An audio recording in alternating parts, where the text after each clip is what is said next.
Tantor Audio, a division of Recorded Books, presents A Fatal Appraisal by Ellery Adams, narrated by Andy Arndt. Indeed, there can be no more important branch of art than that which regulates the forms of the furniture among which our children grow up, for such forms, according to their good or bad taste, their harmonious or their crude lines, their satisfying or their poor proportions, their skillful or their careless craftsmanship, must inevitably leave their impress on the minds of the young people who develop under their silent, but none the less eloquent, influence. Arthur de Blesse, Genuine Antique Furniture. Prologue. Williamsburg, Virginia, 1776. Thomas Fleming was bent over, robustly sanding a long yellow pine board with a piece of shark skin until his forearms were flecked with wood dust. The boards were neatly joined using animal glue and thin wooden dowels until they had formed a perfect rectangle. This box would become the bottom case of Captain Tarling's new slant-front desk. Thomas ran his hands over the smooth wood. He loved the large knots and the shadows of dark grain within the yellow pine.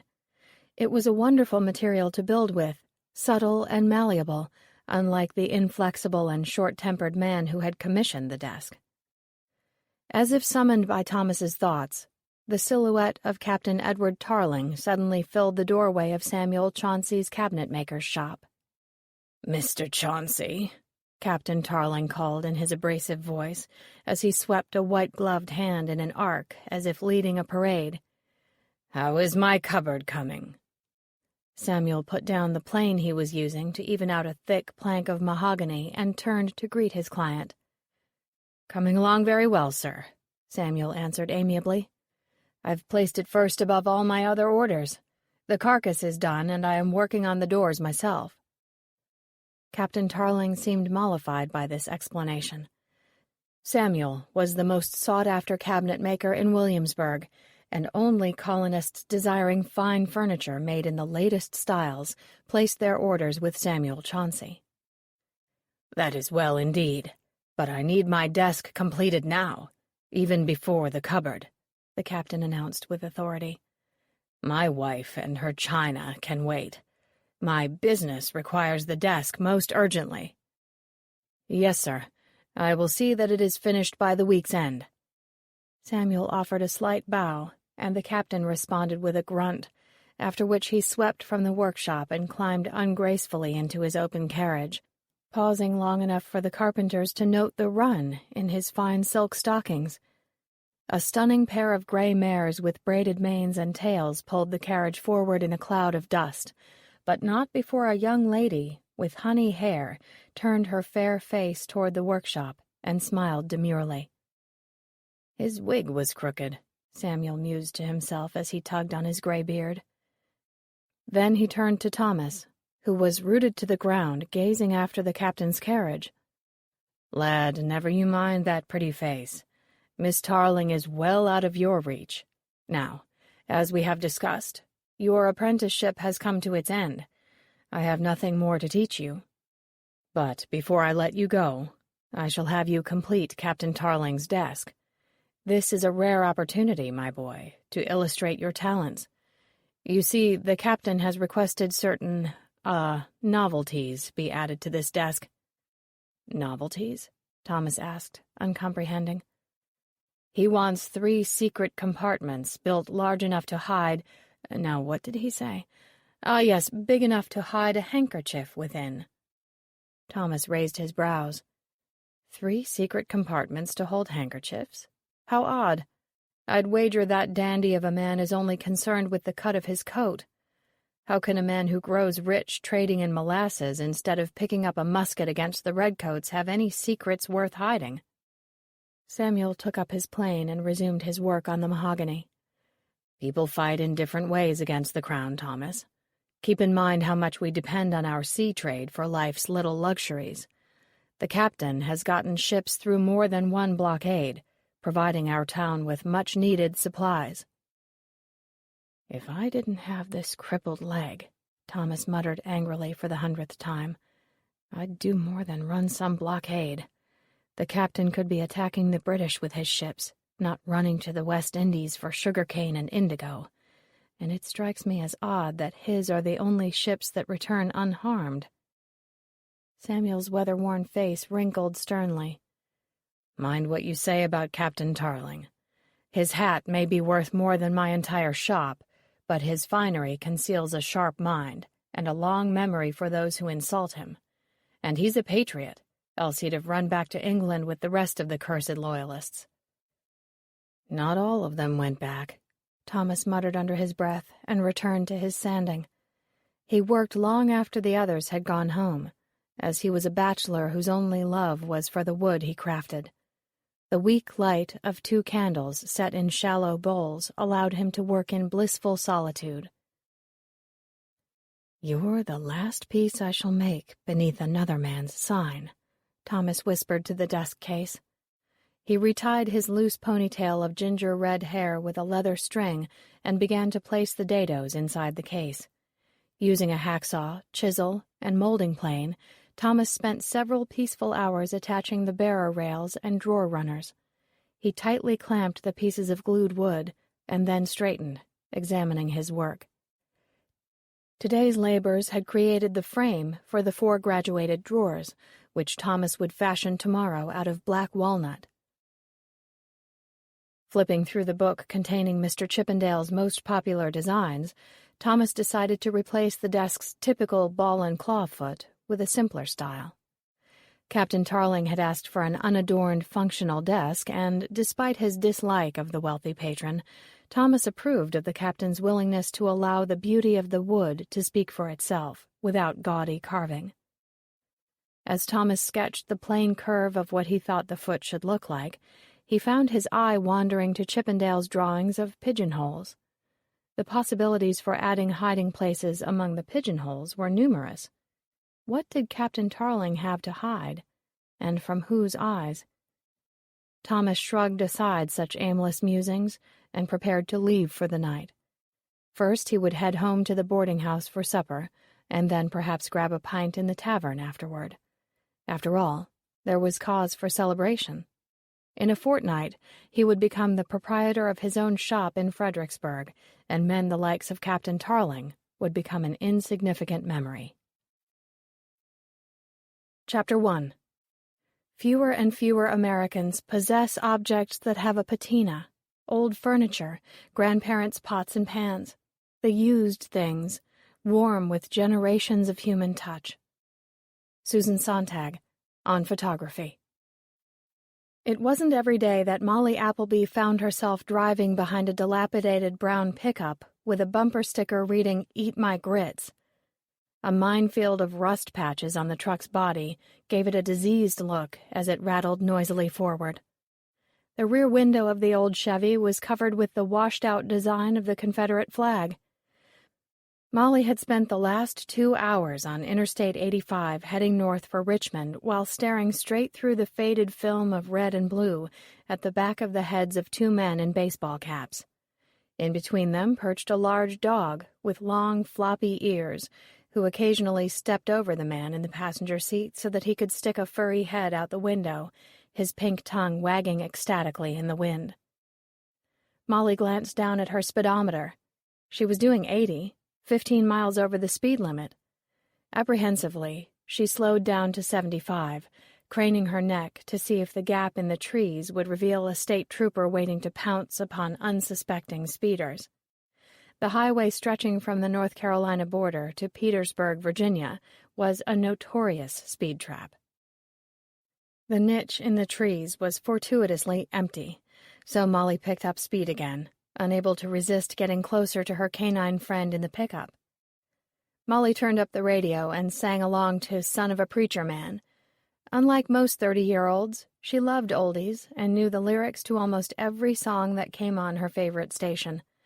As Molly bobbed her head in time to the music, she wondered what her trip to Richmond would be like. She was driving the 2.5 hours north of her home base in Durham, North Carolina, in order to spend a week documenting the hit TV show Hidden Treasures. As a staff writer for Collectors Weekly, Molly regularly covered the auction beat, visited tag and estate sales with high-quality items, and interviewed collectors living mostly in Virginia and North Carolina. But she sometimes traveled to Tennessee or South Carolina as well. Her region covered a triangular area. Nashville was the western point, Alexandria, Virginia marked the northern border, and Charleston, South Carolina formed the southern point. Molly felt as though she had spent the last month in her car. First, she had driven to Charlottesville for a well-established antique show featuring country furniture. The exhibit on loan at this year's show had been called Southern Quilts, Stories in Thread. Molly had interviewed booth dealers, customers, and the show promoter before paying a visit to an elderly woman named Nancy Coleridge, who had loaned a portion of her quilt collection to the show. In addition to her generous loan of 50 quilts, Mrs. Coleridge still had over 200 vintage Southern quilts, as well as numerous coverlets displayed in her mansion on the outskirts of the city. Molly had spent a pleasant afternoon sipping powerfully strong mint juleps on Mrs. Coleridge's veranda as the older woman told tales of the different places she had purchased her quilts. From garage sales to some of the most distinctive auction houses throughout the country, Nancy Coleridge's hunting ground reached far and wide. After filling up the last line in her small notebook with the woman's stories, Molly finally excused herself and wobbled back to her hotel room, where she collapsed in a heap on the creaky bed. The 2 articles she had planned to begin that evening, one on the show followed by a second article about Mrs. Coleridge's breathtaking collection, remained unwritten.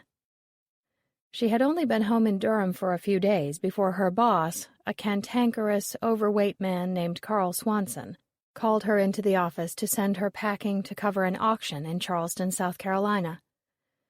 "Can't anyone else cover it?" Molly had pleaded. "I still have to write up the 2 Charlottesville pieces.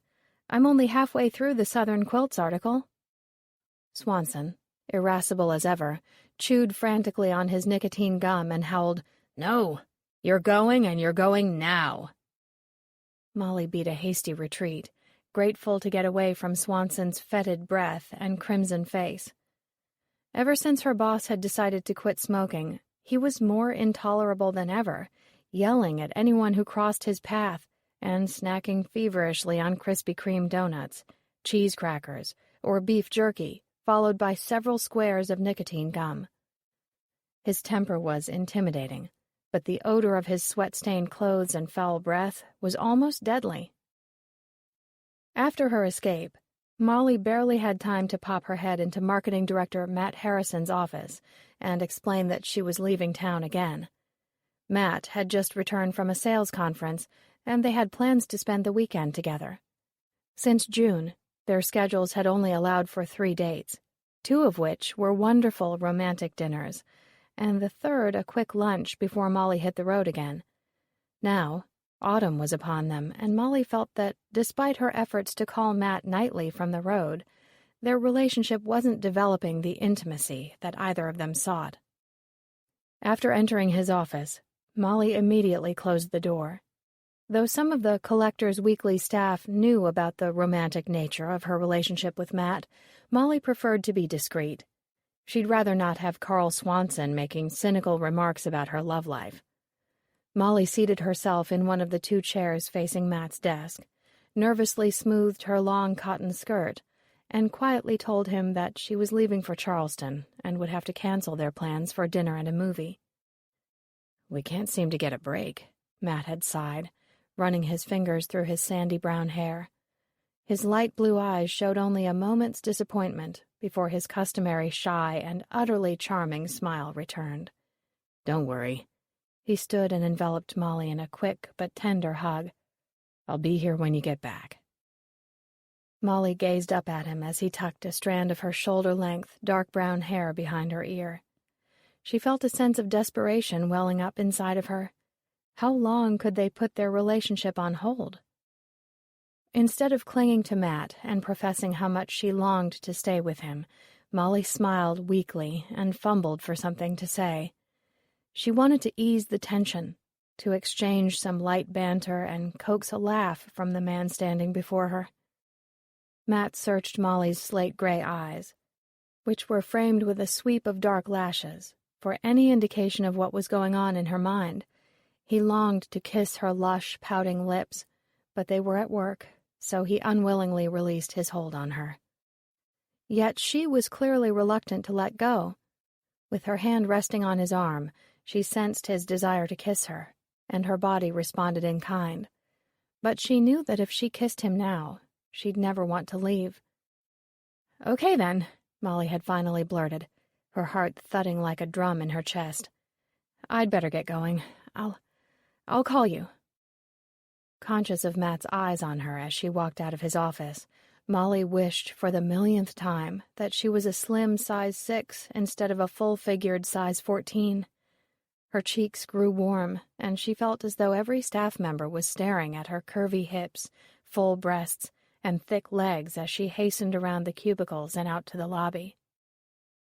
The sensation made her long for the comfort of an iced cappuccino and a plate of shortbread cookies.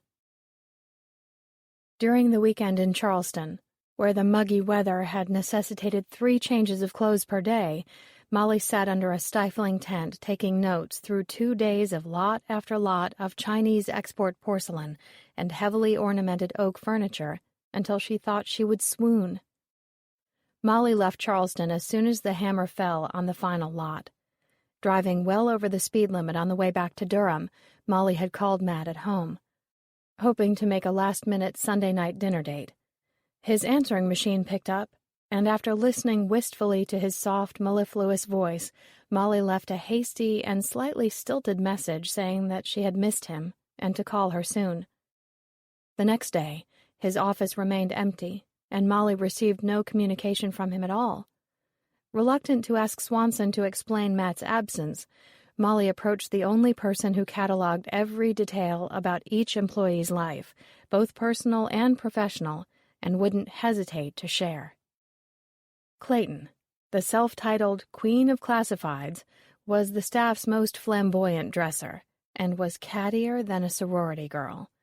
He imbibed copious amounts of coffee, and though he was constantly eating, never gained an additional ounce. Molly adored him. "Darling," Clayton cooed, smoothing down a wave of his carefully styled salt and pepper hair as he sat opposite Molly in the break room. He flung the tail of a pink and white checked scarf around his neck and reached for her hand. "Where have you been?" "Miss me?" Molly asked, her flawless complexion lighting up with pleasure. But her delight was short-lived. The image of Matt's empty office and the lack of messages on her answering machine prompted a glum sigh. "I've been everywhere but where I want to be," she moaned, letting her head sink onto the white laminate surface of the table. "You mean you'd rather be in the arms of that dashing man down the hall?" Clayton gestured in the direction of Matt's office. "Kind of hard to date a guy when you never see each other. Matt hasn't even shown up for work today. Do you know where he is, Clayton?" Molly asked. Clayton examined his neat nails and pretended not to hear her question. "Do you think clear nail polish is gay?" he asked. "No. And if it is, so what? You are gay," Molly snapped, narrowing her gray eyes at her friend. "Are you hiding something from me?" "Well, I'm certainly out of the closet, so no, I'm not hiding anything," Clayton said mischievously, and avoided looking at Molly.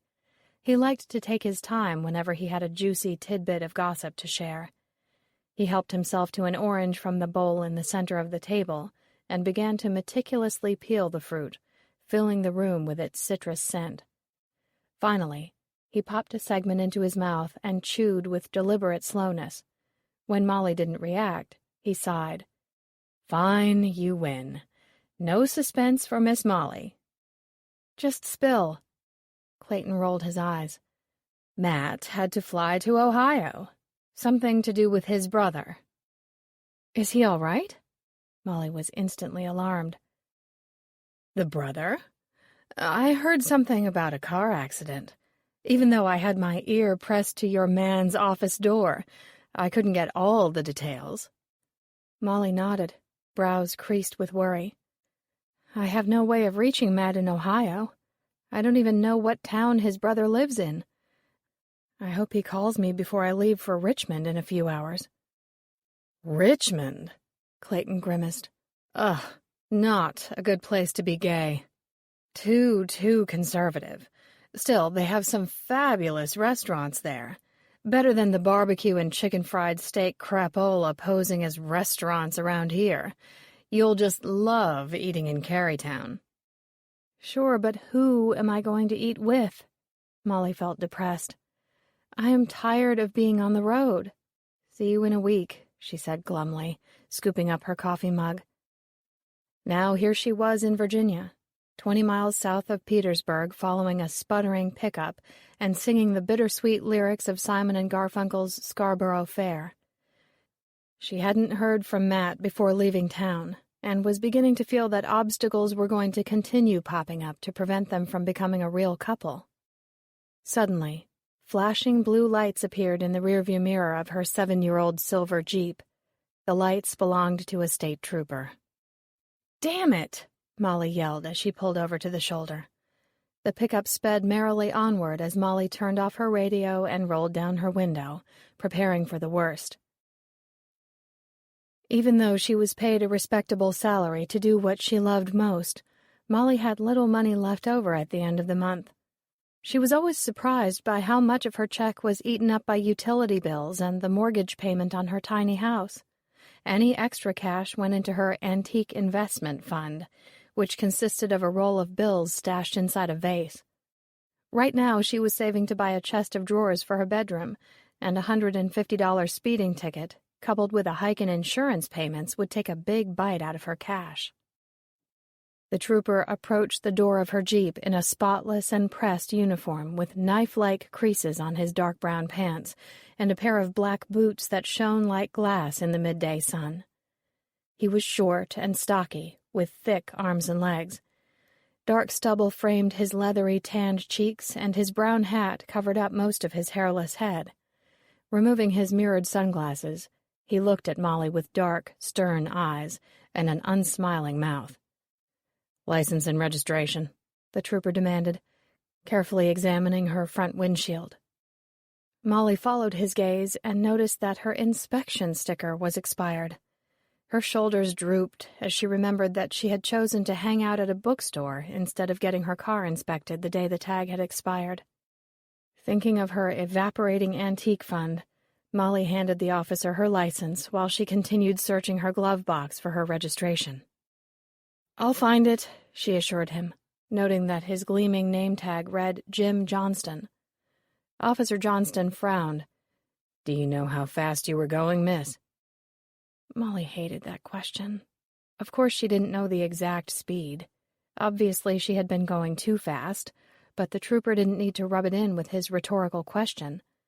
"No, officer," she answered, deciding she had best be polite.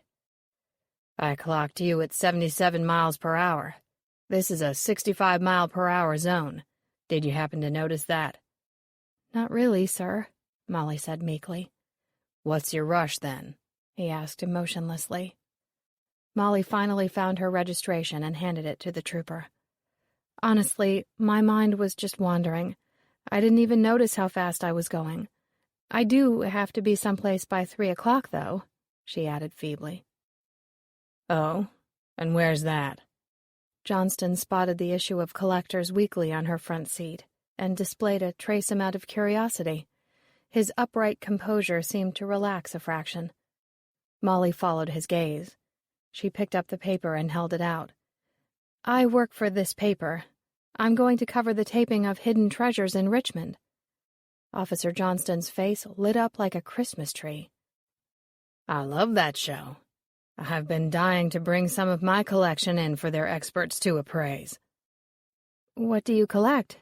Molly asked, surprised by the man's instant change in demeanor. Would his interest in collectibles get her out of a ticket? "A bunch of things," Johnston answered proudly.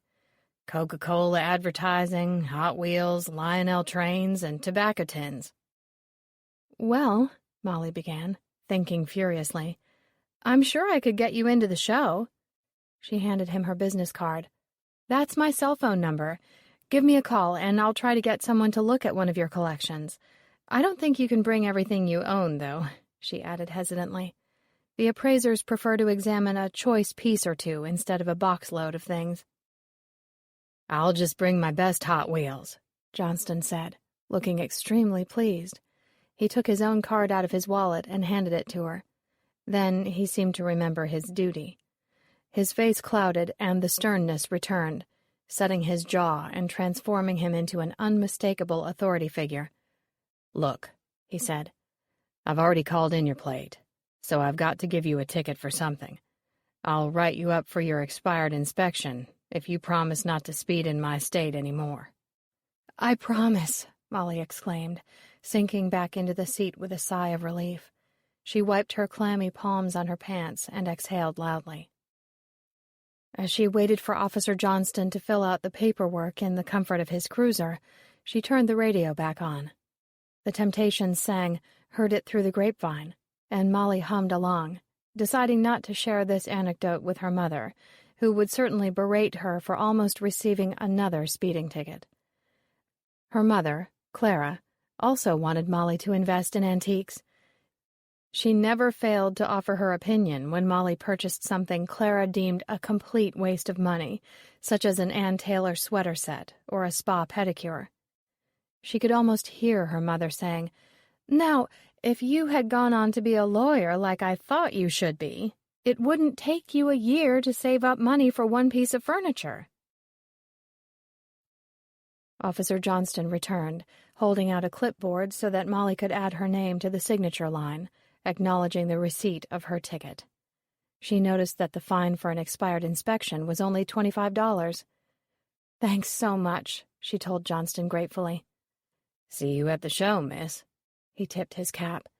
"And don't let me catch you speeding on your way home to North Carolina," he added firmly. "No, sir."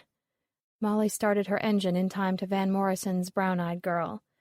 Before pulling back onto the highway, she glanced gratefully at the folded copy of Collector's Weekly and smiled. "Thank God for Collectors," she said aloud in jubilant relief, and once again headed north for Richmond. Molly pulled up in front of a stately brick row house in the heart of Richmond's Fan District. A wooden sign reading "Traveler," with a painted silhouette of Robert E. Lee on horseback, welcomed guests to the quaint bed and breakfast. The front of the house had gleaming bay windows topped by small horizontal panes of multicolored stained glass. An orderly garden filled with English ivy, red and yellow dahlias, fuchsia coneflowers, and budding chrysanthemums was alive with the frantic hum of bees and a cluster of skittish monarch butterflies. Molly lifted the brass horseshoe door knocker and rapped twice. The door was quickly opened by a short, plump woman rubbing flour-encrusted hands on a polka-dotted apron. Her light gray hair was cut in a bob, accentuating full, pink cheeks and two dimples that sprang into place as she smiled. "Mrs. Hewell?" Molly asked. "That's me, dear," the woman drawled in a genteel Southern accent. Come in, come in. You must be Molly." "Yes," Molly replied, looking away from the friendly woman to inspect the sunny hall.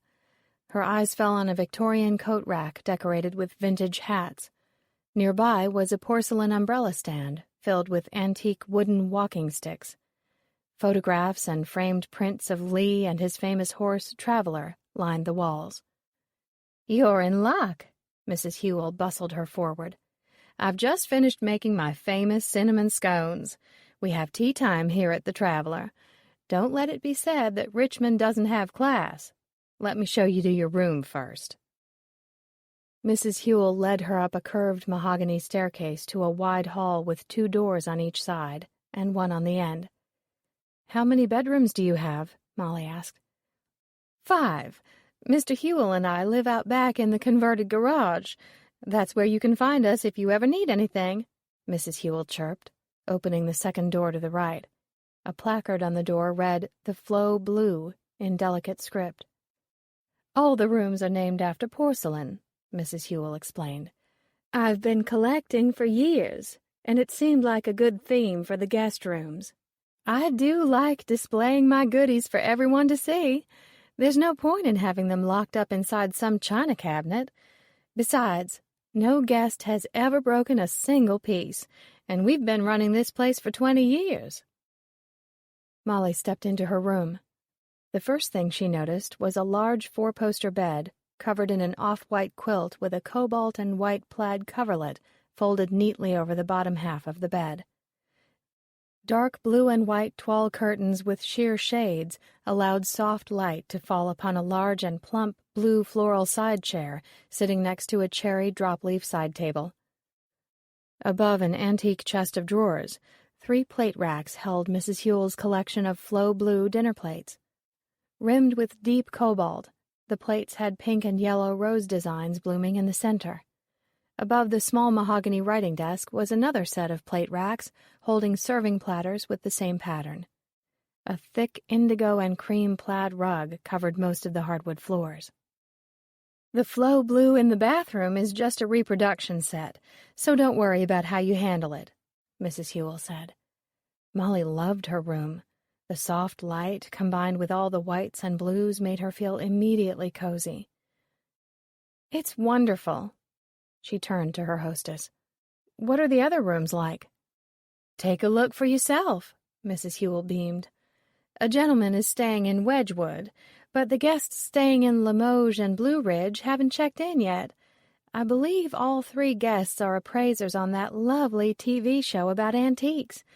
The doors are all unlocked, as I've been misting the rooms with some delightful hyacinth-scented room spray. The Majolica Suite, the big room at the end of the hall, isn't being occupied until tomorrow. Come down when you're all settled in and have some tea. Thanks, Molly smiled. She was so glad she had persuaded Swanson's secretary to spend the extra $25 a night to book Molly at the Traveler instead of the humdrum chain hotel originally chosen for her. Molly had insisted that if she stayed at quaint bed and breakfasts, she might discover material for another article. Digging her digital camera out of her suitcase, she knew that her hunch about staying at the bed and breakfast had paid off. She decided to write a short piece on Mrs. Hewell's charming establishment and thought she should quickly photograph the other rooms before their occupants checked in. The room directly across from hers was the Wedgwood room. Completely forgetting that it was supposed to be occupied, Molly opened the door and was surprised to see such a room entirely different from her own. The bed was a tall sleigh bed made of deep mahogany with a scrolled headboard and footboard. The coverlet was smoky green, and a fluffy white shag blanket was folded at the base, nestled up against the footboard. All of the furniture was more ornate than the furniture in hers. Heavy, dark pieces with an abundance of decorative carving gave the room a more masculine air. Racks covered every wall, displaying Wedgwood plates and platters in pale olive greens and grayish blues. Molly peered closer at the classical figures embossed in white on the plates. Most were of cherubs or couples kissing. A Wedgwood vase on the dresser showed the procession of a group of harpists wearing togas. A thick bunch of dried lavender tied with a purple ribbon scented the room. Molly took several pictures and then looked around once more to see if she had missed anything. Beautiful, she sighed. From where I'm standing, I would agree, said a deep male voice with an English accent. Molly jumped and turned to see who had snuck up behind her. She came face to face with a man of equal height with sun-streaked hair, honey-brown eyes, and thin lips pulled aside to reveal a neat row of square white teeth. He looked to be in his mid-30s and had a healthy tan. His lean body was clad in jeans, a white button-down shirt, and a red tie patterned with a fleur-de-lis. "Inspection complete?" he asked, grinning. "Shall I do a twirl?" Heat rushed to Molly's face. She had been scrutinizing him as if he were another attractive object in the room. She dropped her eyes to the leather tote bags in his hands, noting that they were vintage Louis Vuitton and probably worth more than her car. "I'm sorry, is this your room?" she asked, still flush with embarrassment. The man put down his bags and held up a set of keys. "Righto. Mrs. Hewell is setting up for tea, so I told her I'd find my own way," he said, glancing around the room quickly before his eyes settled back on Molly's face. And you must be Miss Appleby, the talented writer for Collectors Weekly." "How did you know that?" Molly was startled once again. Instead of answering, he smiled enigmatically and presented a strong, square hand for her to shake. "My name is Garrett Huntington. I'm one of the researchers for Britain's Hidden Treasures. I'm here for a few weeks to observe the American version of our show," he said teasingly. "And it's a pleasure to meet such a lovely Southern belle straight away." "It's nice to meet you as well." Molly returned his easy smile and shook his hand. Garrett held hers for a long moment. He exuded a powerful aura of sexual intensity and electricity that seemed to surge through his fingers. Eventually, Garrett dropped her hand and moved toward the bed. He tossed his bags carelessly on the coverlet. Every movement of his body spoke of confidence and effortlessness. He turned a grinning face toward the mirror and examined his reflection. "You see, we're trying to figure out how to make ours a true road show. For the moment, we're based in the London area. We do a few episodes in Birmingham and Edinburgh to spice things up a bit, but things have turned rather stale. And, speaking of stale," he gallantly proffered his arm, "let's not allow those delicious scones to cool. Shall we go down to tea?" The tantalizing smell of cinnamon filled the dining room as Molly poured Garrett a cup of tea. Trying to reclaim some poise after being bedazzled by the Englishman's magnetism, Molly averted her eyes from him and focused on the charming dining room. Other than a walnut sideboard, the room's only other furniture consisted of 2 gate-legged tables, each surrounded by armless, upholstered chairs. Only one table was set for tea, with a linen-colored lace tablecloth and an ivory and pink floral Limoges tea set. Delicate silver plate utensils with roses spiraling up the handles sparkled in the afternoon sun. Molly's fork parted the warm, flaky layers of her scone, and a waft of melted butter caressed her nose. She dreamily noticed the generous drizzling of cream cheese icing before delighting her salivating taste buds with a sugary bite of scone. "Splendid," said Garrett appreciatively. "I could eat a dozen of these." He patted his flat stomach. Molly had been thinking about helping herself to a second treat, but one look at Garrett's trim waist reminded her that not everyone in the room was in perfect shape. Instead, she poured another cup of tea and helped herself to 2 raw sugar cubes using sterling silver tongs. "Do you know the rest of the crew?" Molly paused. "Or I guess I should call them appraisers." "Certainly. I've been to the American set lots of times before this." Garrett took a sip of his tea, the floral teacup looking fragile in his wide hand. "The major players are Victoria Sterling, the host, Frank, who appraises furniture, Jessica, who does jewelry, Boris is books, Alicia is the art matron, Clark is china, Lindsay is linens, and Tony is the toy man. There's also the managing director for the show, another Brit named Alexandra. Of course, there are loads of assistant appraisers, but you won't need to interview them, as they never get camera time. And don't worry about lost names. Nobody bothers with them." Molly laughed. "There's an awful lot of alliteration in that group. Are any of those real names?" "Just Victoria, Jessie, and Boris. Jessica and Boris are staying here too, by the way." Molly dabbed at her mouth with a cloth napkin, trying her best to appear dainty and feminine, 2 traits she had never mastered. Determined, impatient, and strong-willed were more her line. As much as she would like to spend the remainder of the afternoon gazing at Garrett's Adonis-like features, she was scheduled to meet with Victoria Sterling at 3:30, and so she placed her napkin to the side of her plate and smiled at the Englishman. "I'd better head over to the set," Molly said as she began to stand, unaware that the hem of her long skirt was pinned under the chair leg. Trying to straighten, she ended up flouncing back into her chair with an ungraceful thud instead. "Oh my, too much tea," joked Garrett, his manner so relaxed and casual that she had to smile. Then he suddenly leapt from his chair with the grace of a jaguar. "But where are my manners? Forgive me, milady." He lifted the chair leg off of her skirt and raised her up by the hand. As they stood facing one another, Garrett gave her another deep stare and asked, "Could I give you a lift to the set?" Molly was feeling overwhelmed by his attention. She was unused to flirting, especially with such a bold, intense, and confident man. She was used to Matt. Sweet, shy, adorable Matt. Thinking about Matt made her feel guilty about being so attracted to Garrett, and she averted her eyes so that he couldn't see the effect his looks and demeanor were having on her. "Thanks, but no," Molly smiled, feeling as though the room had suddenly shrunk in size. "I'm sure I'll see you there." Garrett performed a deep bow. "Until then," he said, then grabbed a scone from its china platter and took an enormous bite out of it. His cheeks were completely stuffed with pastry as he gave her a closed-mouth grin. In the blink of an eye, he had transformed from a debonair gentleman into a mischievous scalawag. The man was quite a chameleon. Molly didn't know what to make of him.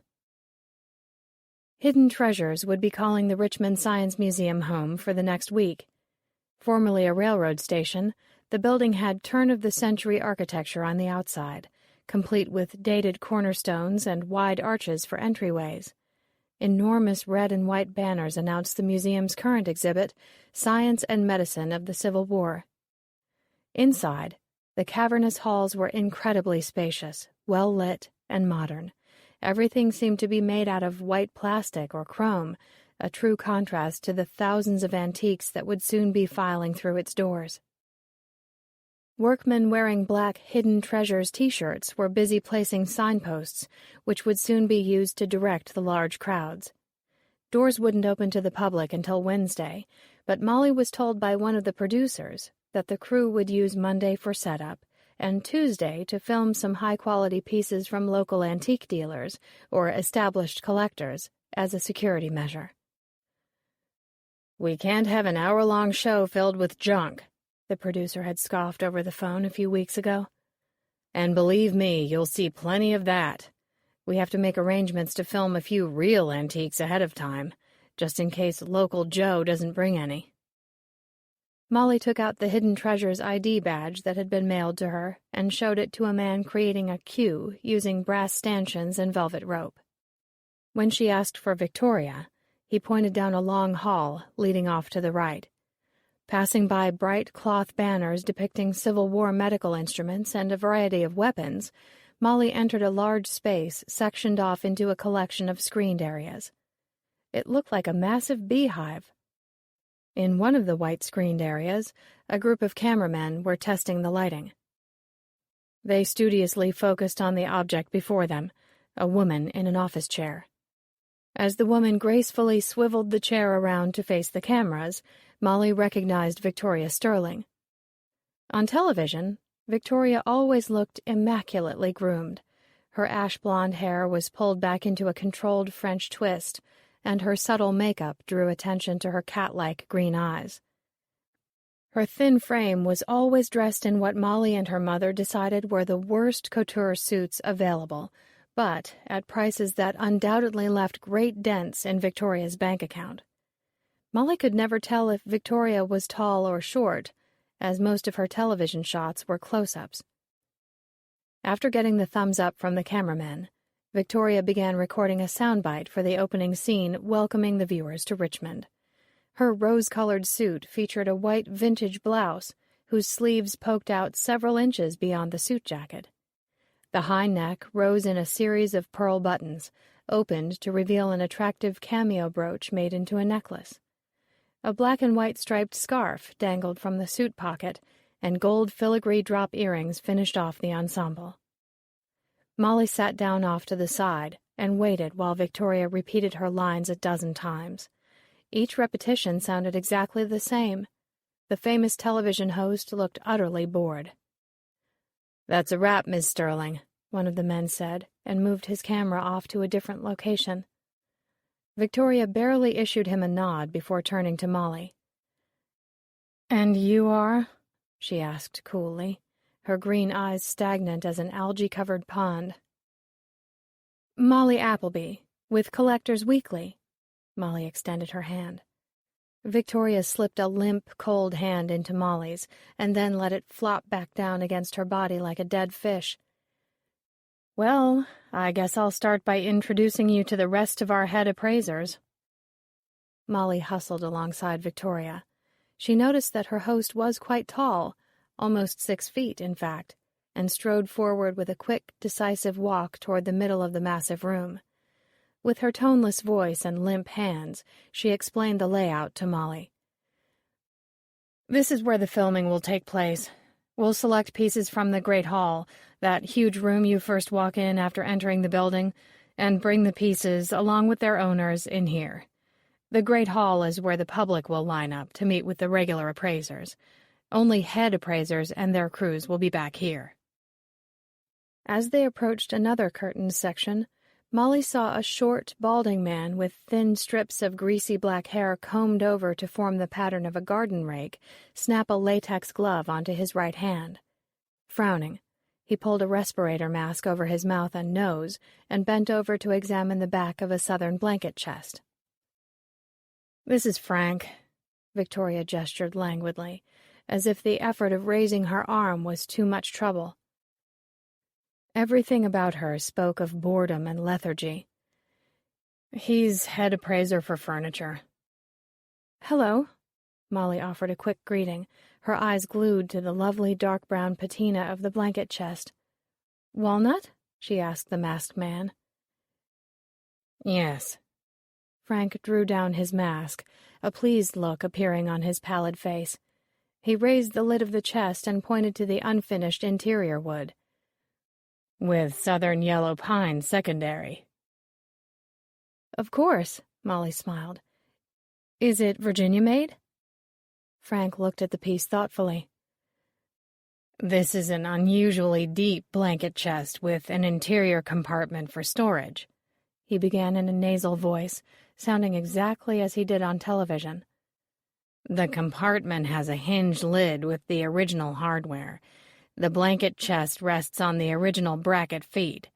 It is generally hard to find original feet in good condition and without restoration. He paused. I date this piece circa 1830 and give it a provenance of western North Carolina. Frank turned to Molly, as if waiting for applause. Why the mask? She asked, instead of gushing her approval. Oh, I have terrible, terrible allergies. I'm allergic to so many things. Dust, pet hair, pollen, peanut butter, milk. Please, Frank, you are not allergic to milk, Victoria interrupted crossly, finally demonstrating that she was capable of human emotion. You just want to be allergic to everything, and you aren't happy without some new drama, so now it's milk. Frank stood over the blanket chest and put his hands on his hips defensively. I am simply a sensitive person, unlike some people who could turn hot springs into ice. Molly quickly interrupted the pair before their argument could escalate. She introduced herself properly to Frank and asked him to remove the mask so she could photograph him with the lovely chest. Victoria made a snort of disgust and walked away toward the cafeteria. Her purposeful walk was incongruous with the rest of her mannerisms, and she couldn't seem to get away from Frank fast enough. So much for my guide, Molly thought. This is certainly a prime piece to photograph. Frank gestured at the blanket chest, unfazed by Victoria's swift departure. But I am going to start off my segment with a fabulous slant-front pigeonhole desk. Would you like to see it? He asked. Molly nodded enthusiastically, and Frank peeled off his latex gloves and dropped them on the ground in repulsion, kicking them repeatedly with his feet as if they weren't dust-covered gloves but a pair of scorpions. He managed to maneuver them away from the chest. He stuck his mask in the front pocket of his brown pants. There are far too many English reproductions here in Richmond, he said dismissively, leading Molly out of his cubbyhole. I hope the local viewers learn something from this show. Frank led Molly behind another curtained partition to an area cluttered with stands, bucket benches, cleaning materials, and unused spotlights. Here, a slant front desk was positioned on a raised platform covered in gray carpet. 2 men were rubbing the desk with soft cloths, pausing every now and then to reapply dabs of wax to their cloths. Molly immediately noticed how hot it was beneath the row of floodlights that the men had erected in order to perform their task. Randy and Chris. Frank introduced Molly to the men. They're my cleat-up crew. I simply can't get near a piece until they've cleared off the dust and waxed it up. I can't tell you how many brands of wax we went through until we found one I wouldn't have a reaction to. As Frank droned on about his allergies, Randy, a short, wiry man wearing a NASCAR t-shirt with cut-off sleeves and black tattered jeans, rolled his eyes at his partner. Chris, a smooth-faced man in his mid-20s with a sculpted body and powerful-looking hands, returned Randy's judgmental look with a shrug. Chris had shiny blonde hair and aquamarine eyes that seemed so unnaturally bright that Molly wondered if he wore colored contacts. She was having a difficult time tearing her gaze away from the rippling muscles on Chris's forearms as they carefully stroked the surface of the desk. Gorgeous, isn't it? Frank asked expectantly, watching the men work. Molly thought he was talking about Chris, and she was about to agree when she realized he was talking about the desk. Before she could answer, Frank suddenly threw his hands in the air and snapped, "Rub that evenly, Randy. It will look like garbage on camera if you don't rub along the grain. How many times do I have to tell you that?" Randy shot Frank a menacing look. "Oh, just quit for now," Frank said disgustedly and shooed the 2 workers away. "Go chew some tobacco or whatever it is you do when you're not waxing furniture so ineptly." A flush crept up Chris's neck as he dropped his cloth and grabbed Randy's skinny arm, leading him away from Frank. Randy shot Frank a look of pure venom before Chris was able to successfully maneuver his angry coworker out of the exhibit area. Molly stared after their sweat-stained backs in sympathy. There were some real divas in the antique world, and it looked as though Hidden Treasures had its fair share. Relieved to have a distraction, Molly took a good look at the desk. The base was comprised of 4 graduated drawers with brass pulls. The center of each drawer had inlaid escutcheons made of delicate bone or ivory. Molly pulled down the slant front, which created an instant writing surface when resting on the 2 slide supports, and drew in a breath. Opening the desk had revealed a dozen shaped pigeonholes, the small caches carpenters created in order for their patrons to store letters, ledgers, quills, or other correspondence-related items. Some of these pigeonholes were simply empty spaces meant for stacking documents, and some were filled with small drawers with the same inlaid escutcheons as the outer drawers. "And can you believe it? I have the original set of keys for the 4 drawers," Frank whispered reverently. "Now, shall we talk about this unbelievable wood?" "It really glows." Molly was impressed. "Is it cherry?" "No, black walnut with yellow pine secondary. See? If we pull out a drawer, you can see to the back." Frank removed 2 of the top drawers. "The whole case is actually made of pine. Most southern slant front desks were made of walnut or mahogany, but this piece has the most gorgeous lines. All original hardware, original escutcheons, and nary a major repair in sight. It's a killer piece, probably Williamsburg made, circa 1780. "No major repairs?" She arched her brows at Frank. "I don't even see any minor ones. Can you show me?" "Certainly," Frank preened. "There's nothing noticeable, fortunately. Here's the first one." He pointed at the back leg of the case. "Looks like someone broke off the bottom and replaced it with a newer piece of wood. It's a good repair, though. and at least 100 years old, so it won't affect the value of this piece, which is significant." Molly nodded, having no idea what Frank meant by significant. "And the second repair?" "That's even older, I'd say," Frank answered, sliding out one of the supports that held up the writing surface when the desk was opened. "There's a square patch here, too. Not very big, and it's got almost the same patina as the desk. I can't imagine what happened to damage a piece of wood that sits inside the body of the desk, but I guess we'll never know." "Any secret compartments?" Molly asked, intrigued. Her experience at auctions had taught her that desks with pigeonholes often had drawers with removable backs or sliding walls that revealed secret hiding places. A few years ago, Molly's mother, Clara, was examining the lower drawer on a secretary desk she had purchased at auction to sell in her antique shop. Clara's elbow had accidentally jarred into a rectangular strip of wood set above a pigeonhole. The thin piece of veneer broke loose and fell to the ground. Clara reached into the empty cavity to gleefully discover a signed note by the maker of the desk, a well-documented carpenter from Georgia. In that second, the piece of furniture she had just paid $2,500 for rose in value to over $15,000. "I haven't gone over it completely yet," Frank said. "It was just delivered here this morning, and now I'll have to wait until those two clowns are finished prepping it. I simply can't take the dust. However, I have a feeling that this piece is going to be the star of the show. Shall we take some photographs of the blanket chest in the meanwhile?" Molly followed Frank back to the niche where they had first been introduced. She took out her digital camera and snapped a few pictures. Although the blanket chest photographed beautifully, its warm molasses-brown patina glowing beneath the multitude of overhead lights, Molly had a difficult time finding a good side to Frank.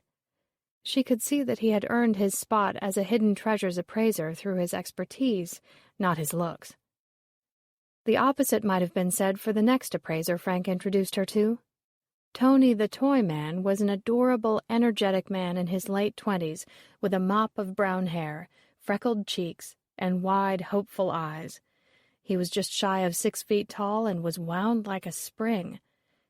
He practically leapt around the table to shake Molly's hand, and as he did, a cluster of dimples sprang into his rosy cheeks. He looked like a grown-up Gerber baby. Molly spoke to Tony briefly before he excused himself to unpack the box of toys he planned to open his spot on the show with. Suddenly, she remembered that she had Officer Johnston's card in her pocket. "Tony," she asked, "any chance you'd be interested in seeing someone's Hot Wheels collection?" "Depends," Tony grinned after examining the card. "Is this a get-out-of-jail-free card?" Molly laughed guiltily, and then told the amused toy appraiser how she'd almost gotten a speeding ticket. Tony amiably agreed to call the trooper during a coffee break. Frank led Molly around another barrier of white exhibit walls to an empty space with a lectern, where a man and woman were bent in deep concentration over an open book. "Jessica, Boris, this is Molly Appleby from Collectors Weekly." Frank introduced them, and then turned his head away to sneeze. "Oh," he moaned, digging a wad of tissues out of his pants pocket.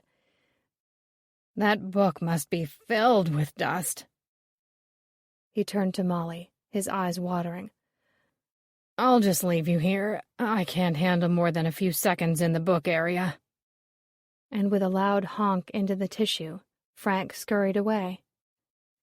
Boris had a square jaw and a Roman nose, and bore a strong resemblance to a bust of Julius Caesar. He ran a hand through a thick mane of snow-white hair and shook his head quizzically. "Barely qualifies as a man, that one. Don't know how he found himself in this business with all those allergies." Jessica, a short, chic-looking woman with cropped, spiky gray hair, a hooked nose, and deep brown eyes, fingered the amber beads of her vintage necklace. She swatted Boris playfully on the arm. "Boris, what will Molly think of us? Don't mind him." Grinning at Molly, she pointed at her partner, and then at the book on the lectern. He's just disappointed that these botanicals aren't hand-painted. Molly leaned over to examine a book plate detailing the medicinal uses of lavender. It's still lovely, she offered. But Boris made a very Caesar-like dismissal with the flick of his wide hand and turned his dignified shoulders away to dig for another book from a pile at his feet. Jessica turned to Molly. You have an unusual name for this day and age. Kind of old-fashioned. Is there a story behind it? Not a good one, Molly laughed. My parents were on their way home from a camping trip in the Smoky Mountains. The car broke down in this little 2-horse town. I was conceived in a roadside hotel named the Molly Arms. This was a big surprise to my mom, who liked neither camping nor kids. My parents didn't stay together long after that night, but I guess the name stuck with her, even though my dad didn't. Sounds like a story I can relate to, Jessica said bitterly. Your mom was probably better off raising you alone. Molly shifted, uncomfortable with the subject of her parents' infinitesimal marriage.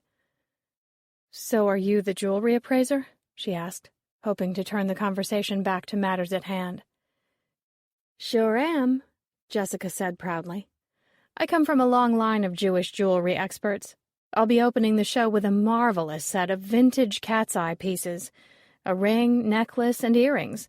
A local dealer has had them on display for months with no luck getting them sold, and she's hoping that getting the set on TV will help them sell. That's nice of you. Molly approved of antique people helping each other out. In fact, she liked both Jessica and Boris immediately. Are the rest of the appraisers around here? No, Boris answered. They've already knocked off for dinner. We're all supposed to meet at the Mexican place down the street. Want to join us? Sure, I love margaritas, Molly said, happy to be included as another member of the show instead of an outsider. She often felt alienated when she was interviewing the close-knit groups of dealers exhibiting at shows. Boris beamed. Finally, a woman I can drink with. Jessica here is strictly a Perrier gal. I always feel like the poster child for AA when I eat out with her. Not for AA. You're the poster child for crotchety old bibliophiles, Jessica teased. Let's go. Boris ignored Jessica's jibe, though Molly could see the pair had a comfortable camaraderie that usually only developed between two people who have been friends for a long time. As Boris bent to retrieve a book from the floor, Jessica reached down at the same time to grab her purse. Their heads collided with a resounding thud. Ow! Jessica cried as she rubbed her temple. Ow yourself, Boris smiled, touching his own forehead. You'd better stop abusing me. You're treating me like Victoria treats Frank whenever he starts complaining about his allergies. Those two really don't seem to get along, Molly observed. Don't get along? That's a polite way of saying they'd like to strangle one another at least once a day, said Jessica laughingly. Someday, one of them will figure out a way to bump the other one off, Boris jested, making a goofy slashing motion across his throat. But they're just co-workers, Molly mused. How did they grow to dislike one another so much? As someone who's survived a horrible marriage and a very nasty betrayal that led to divorce, I'll give you a simple answer, Jessica said as she opened the front door leading outside and gestured for Molly to pass through. Their dislike does not stem from the fact that they're co-workers. There's absolutely no competition between them as host and appraiser. They want to kill one another for the best reason of all. She paused, breathing in the crisp evening air. They're married. And marriage is no Disney fairy tale. Trust me, all married people fantasize about murder. Chapter 2. Above all, keep a sharp lookout for signs of attack by fungi and woodworm. Train your nose to differentiate between the dusty and the musty. The Illustrated Guide to Furniture Repair and Restoration. Once Jessica and Boris discovered that Molly was also staying at the Traveler, they insisted on driving her to Casa Rita, the Mexican restaurant where the head appraisers were gathering for a casual dinner. Boris was clearly looking forward to having a margarita partner. "We need to take advantage of Jessica's sobriety," Boris said, holding the rental car door open for Molly. "She'll drive us both home." "I still can't believe it," Molly was saying as Boris turned onto Broad Street and drove past one strip mall after another. He closely tailgated a Jeep Wrangler, whose upside-down bumper sticker read, "If you can read this, please turn me over." Clutching the door handle nervously, Molly looked out the window and continued, "Victoria and Frank are married?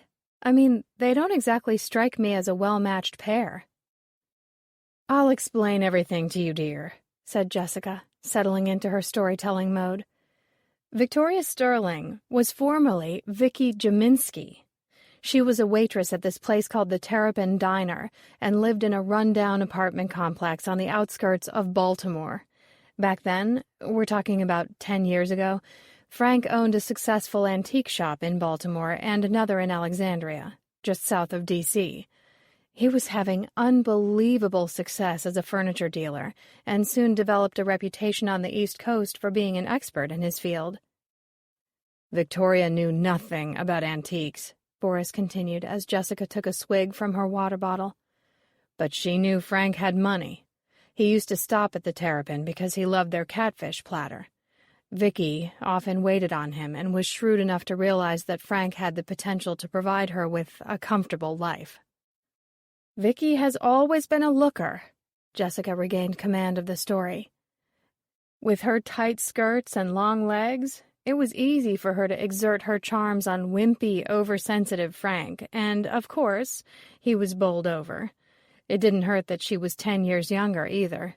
They got married after 2 months of dating, and then he quickly began transforming his new bride. Vicky, the waitress, had her hair done, was attired in a new wardrobe of designer clothes, and was given speech and acting lessons. And just like that, she became the Miss Victoria Sterling we know and love today."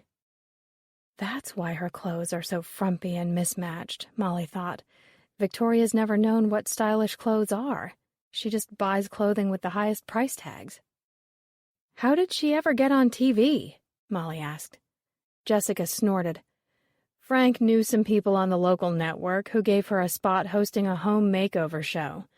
Trouble is, Victoria's attractive, but she isn't too knowledgeable about decorating or antiques. Still, she's a fast learner, can memorize her lines instantly, and has a decent sense of timing and delivery. And let's face it, she has the right look for our show, that conservative, slightly dowdy elegance that people find non-threatening and familiar." "How do you guys know all this stuff? Wouldn't Victoria want to conceal her background?" Molly asked. "Nah," said Boris. "One night she was 2 sheets to the wind and told us the whole story. She even confided that she and Frank have separate bedrooms at home. Not that we wanted to know about that." "I asked why she stayed married to a man she obviously didn't love," added Jessica, as they pulled into the parking lot of another strip mall, behind a white convertible with cowhide seat covers and a bumper sticker that read, "Save a cow, eat a vegetarian." "Victoria said that she liked her lifestyle and had no interest in sex, so Frank was the perfect husband." Molly mumbled, "How romantic." "Romance is a Hollywood notion," Jessica said dismissively as she turned off the ignition. Molly saw a flicker of sadness surface in Boris's eyes as he watched Jessica exit the car. Inside Casa Rita, long tables covered by vinyl cloths decorated with red chili peppers were crammed in a haphazard pattern on top of a perspiring terracotta floor. Waitresses, who all seemed to be local college students, wore tight citrus-colored T-shirts, bearing the text, "Milk stinks, got margaritas?" Festive piñatas shaped like chili peppers, donkeys, and sombreros dangled from the ceiling.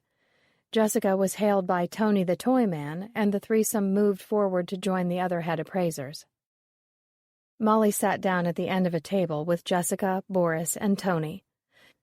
She waved to Garrett, who was seated next to a middle-aged Asian woman with glistening ebony hair and an unlined face.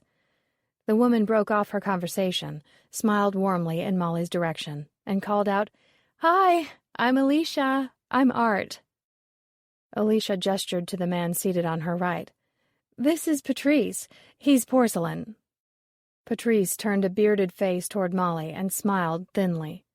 He had a prominent nose, sunken eyes, a long chin, and pointy ears.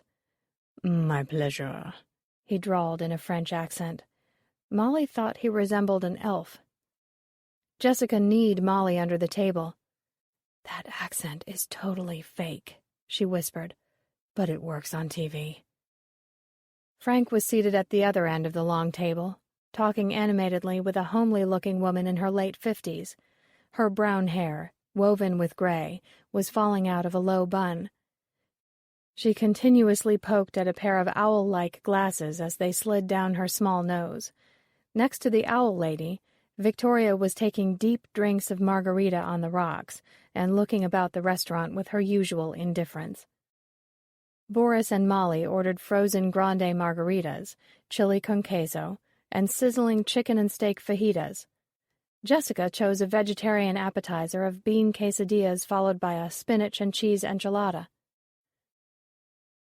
"Who is that lady Frank is talking to?" Molly asked Boris. "That's Lindsay. She's Lennon's. Kind of ditzy, but a real doll. Knows her stuff, too." "There's an empty chair next to Tony. Is anyone else coming?"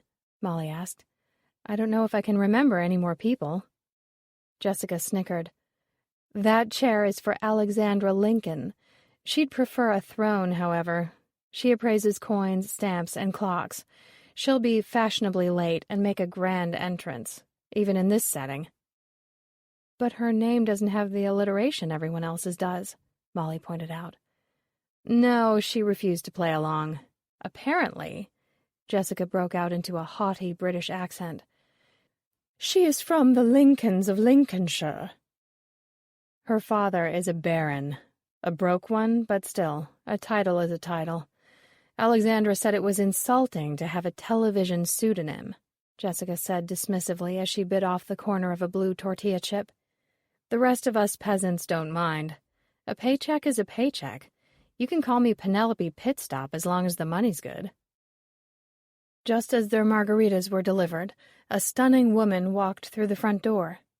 Wearing a tailored designer suit in crisp white with an expensive Gucci bag and matching pumps, the woman tossed a shiny wave of copper-colored hair professionally streaked with glints of gold over her shoulder.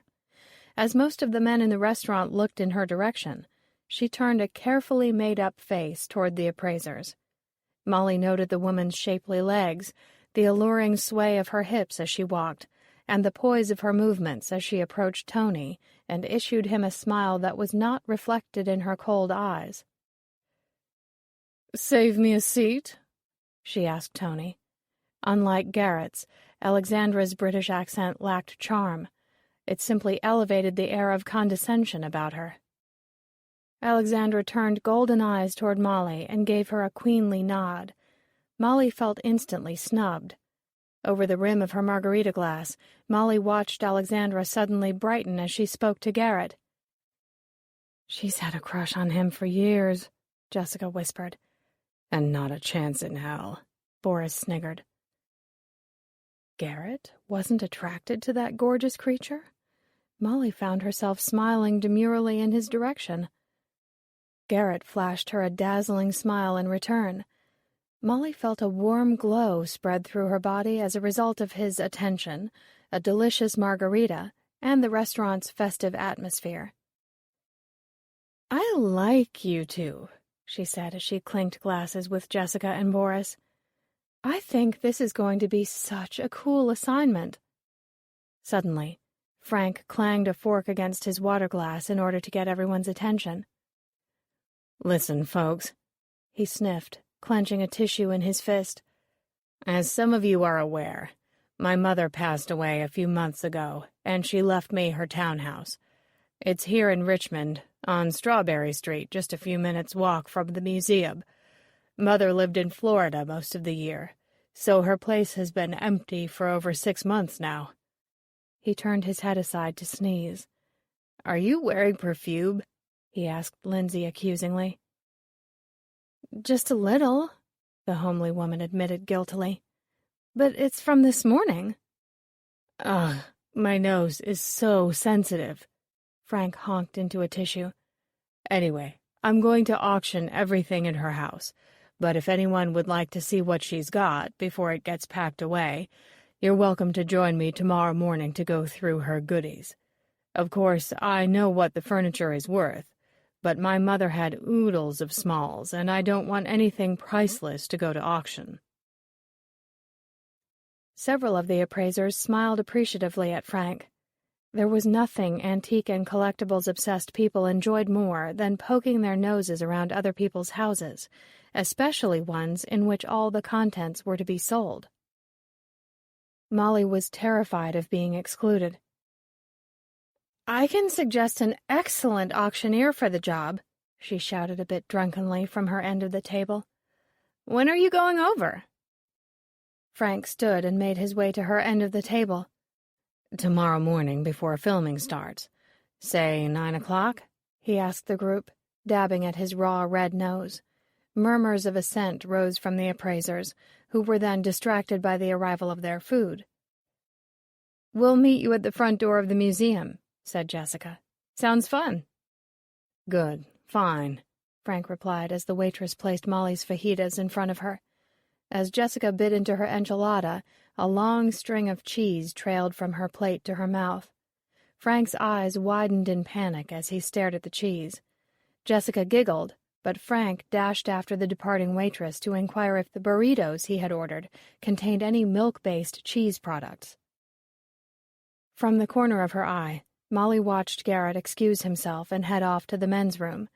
As soon as he was gone, Alexandra's stiff smile melted away, and she scowled at her plate of quesadillas. You Americans consume such rubbish, she announced. No wonder your country is faced with an obesity epidemic. Molly was amazed that everyone ignored the barb. The other appraisers simply continued their conversations as if no one had spoken. Look at this dump, Alexandra continued.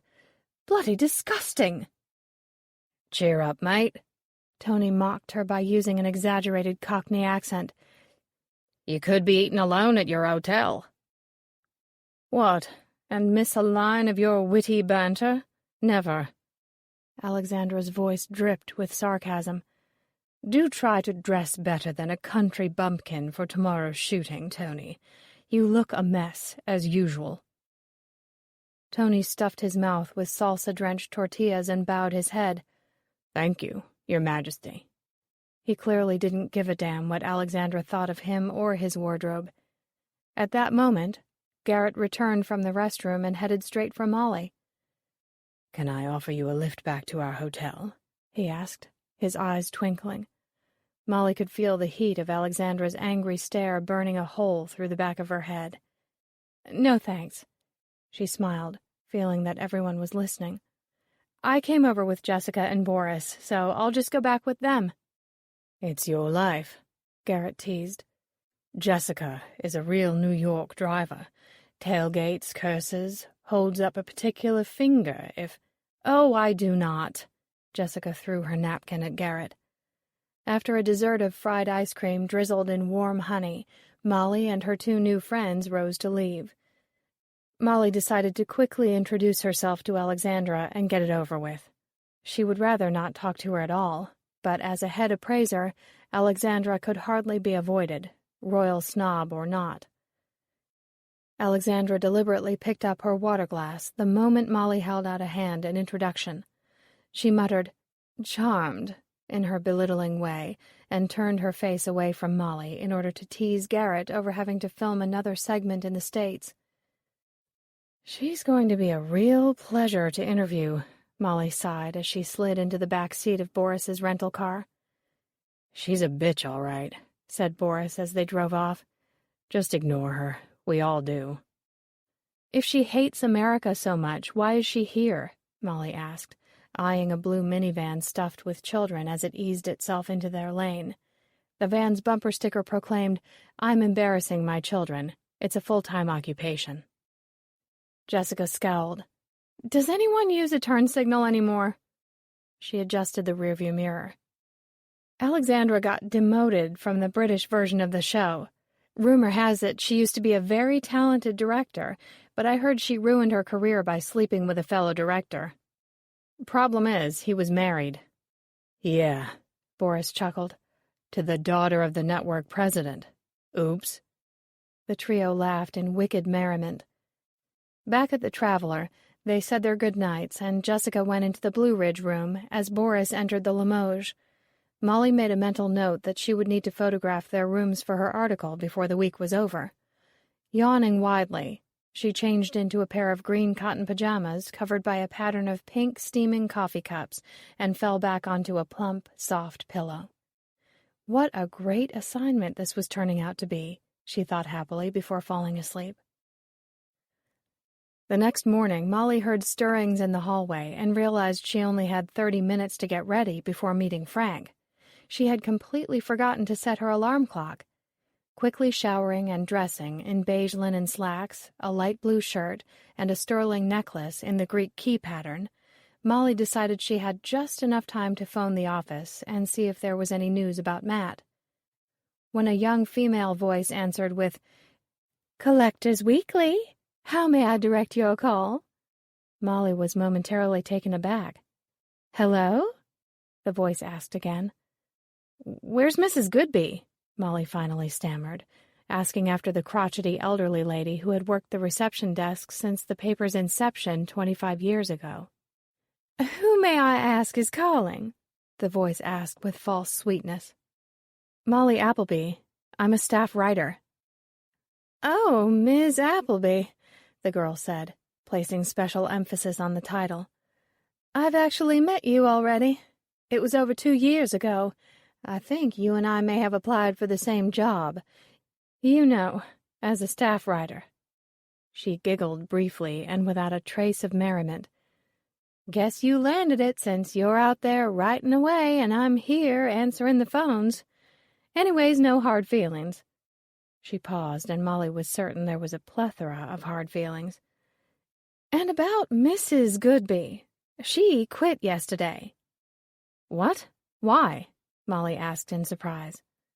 "I'm afraid that's personal information," the girl replied firmly. Molly disliked her immensely. "Has Mr. Harrison called in?" Molly asked, nastily copying the girl's tone. "Oh, yes. He asked to speak to you, actually." Molly's heart skipped a beat. "And? Did he leave a message? Did you give him my number?" "No, I didn't have your number. And no, he didn't leave a message," the girl replied with evident satisfaction. "Did he leave his number?" Molly demanded testily. "Let me see here." The girl shuffled papers loud enough for Molly to hear. Then she picked up a message pad and ripped off the top sheet containing Matt's number in Ohio. Molly heard what she thought was the sound of the girl balling up the paper. "Nope, no number, sorry." Molly sensed the girl was lying. "Let me speak with Clayton, please." "Oh, he's out. My," the girl giggled. "We're not doing too well here, are we?" "What's your name?" Molly asked, trying to control her temper. "Brittany, with an I." "Well, Brittany with an I am going to leave my number again, since it must have walked away from your bulletin board, which is where I hung it yesterday." Molly recited her number and roughly placed the phone back into the cradle. Brittany sounded like a manipulative, vindictive little twerp. Molly would have to call Clayton at home to find out more about her.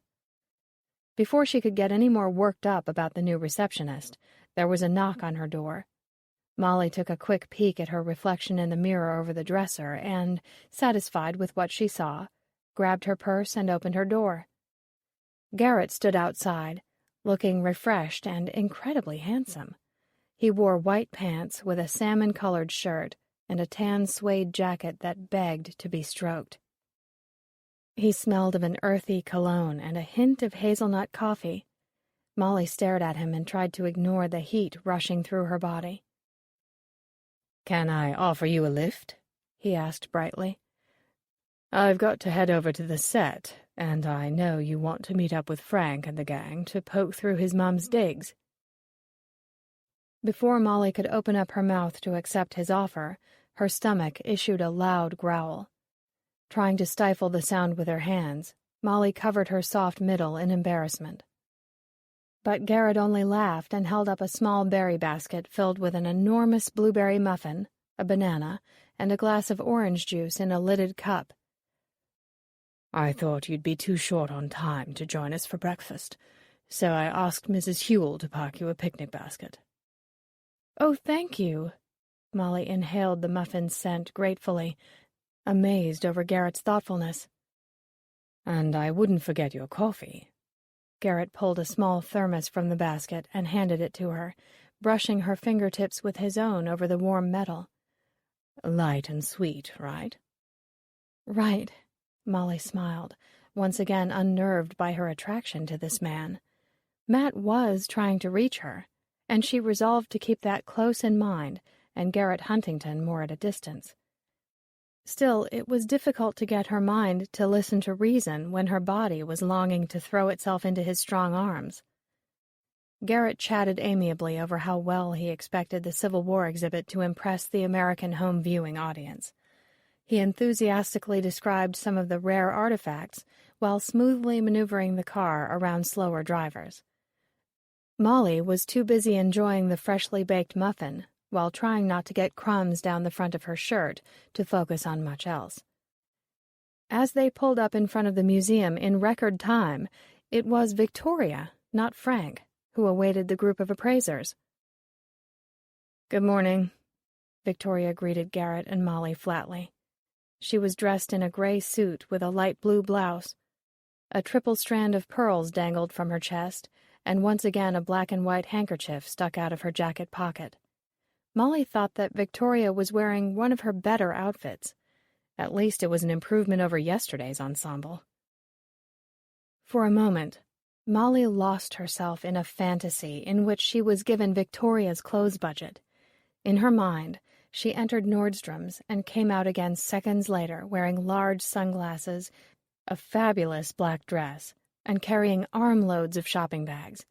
In the fantasy, Molly looked like a heavier version of Natalie Wood and turned the heads of everyone near the department store's entrance.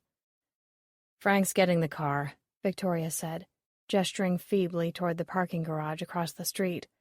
Molly blinked and reluctantly let go of her fantasy. At that moment, Jessica and Boris walked over from the direction of the garage, followed by Tony and Alicia. They all greeted one another with raised coffee thermoses.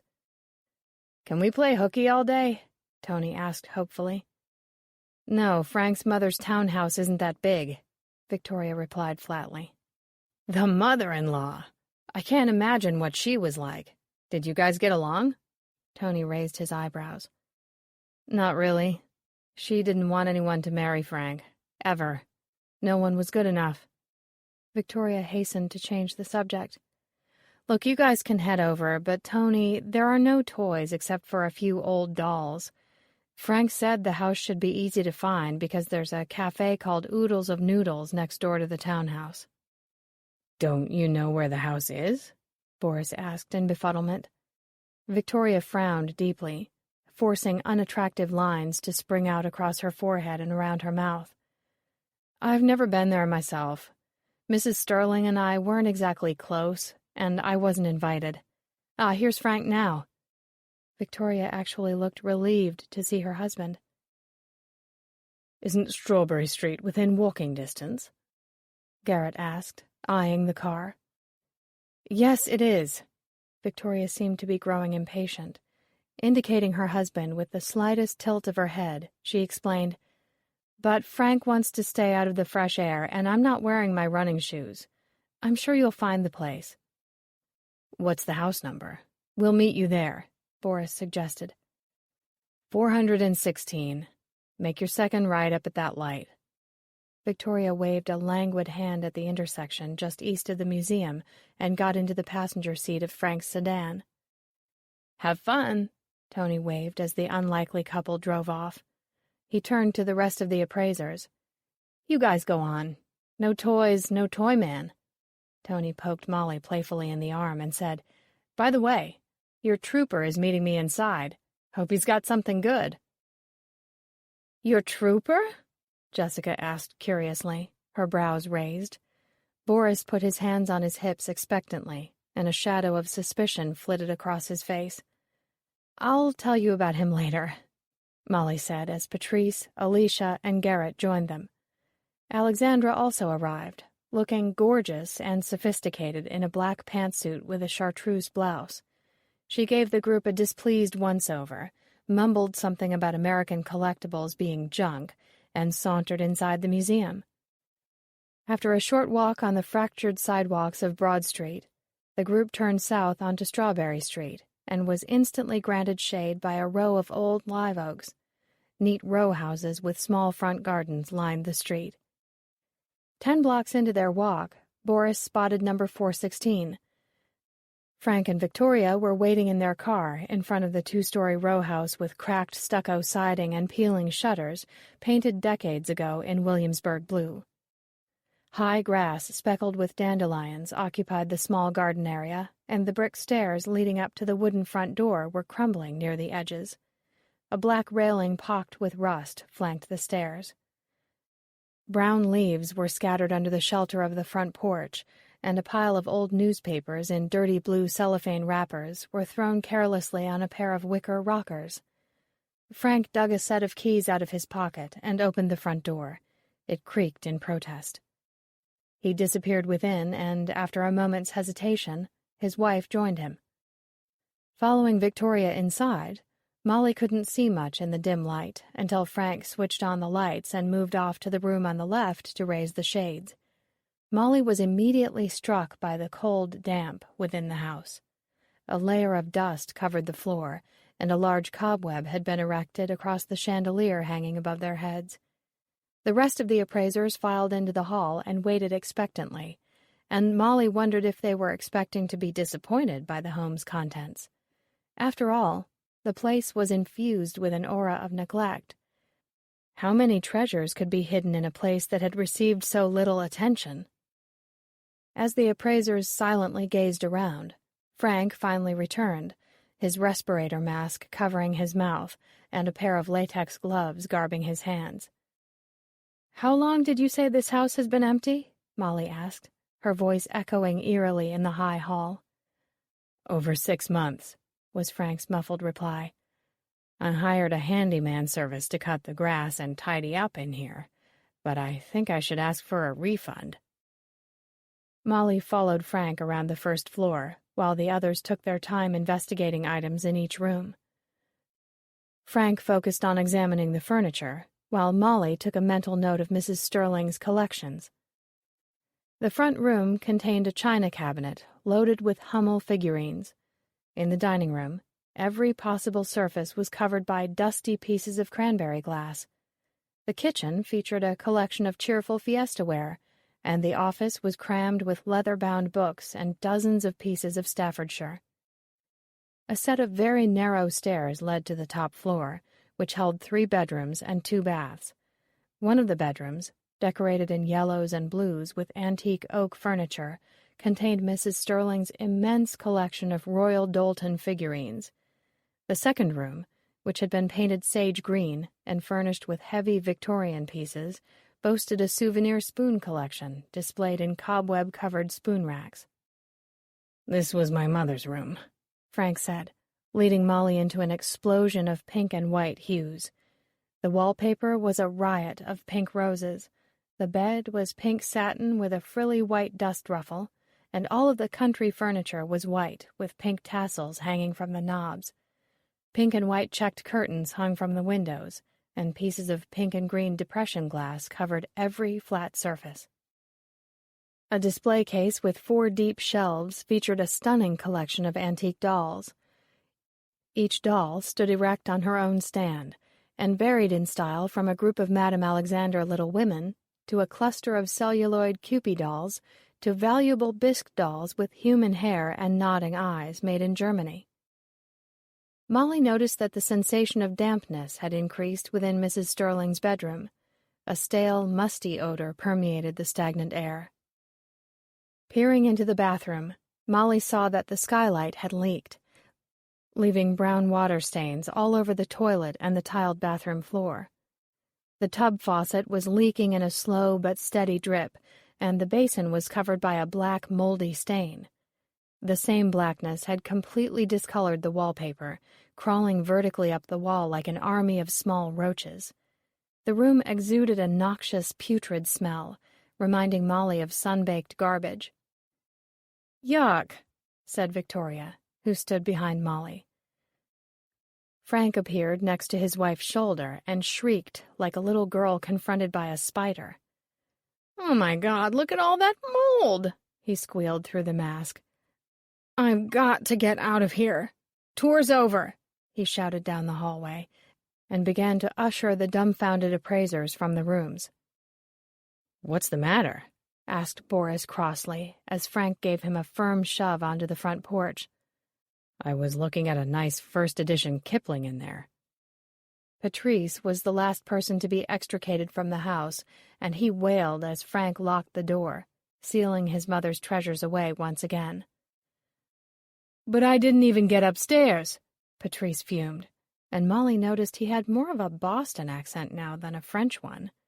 "And that Royal Doulton. Frank, I must get back in there."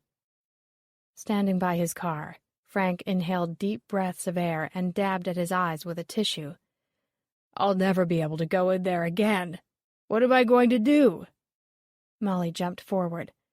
"You can still have all the contents cleaned and put up for auction," she said soothingly, her mind racing. "You don't need to go back inside. Let someone else handle that for you." "But I want to sell that stuff right away.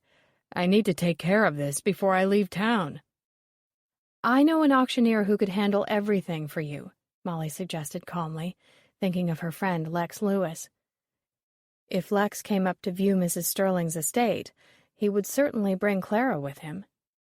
If she played her cards right, Molly would have a companion to eat out with in Carytown after all. "Do you? Oh, that would be great," Frank gushed in relief. "How soon do you think he could look the place over?" "I'll call him as soon as we get back to the museum," Molly promised. "He's an excellent auctioneer and will do his best to get you top dollar for your mother's things." "Don't you want to keep any of it?" asked Jessica in surprise. "No," Frank waved his hand dismissively. "I'm not interested in her smalls, and the furniture I have at home is of a much higher caliber. I can't stand that Victorian garbage. Oak, oak, oak. Yuck. Now, I need to get back to the set. I've had enough dust and mold for one day." He turned to Molly. "Let me know when your friend can get here." While Frank and Victoria drove off, Molly walked a bit behind the rest of the group as they headed back to the museum. She excitedly dialed Lex's number, hoping he wasn't out on another call or busy appraising an estate. Luckily, he answered on the third ring. "Hey, Lex," Molly greeted him, speaking loudly over the rumbling of a passing garbage truck. "Feel like coming to Richmond?" "Molly, speak up. I can barely hear you." Molly scowled. She hated cell phones, but she explained the immediacy of the situation and succinctly described some of Mrs. Sterling's collections. By the time she had finished her account, she had reached the museum. Just as she was easing herself into a comfortable bench outside the front door, Lex agreed to drive up and take a look at Frank's mother's estate. "Any luck?" Frank suddenly appeared in front of her. Molly jumped, clutching her cell phone hard in surprise. She then shoved her phone into her purse and gave Frank an encouraging smile. "Yes, the auctioneer and his staff will be here tomorrow afternoon. Is that okay?" Frank sneezed. "I'll be a bit tired as it's the first day of the show, when I have to meet with the public, but I suppose I'll manage." "You can give me the house keys if you're too tired," Molly suggested as they walked toward the front door. "Good idea. I don't want to go back inside anyway." Frank handed her the key ring with his thumb and forefinger as if it were a contagious disease. At that moment, Molly stumbled on a turned-up corner of the rubber doormat, and the keys clattered to the concrete floor, bouncing among 3 pairs of shoes. Molly raised her eyes to see whose bodies the feet belonged to. She recognized all 3 men immediately. Garrett was smoking a cigarette with Frank's cleanup boys, Randy and Chris. As Garrett smiled widely at her, Randy bent his thin body over to retrieve the keys. He dangled them in front of his chest, narrow eyes boring into Molly's wide gray ones. There was something cold and menacing about the intensity of his stare as he dropped the keys into her open palm. "Don't you have work to do?" Frank demanded in annoyance, and Chris immediately stumped out his cigarette and hurried inside. Randy stubbornly continued smoking, his gaze on the cloudless sky. Frank began to cough and shot Randy a look of pure revulsion. "Nauseating habit," Frank said over his shoulder as he headed into the museum. Disappointed to discover that Garrett was a smoker, Molly quickly followed in Frank's sneezing wake. Molly didn't mind the smell of pipe smoke. In fact, her grandfather had once puffed merrily away at a lovely rosewood pipe as he told her stories of undersea kingdoms and magical forests filled with tamed dragons or vindictive fairies. There was something nostalgic and romantic about the scent of a burning pipe. On the other hand, cigarette smoke reminded her more of the packed rooms of country auctions, where stale air and a floor littered with spent butts, which occasionally floated in the spittle that was the result of a discarded hunk of chewing tobacco, made a 5-hour auction a trying affair. Molly had often imagined that she was turning a shade of unattractive yellow as her contacts protested and burned, and she squinted uncomfortably at the item being sold through a circulating fog of cigarette smoke. Taking notes for an article during one such auction, Molly decided that she was simply not paid enough to endanger her health every week. But then a miniature fire pole whose tapestry had been woven by a 7-year-old girl in 1862 came up for sale, and Molly forgot all about her tobacco smoke-induced complaints. Back inside the smoke-free museum, Molly spent a pleasant morning interviewing Alicia and photographing a fabulous folk art portrait of a young girl holding a gray kitten. Next, she spent some time with Lindsay, whom she photographed with a Baltimore quilt done in reds, greens, and golds on an ivory background.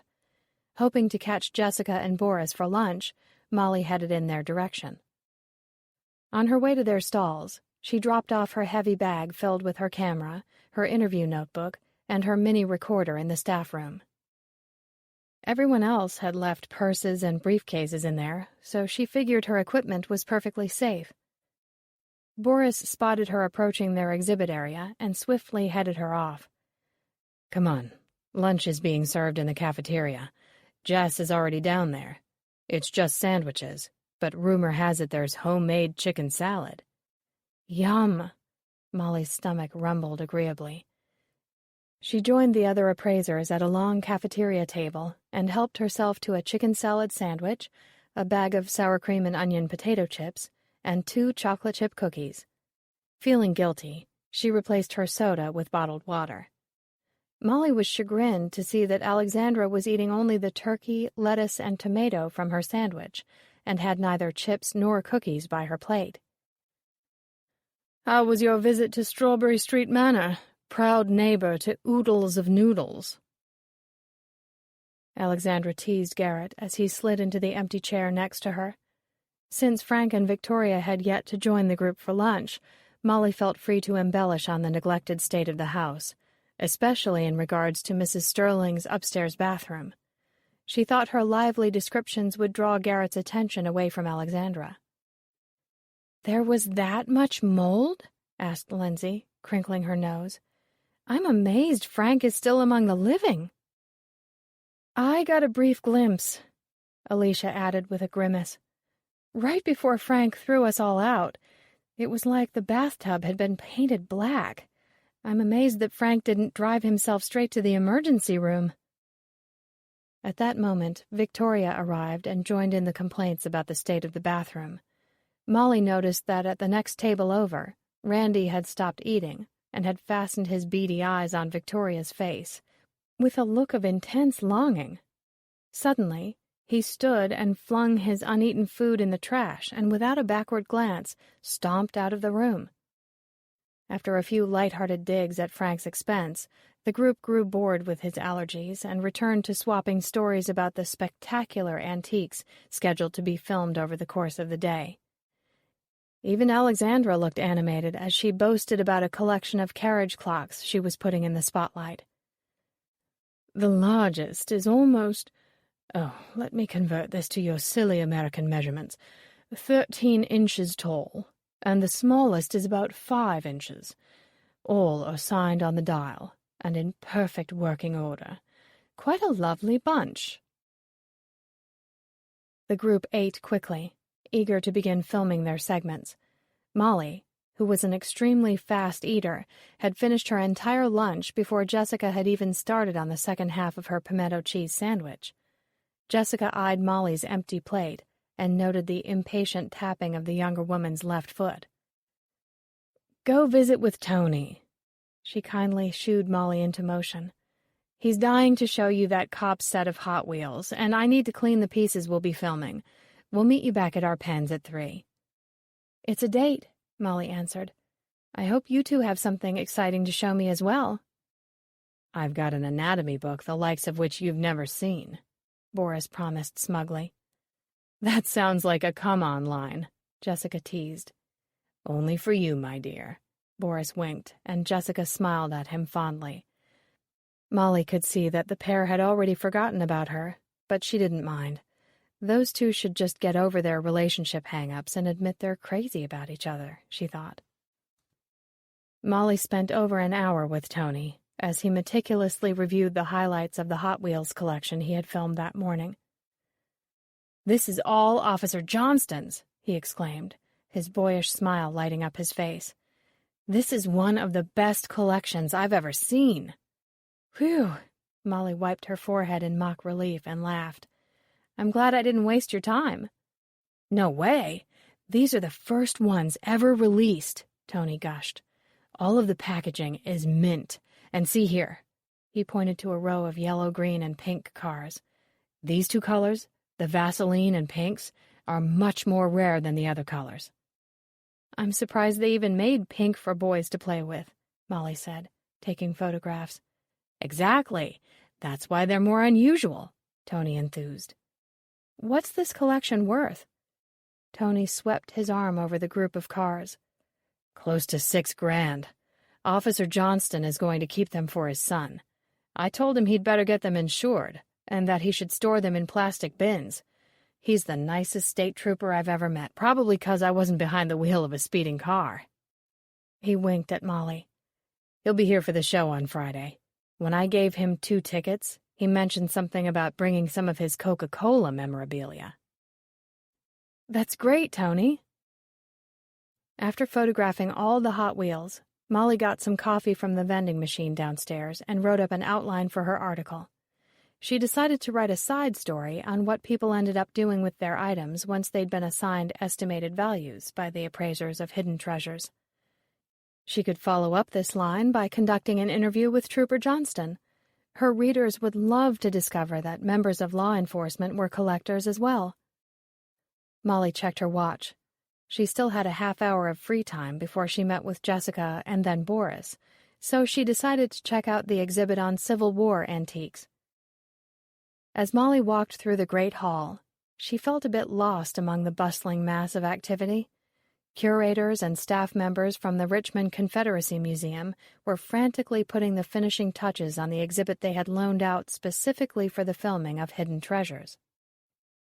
Molly paused next to a formidable statue of Stonewall Jackson on horseback.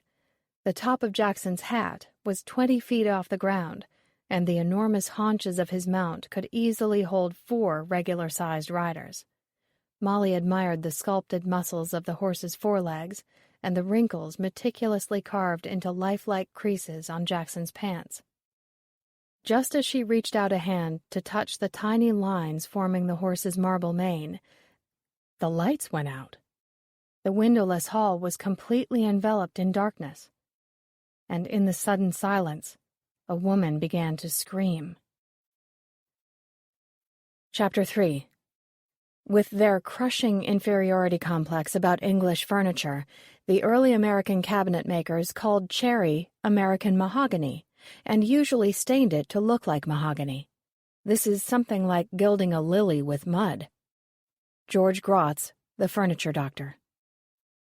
Molly stood with one hand on the horse's marble mane, and her body pressed against Stonewall Jackson's cold but reassuringly solid leg. The woman's panicked screaming was close enough to force goosebumps to erupt up and down Molly's arms.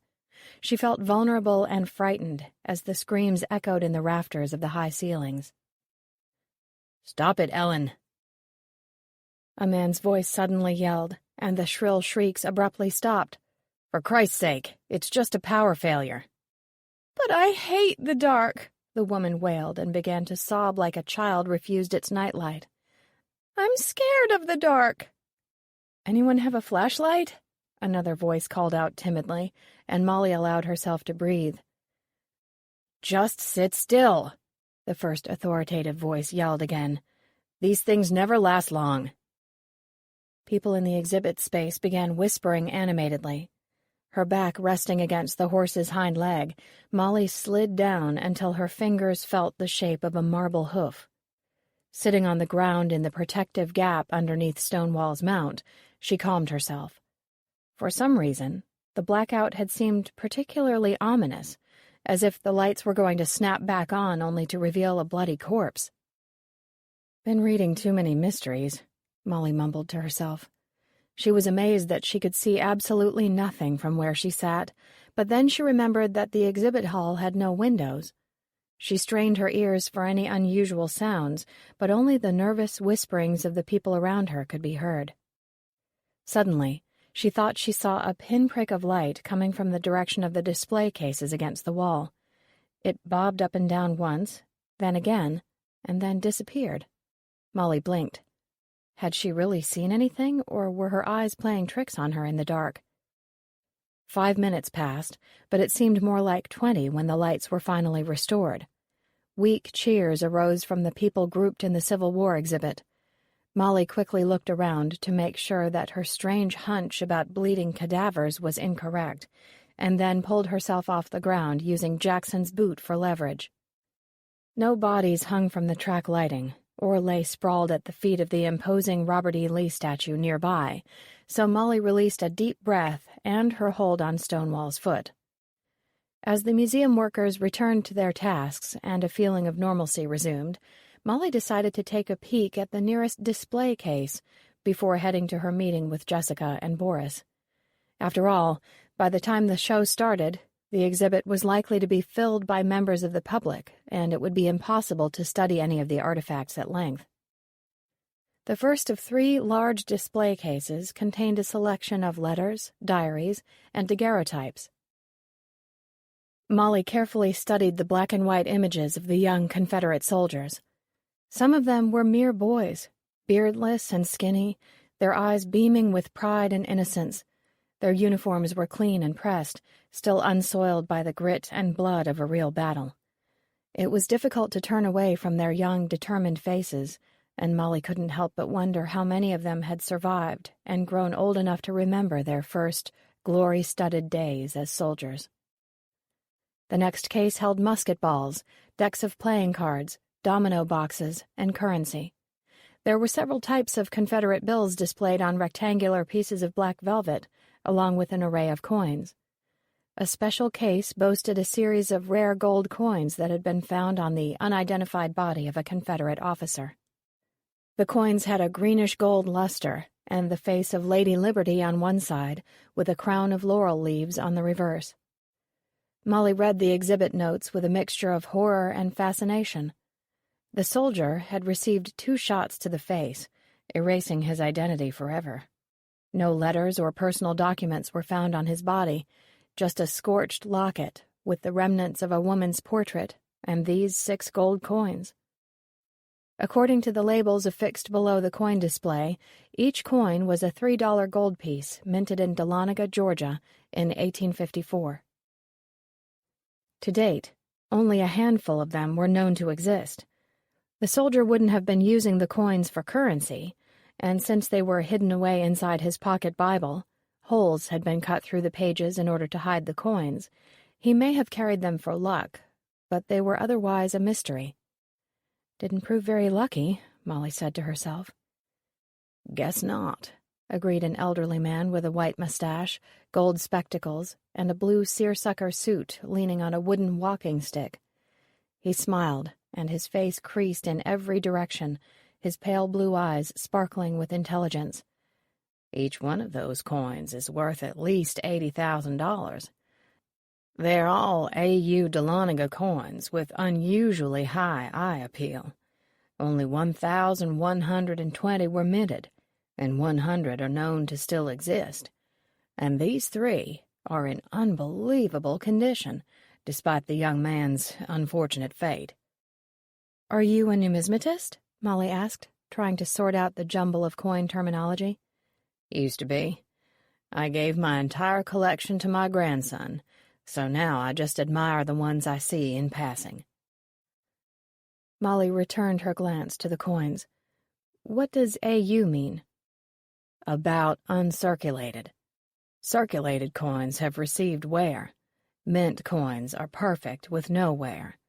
AU coins exist in the realm between extremely fine and mint. The man chuckled. But I certainly could never afford that level of coin. One of those beauties sold in New York last year for $100,000. Wow. So there's almost $500,000 worth of coins here? Shouldn't a team of armed security guards be watching them? The old man pointed with his cane to an empty chair across the aisle. That's where the guard's supposed to be, but I imagine he went to check on that power failure. Plus, we're all here working and watching. No strangers walking through the halls just yet. He gave her a playful wink. Speaking of work, guess I'd better get back to supervising my interns. Enjoy the exhibit. Molly cast one more appreciative look at the coins and the photographs of battlegrounds. Civil War displays always made her feel depressed, and she hated to see the tragic evidence of what had happened to the men and women of a divided nation, so she hastened along to find Boris and Jessica. As she passed by Frank's screened niche, he hailed her over with a wave. The slant front desk is ready to be photographed, he told her, and I thought you might like to be present when I check for hidden compartments. After all, I owe you a favor for finding me an auctioneer so quickly. Molly couldn't resist the possibility of discovering some treasure of unspeakable rarity within the desk, so she ran over to Boris's exhibit area to tell him that she would be late, but the camera crew was already filming him with a large, leather-bound anatomy book. Victoria was standing by to film the segue between the segment on the anatomy books and the next commercial break. "Can you tell him that I'm with Frank, and I'll be back in a little while?" Molly asked Victoria, who issued a bored nod in response. The slant front desk had been expertly polished and waxed. Its red patina radiated age and beauty as Frank ran his hands tenderly over its surface. "No gloves?" Molly teased. "Not on camera," Frank answered shrilly, oblivious to her jesting. "Take some pictures, then we'll dig around inside." "Hasn't the owner already searched for secret areas?" "I doubt it. The owner's an 84-year-old lady who has had this piece in her family for years. She just wants the appraisal for insurance purposes, as she's going to leave it to her daughter in her will. Said she just kept a bunch of letters in it, and it was kept closed most of the time. That's why the inside has a deeper red than the outside. It was exposed to less sunlight over time." After shooting several photos, Molly took a seat in a chair next to Frank as he switched on a pen light and began working his fingers inside each pigeonhole. Watching him, Molly could sense his deep appreciation of the workmanship it required to craft the desk's nooks and drawers, careful dovetails, and detailed inlay. Frank closed his eyes as if in a trance, letting his hands search and pry as he tried to get a sense about an extra-large hollow space or a thinning of an area of wood. As Molly leaned closer, she detected a faint, musty odor beneath the heavy smell of furniture wax. It was oddly familiar, but she couldn't quite place it. The interior of the desk had a small central cupboard surrounded by pigeonholes and drawers. Frank was carefully examining one of the pillar-like pieces of wood that created a fluted border between the cupboard and the pigeonholes. "Here," Frank breathed, pulling one of the pillar-like pieces away from the body of the desk. It slid out, revealing a small vertical space in which documents or other thin objects could be stored. Mesmerized, Molly waited while Frank put his pale face against the opening and flashed his tiny beam of light into the cavity. He began to frown. "What is it?" Molly asked. "Someone forced this," Frank replied angrily. "And recently, too. See these scratches?" Frank handed her the piece of wood that had formed the fake pillar front, and then shone the light beam on similar scratches within the cavity. "Those are made with a screwdriver, and there's fresh wood dust in the opening, if there was something in here." He broke off as a powerful coughing fit racked his body. Swallowing great gulps of air, he searched his pocket for tissues. After loudly blowing his nose, he frowned and whispered, "It's gone now." "What do you think happened?" Molly asked. Frank looked at the desk angrily. "Some moron in the owner's family must have rifled through this piece in case there was anything of value inside. Damn amateurs." Molly sat with him as he searched the rest of the pigeonholes, but no more secret compartments were discovered. She felt sorry for Frank, odd as he was, for missing out on the desk's treasures. She was disappointed, too. After all, it would make a great article if she had been an eyewitness to the finding of some rare document or precious gem. Handing the fake drawer front back to Frank, she noticed black smudges on her palm. Frank's hands were also dusted with black smudges, and a long streak of pale black darkened the tip of his nose and upper lip. His eyes had begun watering, and just as Molly was about to tell him about the marks on his face, he jumped up, rubbing vigorously at his eyes, and said, "I've got to get my nasal spray. Excuse me." Molly watched him scurry off down the wide aisle dividing the exhibit areas. Then she picked up the discarded pen light and directed the beam around the pigeonholes. Black smudges were everywhere, but without direct light on them, they could barely be seen. Molly wondered why Randy and Chris had not done a better job cleaning the desk's interior. Putting down the pen, she went off to the restroom to wash her hands. Just as she was drying them off, Jessica entered and headed for the sink. "We're all eating Italian tonight," she said, rubbing her hands vigorously under the tap. "Garrett's found us a place in Carytown that is supposed to have delicious, authentic Northern Italian cuisine." Molly examined her curvy figure in the mirror, and after tugging her blouse over her hips, frowned. "I could do without all those heavy sauces," she answered. Jessica appeared next to her at the mirror and deftly applied lipstick in a brownish rose shade. She ran thin hands through her cropped hair and asked, "Got a boyfriend?" "There's someone from work I'm interested in. We've been out on a few dates, but our schedules seem to be keeping us apart." "Take it from me, honey." Jessica spritzed on some light perfume with a fruity bouquet. "My husband got too busy for me. Too busy with another woman, that is. That's why we're divorced. You don't want a man like that."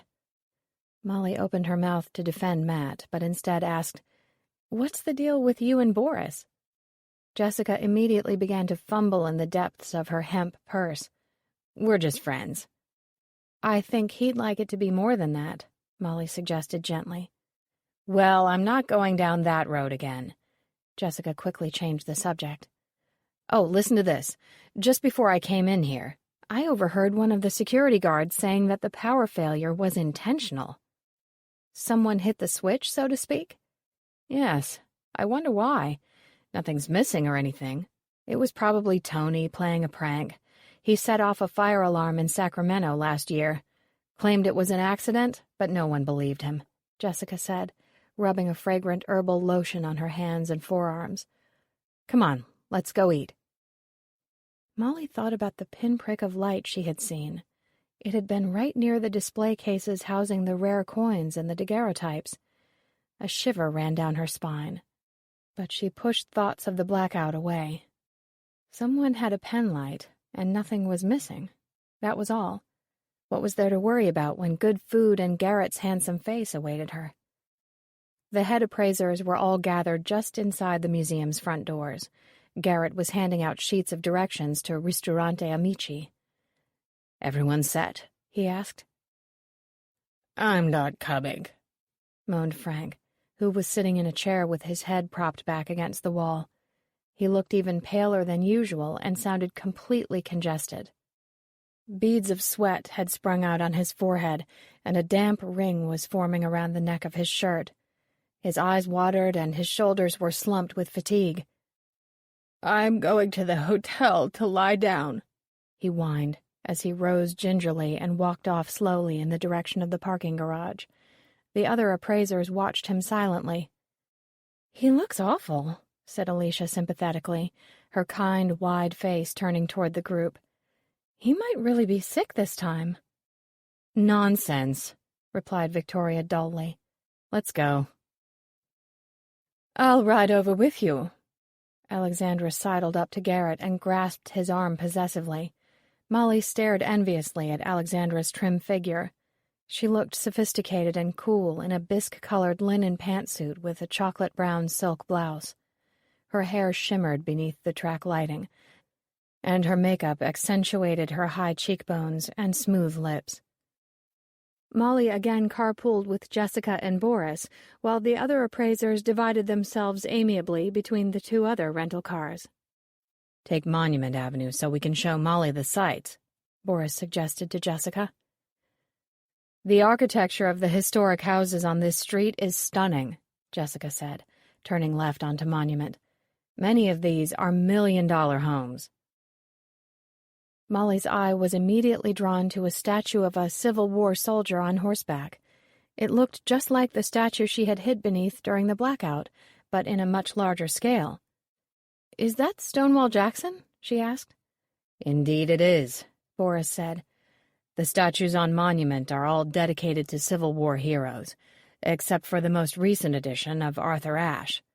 All great men, I would say, but many Richmonders are upset over the latest edition. I've got a friend who lives here, and he thinks the Civil War theme should have been left uninterrupted, but I think it's a wonderful addition." Molly gazed in awe at the enormous mansions lining both sides of the city street. Wrought iron gates surrounded the small yards of 4,000-square-foot, three-story homes that sat on wide haunches behind tree-lined sidewalks. Even though the rows of large houses seemed uniform, Molly noticed that, upon closer scrutiny, the architectural styles were actually quite varied. A colonial was neighbor to a Spanish villa, which bordered a traditional Georgian. Ancient magnolias and oaks stretched their arms out over the neat lawns or front gardens, and well-dressed pedestrians walked dogs and exchanged friendly greetings. "Up next is the monument to Jefferson Davis." Boris continued his role as tour guide. Molly craned her neck in order to view a pillared arch with an obelisk rising from its center. She was more interested in watching the homes pass by, but Boris pointed out Lee sitting astride Traveler, and finally, another general on his mount, Jeb Stuart. "Are you a Civil War buff, Boris?" Molly asked. "Not really. I just picked this stuff up by default. Hazards of the occupation, so to speak." "You mean becoming a tour guide is your occupational hazard?" Jessica teased. "No, being smarter than everyone around me is." The women laughed as Jessica pulled into a parking space on Main Street, right in front of one of the many Carytown antique stores. Molly noticed a long row of boutiques, specialty shops, and eateries lining both sides of the quaint downtown street. The whole area had a lively, colorful atmosphere. No wonder Clayton loves this part of town, Molly thought. The restaurant featured a narrow downstairs room, seating couples only, and a cozy upstairs with larger tables crammed next to one another in the style of traditional European cafes. After their party was seated and had ordered a tantalizing selection of entrees, Molly dipped a thick slice of warm Italian bread into olive oil seasoned with Parmesan cheese and sipped a glass of smooth red wine. Once again, she felt extremely comfortable in the company of the appraisers. While they feasted on penne and vodka sauce or veal marsala, Jessica, Boris, and Tony entertained their fellow diners with stories of the most ridiculous objects the public had brought them to be appraised. A box of used Playboy magazines. And I mean used, Boris was saying. What about that beehive wig someone brought me in San Francisco? Lindsay burst in on his story. That thing was full of bugs. Molly enjoyed her homemade gnocchi and creamy pesto sauce and the delightful chatter of the head appraisers. Over frothy cups of cappuccino, she also remembered that Lex and her mother would arrive tomorrow. All she needed was Matt by her side, and all would be right with the world. Sensing that Jessica and Boris were going to linger over a second cup of decaf, a fatigued Molly joined Victoria and Alexandra in Garrett's car. 3 lovely ladies in my car. How lucky I am, Garrett said, as he drove toward Victoria and Alexandra's pricey hotel located near the museum. At the front door, Victoria bid them a brief good night, while Alexandra hesitated, seemingly trying to think of some way to keep Garrett near her a little while longer. Shooting Molly a nasty look, she asked Garrett to pick her up in the morning. Can't put up with a quick ride with Frank and Victoria, Garrett teased. Molly watched Alexandra's stiff face force itself into a grin. It's just nice not to be surrounded by sneezes and tissues for a spell. Righto. See you in the morning. During the brief car ride back to the bed and breakfast, Molly asked Garrett to compare the British and American versions of hidden treasures. He pointed out that most of the objects brought to the British show were far older than the ones he saw in America. He mentioned several items, from Portuguese side tables to Delft tiles, and before Molly knew it, they had reached the bed and breakfast and had climbed the stairs to their rooms. She looked at her watch and was amazed to see that it was after midnight. If she'd been at home, she would have been in bed by 10, curled up with a book and her 2 cats, Merlin and Griffin. Turning the key in her door, she was even more surprised when Garrett laid a restraining hand on her arm. Nightcap? He asked. I've got some lovely brandy in my room. Brandy, Molly thought. Who drinks that? Having a nightcap in America only meant one thing: sex. Molly wondered if it meant the same thing in Britain, too, but when she raised her bent head to tell him she was too tired, his face was suddenly inches from her own. Molly could feel the warmth of his body as he leaned in against her. She felt frozen in place. She was very attracted to this man, but yet, did she really want to kiss him? What about Matt? With Garrett's lips approaching hers, Molly knew that her indecision was about to lead to a kiss, and she resigned herself to being swept away by the moment. However, her lips remained untouched as another one of the guest room doors creaked open, and Garrett immediately leapt back to a respectable distance. Boris stepped out of his room still wearing his suit jacket. He and Jessica must have returned just minutes before Molly and Garrett. Looking at them in concern, he said, Listen, I've got Victoria on the phone. Frank never returned to their room. You didn't see him on your way home, did you? No, Garrett answered, while Molly tried to discern the gravity of the situation. Has he ever stayed out all night before? She asked curiously, thinking about what Jessica had told her about Frank and Victoria having different bedrooms at home. No, Boris answered. Okay, I'll have to tell her we have no news. He may have gone back into the museum for some reason. Could he have gotten locked in? Garrett asked. Boris looked thoughtful. Don't think so. All the night guards would identify him by his hidden treasures badge. He could get in or out if he really needed to. Well, let me get back to Victoria. Good night. Good night, said Molly to both men, rushing into the safety of her room. Adrenaline was surging through her veins as she pictured Garrett's face moving closer and closer to her own. Garrett had almost kissed her, and she had actually been prepared to let him. Molly averted her own eyes as she stood before the bathroom mirror brushing her teeth. She was too disgusted to look at herself, so instead she considered the possibility that Frank was truly missing. He had looked absolutely awful as the group left for dinner. Perhaps he really was sick. Maybe he drove himself to the hospital instead of going back to the hotel. Wondering briefly if she should suggest this possibility to Boris, Molly decided she'd look foolish if she called his room with such a theory. After all, Boris knew Frank much better than she did. Frank would probably be in the exhibit area in the morning as usual, blowing his nose and barking at Randy and Chris. Sliding under the rosewater-scented covers, Molly was sure Frank was absolutely fine. However, she couldn't have been more mistaken. Chapter 4. When a tree is cut down, its life support system comes to a halt.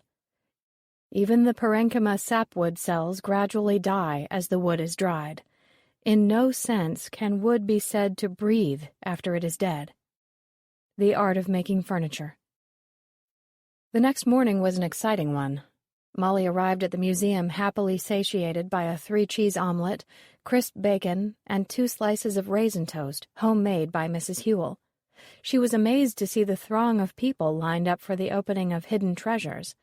The show had pre-sold over 3,000 tickets, with 1,000 people arriving per day. Those lucky few in possession of rare or extremely valuable objects would be invited back for further filming on Saturday morning. Once the show wrapped, it would take the road crew another 2 days to disassemble the show and pack the hundreds of tables and chairs, lighting fixtures, booth structures, and the show's signage into an 18-wheeler before heading to the next city. Jessica had previously mentioned to Molly that the appraisers were looking forward to a week off before opening the next show in D.C. After working in Tampa, Charlotte, and Atlanta with no break, everyone was ready to go home, however briefly. For Jessica, home was Charlotte, North Carolina.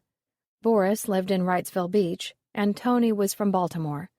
Hidden Treasures made its headquarters in Washington, D.C., and most of the appraisers lived south of the Mason-Dixon line. Victoria and Frank were closest to D.C.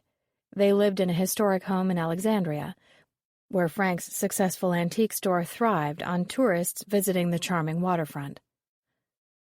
I could have worked for Sotheby's, but there's no good sweet tea in New York, he had stated the other night at Casa Rita. Most Southerners would agree with Frank that strong sweet tea was an important part of any Southerner's diet. Molly longed to see what items the public had chosen to bring for appraisal, and wanted to slowly walk along the line of ticket holders, but Garrett pushed her forward. Once inside, they flashed their ID badges to the security guards and, after being eyed curiously by those waiting in the front of the line to be called by an appraiser, headed for the Great Hall. Before they could reach the Civil War exhibit, Victoria intercepted them with a frantic wave. She quickly spoke to a group of cameramen, and then approached Molly and Garrett in long, rapid strides. Victoria's face looked drawn and haggard.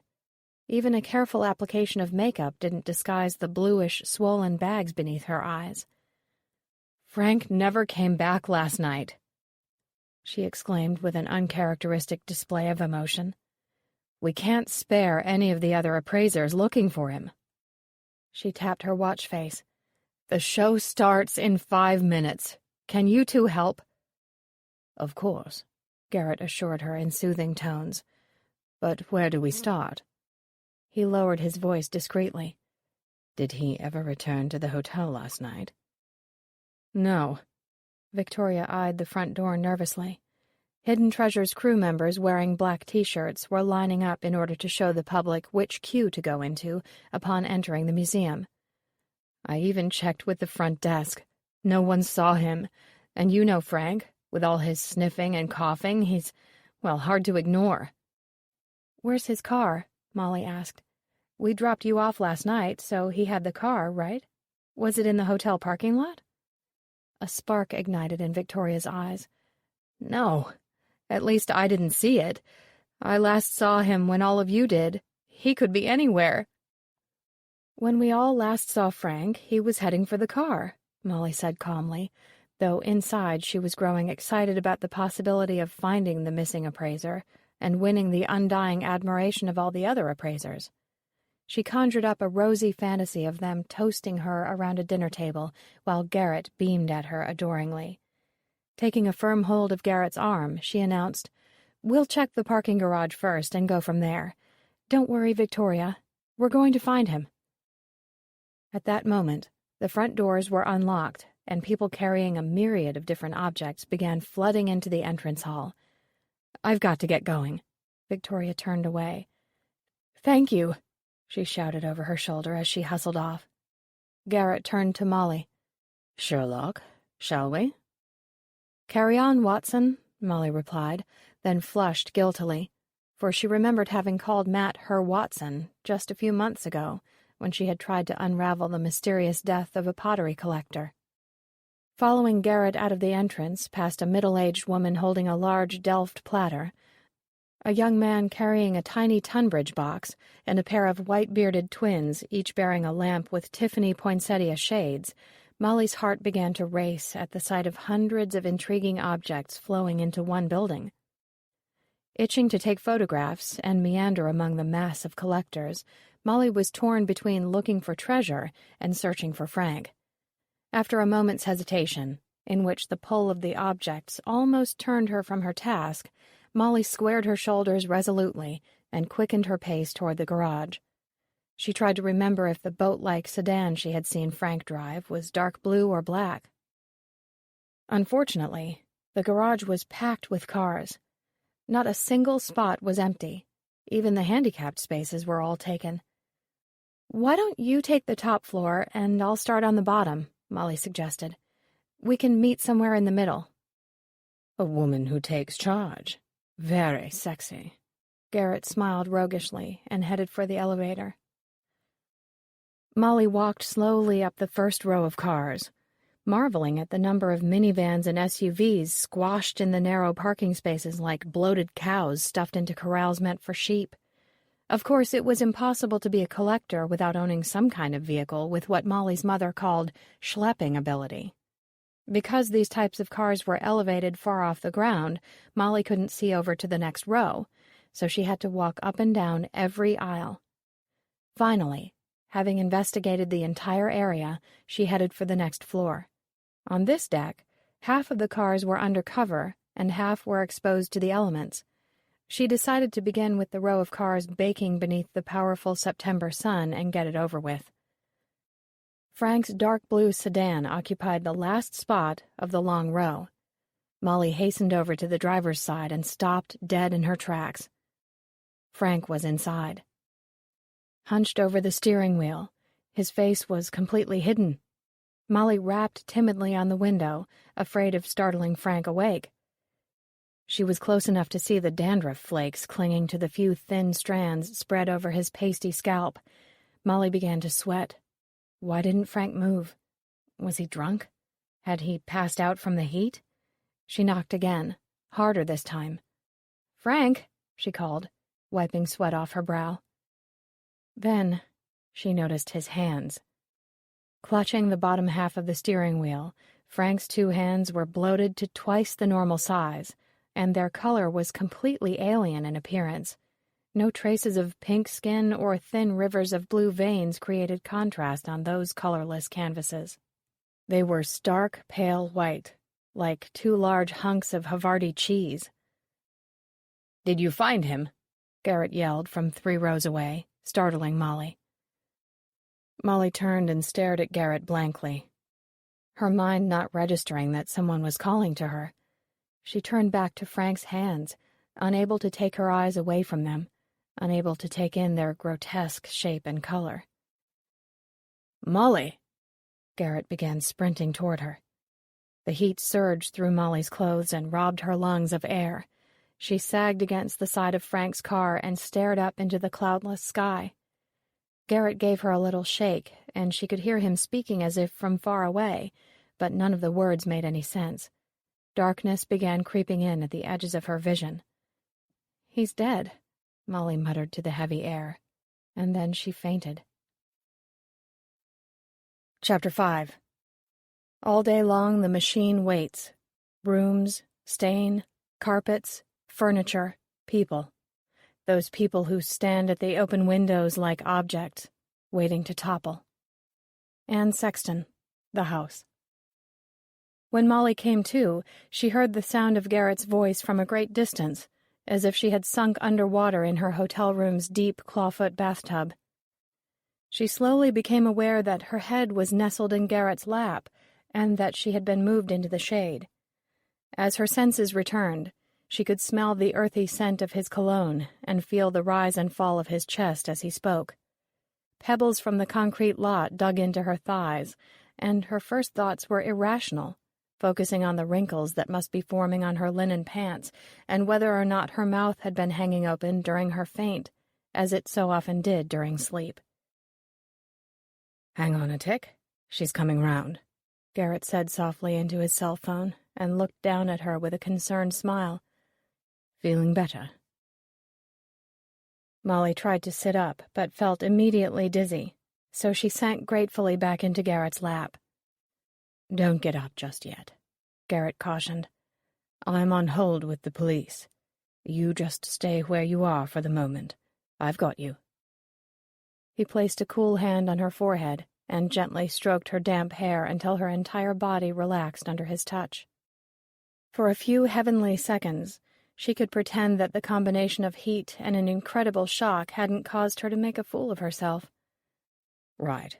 We'll be waiting in the car park," Garrett said confidently into the phone, and then stuffed it into his shirt pocket. "Awful fright." He spoke to Molly tenderly. "That the first corpse you've seen?" Molly eased herself into a sitting position. Suddenly feeling awkward and shy, she looked around, taking in the fact that they were both seated in an empty parking space just under the cover of the deck. "No, it's actually not the first time I've seen a dead man," she answered, staring fixedly at a chipped toenail on her left foot. "In the beginning of the summer, I saw a well-known pottery collector collapse at a kiln opening. Turns out he had died on the spot. Later, I discovered his wife's body in their mansion. She'd been shot in the chest. Sometimes I see that awful image in my mind before I go to sleep." Molly shivered, despite the intense humidity. She wanted to change the subject, having no desire to rehash those dramatic events with a relative stranger. "You don't say." Garrett couldn't prevent the curiosity from stealing into his placating tone. "So you've actually seen 2 dead bodies?" "I'd rather not go into details, if you don't mind. In fact, I'm feeling much better now." She smiled weakly and stood up slowly, dusting off her pants, which were now both dirty and wrinkled. "I don't know what happened. I think I just forgot to breathe. Trust me, I am not the swooning type." "No," Garrett agreed as he sprang lightly to his feet. "I don't imagine many of you American girls are." Molly realized they were suddenly acting rather callous, considering the body of a celebrity appraiser was baking away in a nearby car. She reasoned that shock had allowed them to momentarily neglect the dead man. But the image of Frank's bloated hands was firmly imprinted in Molly's psyche. That unnatural shade of white belonged to a lump of unbaked bread dough, not to a human. "Poor Frank," she exclaimed as the wail of approaching sirens burst through the thick and stagnant air of the parking garage. "I wonder what happened to him." A mournful look appeared in Garrett's eyes. "He wasn't feeling well yesterday, remember? He may have had some kind of heat stroke." "He could have been in that car all night. What a pathetic place to pass away," Molly whispered, her eyes glued to the back of Frank's sedan. Her voice sounded much calmer than she felt. "He didn't come with us to dinner, and he never made it back to his hotel. Poor man. To die alone like that? How awful." Unexpectedly, tears sprung into her eyes. Suddenly, Garrett's arms were around her. "It'll be all right," he soothed. Molly felt safe and comforted in his arms, breathing in his woody, masculine scent. Just then, the sirens grew piercingly loud as 2 police cars and an ambulance drove up the curve of the parking deck and came to a stop in front of them. Their embrace ended abruptly. Garrett immediately took charge. He introduced himself and Molly, then led the officers over to Frank's car. Molly followed the group of men, watching in fascination as one of the policemen easily forced a long metal bar inside Frank's window and unlocked the driver's side door. A putrid smell, like rotten cheese mixed with sun-baked garbage, immediately burst from within the car, and Molly quickly covered her nose with the sleeve of her blouse. Garrett pulled a handkerchief from his pants, clapped it over his mouth and nose, and backed away.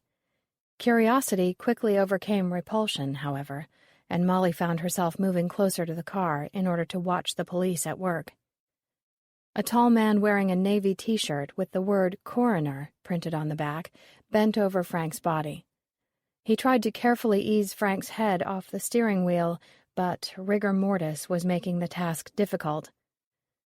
Finally, with the help of a burly-looking policeman with a shock of red hair, the two men managed to extract Frank's hunched body out of the car and onto a gurney. Molly was thankful Frank's eyes were shut. It was bad enough to look upon his impossibly white and waxen face without having his sightless eyes staring back at her. "Was it heat stroke?" she asked the man wearing the coroner t-shirt. He eyed her cautiously before answering, "Are you his wife?" "No, I was working with him," Molly stammered, suddenly thinking that Victoria was inside greeting the public and had no idea that her husband's corpse had just been loaded into an ambulance. "Well, we'll need to do a complete examination before we can state the cause of death. You'll have to talk to the officer there if you have any other questions," the man explained hastily as he shut the rear doors to the ambulance. Matters were clearly in the hands of the police from here on out. The robust redhead took a second peek inside Frank's car and then approached Molly and Garrett. He introduced himself as Officer Combs and then led them away from the car back into the shade.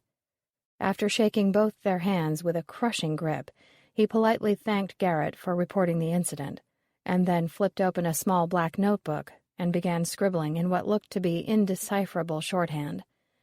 Finally, he looked up and asked them to explain how they'd come to discover the body.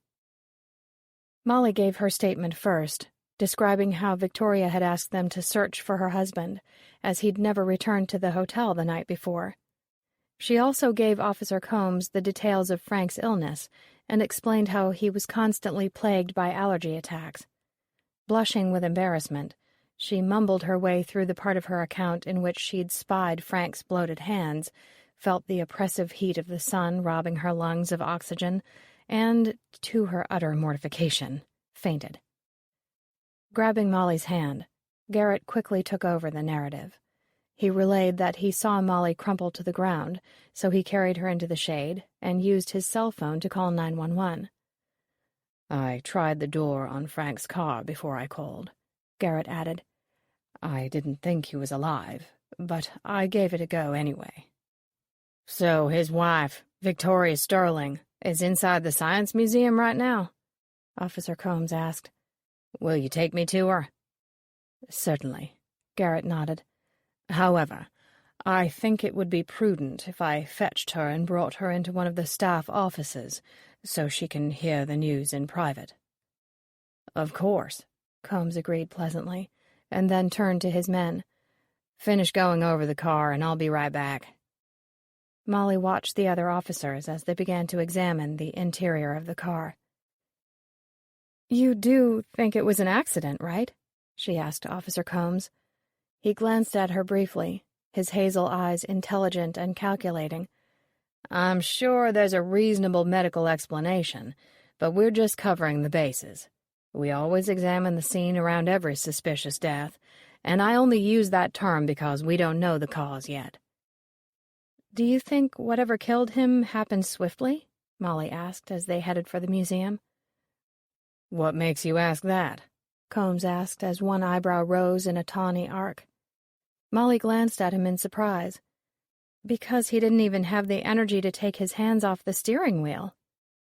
The noise inside the museum was deafening. Hundreds of excited collectors talked to their neighbors in line as they clutched plastic bags or carefully balanced treasure-laden cardboard boxes in their arms. Walking past groups of impatient people, Molly's eye spotted bright flashes of hooked rugs, brass lamps, shimmering crystal, and the warm glow of pottery as she and Garrett led Officer Combs deeper into the museum to where the head appraiser's niches were located. "I'm going to need names and permanent addresses for the whole crew," Officer Combs said to Garrett as they arrived at one of the museum's staff offices, which had been emptied for the use of hidden treasures. "I'd better fetch Guy. He's the producer." Garrett turned to Molly. "You'll have to bring Victoria here. She'll be filming now, so think of something to get her away without alarming her in front of the others." "What should I say?" Molly asked, panicking. How could she be expected to make up some silly excuse to pull Victoria away from filming when the woman's husband was dead? "You'll think of something," Garrett said kindly, and rushed off. Combs was no help either. He simply shrugged and disappeared into the office to wait. "Lord help me," Molly mumbled as she headed down the lane of screened booths. She found Victoria in the midst of filming an introduction for Patrice, a round woman in her 50s whose proud face beamed into the camera, sat next to Patrice behind a small velvet-covered card table. Their attention was fixed upon a jade-green lalique vase with 2 macaw heads jutting out of each side. Victoria introduced the owner as Mrs. Claudia Zimmerman, and then gestured gracefully toward the iridescent object on the table. The camera moved away from her face and zoomed in on the vase. "This is a rare vase," Patrice intoned nasally in his fake but convincing French accent. "See the beautiful plumage, no?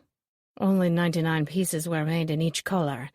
This vase is a limited edition and is in absolutely perfect condition."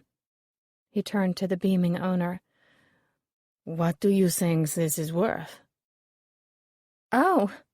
The woman's eyelashes fluttered theatrically for the camera. "I have no earthly idea."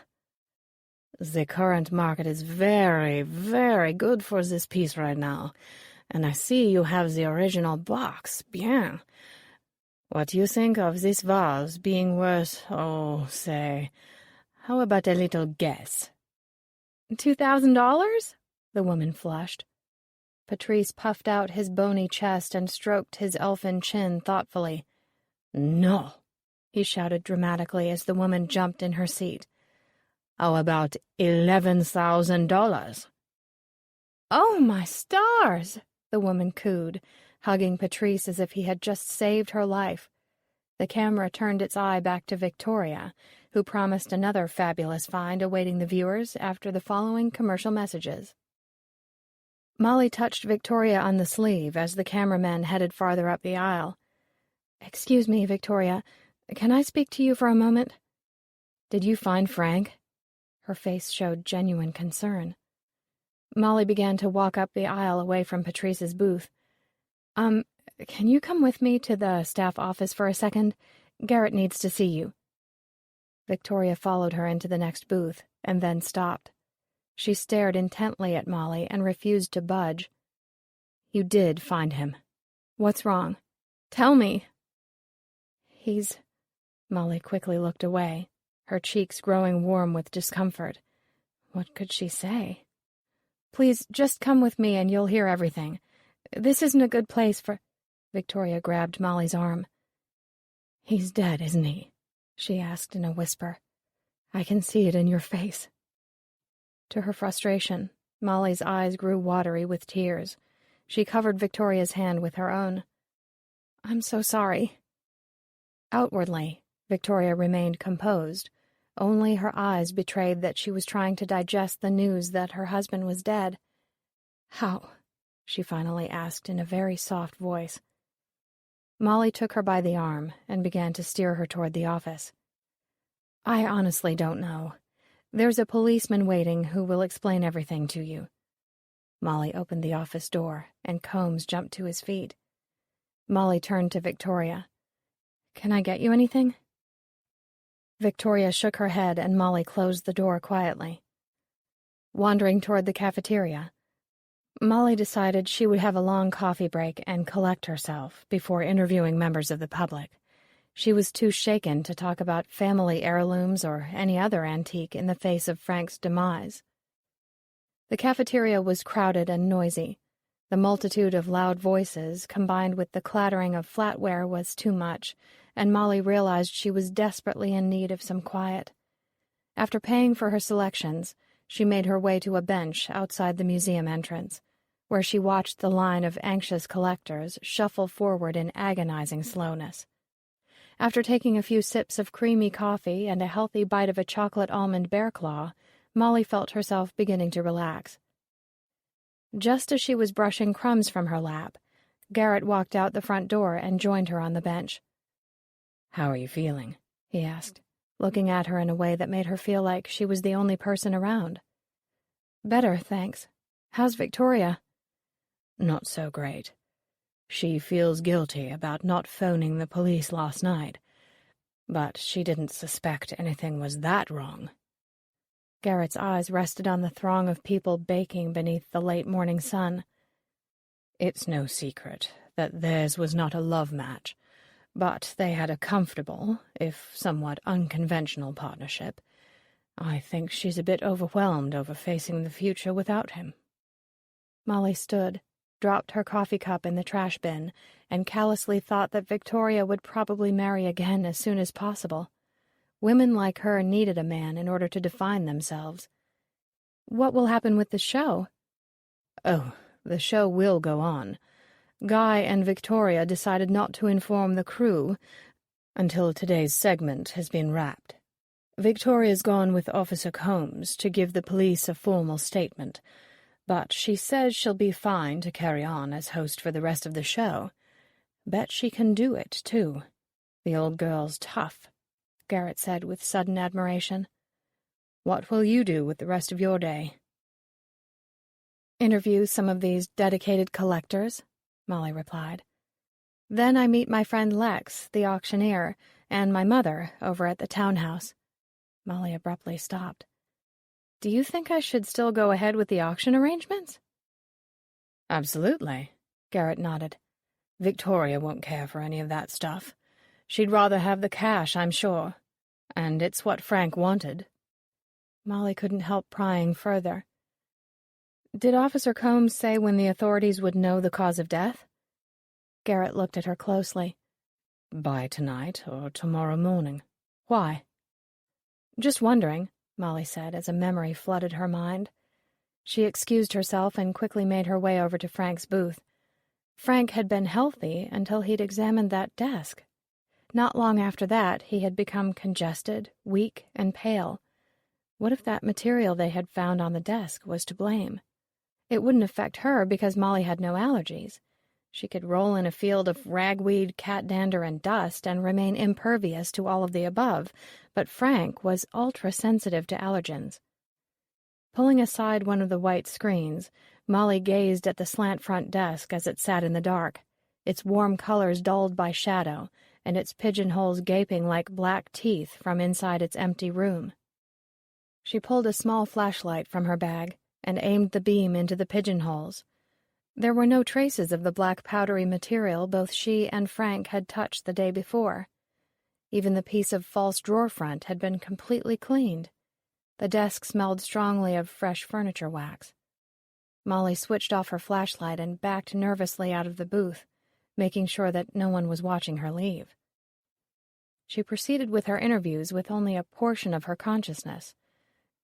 Normally, her full attention would have been devoted to a pencil drawing signed by Picasso, or a walking stick carved with skulls that held a hidden but fully functional miniature pistol within its wooden handle. Jotting down names and captions for her photographs, Molly kept seeing an image of the black powder smeared on Frank's face. Later, as she walked over to Strawberry Street to meet Lex and Clara at the townhouse, her mind focused on one thought that buzzed inside her head like a fly caught between the window screen and the glass. The black powder was purposely put there, and then just as intentionally removed, she mused. That newly polished desk exhibited all the signs of destroyed evidence. It had been polished before Frank and Molly examined it, so why polish it again? There was only one explanation. The person who cleaned it needed to make certain that not a trace of black powder was left behind. And that person was a murderer. Fredericksburg, Virginia, 1778. "We've got the French! We've got the French!" Thomas's young apprentice, William, screamed. "It's all over town. They're our allies now." "That is fortunate indeed," answered a mellifluous voice from Thomas's doorway. A tall young woman with blonde hair and intelligent blue eyes stepped into the shop. A maid trailed behind her, giggling nervously. Thomas recognized the pretty young woman immediately. "Miss Tarling." Thomas bowed low and hid his stained hands behind his back. "I remember you. I saw you in your father's carriage outside Samuel Chauncey's shop in Williamsburg." "I remember that well." The blue eyes flashed coquettishly, and Thomas felt his neck grow warm. "I am here on an errand from my father. He wishes to commission a new dining table and chairs. He does a great deal of entertaining, and our current table has proved insufficient in size, as our house in Williamsburg was much smaller. Will you come out and measure the room?" "Certainly. Right now, if you should desire it, miss." Miss Tarling issued a grateful curtsy and waited for Thomas outside. They walked several blocks in comfortable silence before the young lady glanced sideways at Thomas and began to speak. "My name is Elizabeth, but most people call me Elspeth. I don't know anyone here. We only just arrived last week. My father says that the Rappahannock River will make trading easier and allow him to get—" she lowered her voice to a conspiring whisper, "essential messages to our commanders in the north." Thomas almost tripped in surprise. Perhaps old Samuel Chauncey had been right. Men could fight the war for freedom in different ways. Luckily, his lack of grace went unnoticed by Elspeth. She paused before the wrought iron gate surrounding a large brick house and waited while Thomas swung it open for her. Inside the front hallway, Thomas admired the scrolling carving on the stairway banisters and marveled at the size of the dining room. It would take a large table indeed to fill such an impressive space. Thomas caught Elspeth watching him in one of the room's enormous gilt mirrors and quickly looked away. "I made your father's desk," he murmured, uncomfortable beneath her frank gaze. "I hope he has found it satisfactory." "Truly? You are the maker?" Her face lit up with interest and a trace of mischief. "Well, then, let me show you how it has fared." Elspeth led Thomas to a masculine room filled with books and maps. His eyes fell on the slant front desk, and he longed to open the lid and see how Captain Tarling had utilized the drawers and pigeonholes Thomas had so meticulously crafted. The dark walnut glowed warmly in the afternoon sun, and Thomas was pleased to see how dignified his piece looked among the fine objects the captain had collected by means of his wealth and trade connections. "So I guess you know all about the secret panels, since you built them." Thomas met Elspeth's unapologetic gaze for the first time. "Yes, miss, I know where they are." And then he boldly asked, "Do you?" Elspeth pulled out the two slide supports located on the sides of the top drawer and placed the lid gently upon the supports. This created the writing surface of the desk and revealed the pigeonholes. Ignoring the documents neatly arranged in the pigeonholes, Elspeth quickly showed her knowledge of the secret compartments within. "They're always empty, though. What good is such wonderful craftsmanship if you have nothing to put inside? No love letters, no treasured portraits or silhouettes, or locks of hair, and no details of where the redcoats will attack next." She laughed lightly, and then quickly sobered.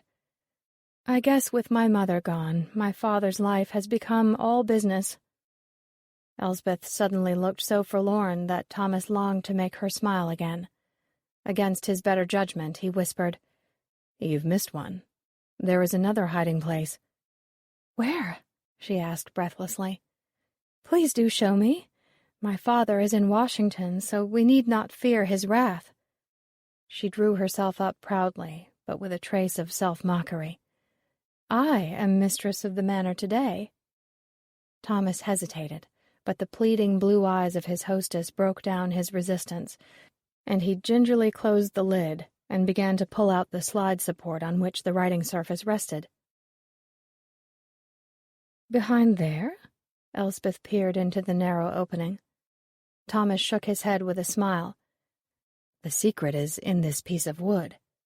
He pulled at the hidden end of the support, and a piece of wood measuring a mere 4 inches came off in his hand. "But no one could have known that was there. There are no marks, no lines," Elspeth exclaimed. "I see a tiny groove now, but you made it along the grain, so it is impossible to see." Elspeth took the piece of wood from his hand. "Look! There's a piece of paper hidden within." For some unknown reason, Thomas felt a wave of dread pass over him as Elspeth unfolded the paper. Minute handwriting covered the page, and as Elspeth read, her face grew alarmingly pale, and her breathing slowed almost to a standstill. "Miss, are you ill?" Thomas looked around for the maid. Before he could move to aid her, Elspeth crumbled onto the ground, the paper clutched in her hand. Beads of sweat lined her ashen forehead, and wisps of honey-colored hair clung to her damp cheeks. "Miss, shall I get help?" Thomas asked pleadingly. "Help?" Elspeth whispered. "Only God can help me now. My father is a traitor." She thrust the paper toward Thomas. "A traitor!" "I cannot read," Thomas answered softly, ashamed. "I shall tell you who has written it, then," Elspeth hissed vehemently. "These are orders from His Majesty's humble servant, General Henry Clinton." "Clinton?" Thomas exclaimed. "Word tells that he plans to march on Philadelphia. He is a great enemy to our cause." "Yes, he is a great enemy." Elspeth held the letter aloft, and her blue eyes blazed with the anger of betrayal. "But at least we knew him as such, unlike my father, who has pretended to help us when all this time—" She trailed off, her overwhelming emotions prohibiting her from speech. Thomas leaned on the desk, remembering the day he had applied the final coat of polish to the smooth and sculpted wood. How proud he had been when it had been loaded onto Captain Tarling's coach, and several townsfolk had stopped to admire its dignified beauty. It had been betrayed as well. It was Virginian black walnut and pine, the nails made from the local blacksmith, glue from animals living in the forest. Every piece of it, from its case to its drawer pulls, was made in the colonies. The desk's very lines marked it as an American. There were no flourishes or ornate feet, as with pieces from the continent. It should have graced the home of an honorable, industrious gentleman. Instead, it had become the property of a dangerous and loathsome scoundrel who placed the direst of secrets within its innocent nook. Chapter 6. But the trouble with pine is twofold. First, it doesn't have the strength to stand up under use in thin members and chairs. Second, the wood is so soft that it is easily dented. George Grotz, the furniture doctor. Clara stepped down from Lex's cargo van with a deep scowl. She quickly embraced her daughter and whispered in her ear, "Lex has been on the phone with Kitty for 2 of the 2.5 hours it took to get here. I've never heard so many darlings or honeys in my life. I nearly suffocated myself with a plastic bag." Lex and his wife Kitty were known for their outward displays of affection. Even though they worked together at the auction company and therefore spent every waking moment with each other, the pair didn't like to be parted for long. Molly found their mutual tenderness endearing, but Clara was far more cynical when it came to marriage. Molly and Kitty had once taught together at the same private school.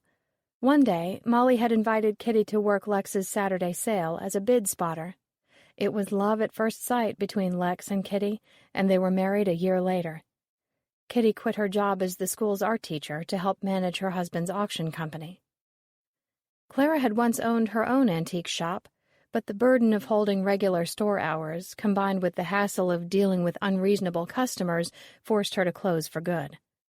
When Lex approached her with an offer to join his staff as floor manager, she jumped at the opportunity. Now, as Lex dug around inside the van for his briefcase, Molly shook her head in mock sympathy and asked softly, "What do they talk about for 2 hours?" "Nothing." Clara rolled her gray eyes and put her hands onto her crown of short, thick brown hair. As she was several inches taller than her daughter, she had to lean forward to ask rhetorically, "How many times can you ask someone, 'How are you, dear?' or 'Do you miss me?' when you've just seen them?" "They're in love. It's really kind of sweet," Molly said as she tried to ignore the typical stab of jealousy she experienced whenever she thought about the couple's happy marriage. "That's how people who love each other act." "Love?" Clara snorted. "Love is a 20-pound apricot tabby named Tiny Purr who will sit on your lap all night while you watch the Discovery Channel and make biscuits on you in the morning when it's time to get up, or—" She trailed off as Lex came around to their side of the van and looked at Molly expectantly. "Hey, Moll." He smiled and held out his hand. "Got the keys?" "Right here," Molly said, handing over the key ring. As soon as the trio entered the house, Lex sprinted ahead to turn on lights and open blinds. Molly followed closely on her mother's heels as Clara inspected the contents of the downstairs rooms. "Not bad," Clara said as she examined the collection of Staffordshire in the office. "I just love a pair of Staffordshire poodles, don't you?" "I need to talk to you," Molly began. "In a minute, Cupcake." Clara replaced the poodle on its shelf and headed upstairs. "You know I can't concentrate on anything when there's a house waiting to be rooted through." Lex was busy in one of the front rooms, examining an oil-on canvas of 2 women in Victorian gowns gazing at a caged canary. Once upstairs, Molly followed her mother around one of the guest bedrooms and practically fell on top of her when Clara stopped abruptly to examine a piece of carnival glass from the 1936 World's Fair held in Cleveland. Irritated, Clara swung around and squawked, "Stop hovering! You're acting like a man in the mall. What is with you, anyway?" Feeling admonished, Molly took a step back and whispered, "I'm just impatient to talk to you. You see, there's been a murder. One of the appraisers." Clara's eyes flew open wide. "What? Oh, I hope it was that intensely annoying, overly pompous Frenchman who drools over the worst pieces of porcelain." "It wasn't him." Molly put her finger to her lips in an effort to keep her mother's voice down. "And he's not really French. It was Frank, the furniture appraiser." "No!" Clara was shocked. "He had such wonderful taste. Think of all those pieces of Southern furniture he highlighted on the show. The man did wonders for the furniture of our region. Oh, now that is a shame." "Ma," Molly was exasperated. "Never mind his loyalty for Southern furniture. Did you not hear the part where I mentioned that he was murdered? And I'm the one who found his body." Clara's interest was now divided between examining the last room left in the house and listening to the details of her daughter's story. Hesitating, her attention was captured by the more present mysteries awaiting her in the master bedroom. Once inside, she headed straight for the display case of dolls. "Hold that thought until I finish this room," she told her fidgety daughter. "Then we can go back to your hotel and you can tell me everything over a cocktail. I cannot focus without Crown Royal." Clara wrinkled her nose. "This house smells worse than most." "Fine," Molly sighed in resignation, knowing her mother was immovable when faced with a house loaded with collectibles. She found herself gravitating toward the biology experiment growing in the master bathroom. As she pushed open the bathroom door, she stared in renewed horror at the extent of mold growth on the walls and tub. For the first time, she looked down at the pink carpet and saw that black splotches of mold surrounded the base of the tub and gave the appearance that the carpet had been burned. The smell that hung about the house only hinted at the powerful musty odor that filled every nook and cranny of the bathroom. It was so strong that it distracted Clara as she peered beneath the petticoat of a bisque doll in search of the name of its maker. "Good Lord, what is that stench?" she asked, putting the doll gently back into its stand. Her lip curled in disgust as she came to stand beside Molly. "That is one serious mold problem." "I think it's more than a problem," Molly said, looking down at the black dust on her fingertips that had come off on her skin when she'd touched the bathroom door.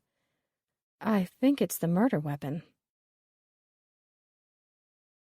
Molly had asked Mrs. Hewell if she and Clara could take their tea upstairs in her room.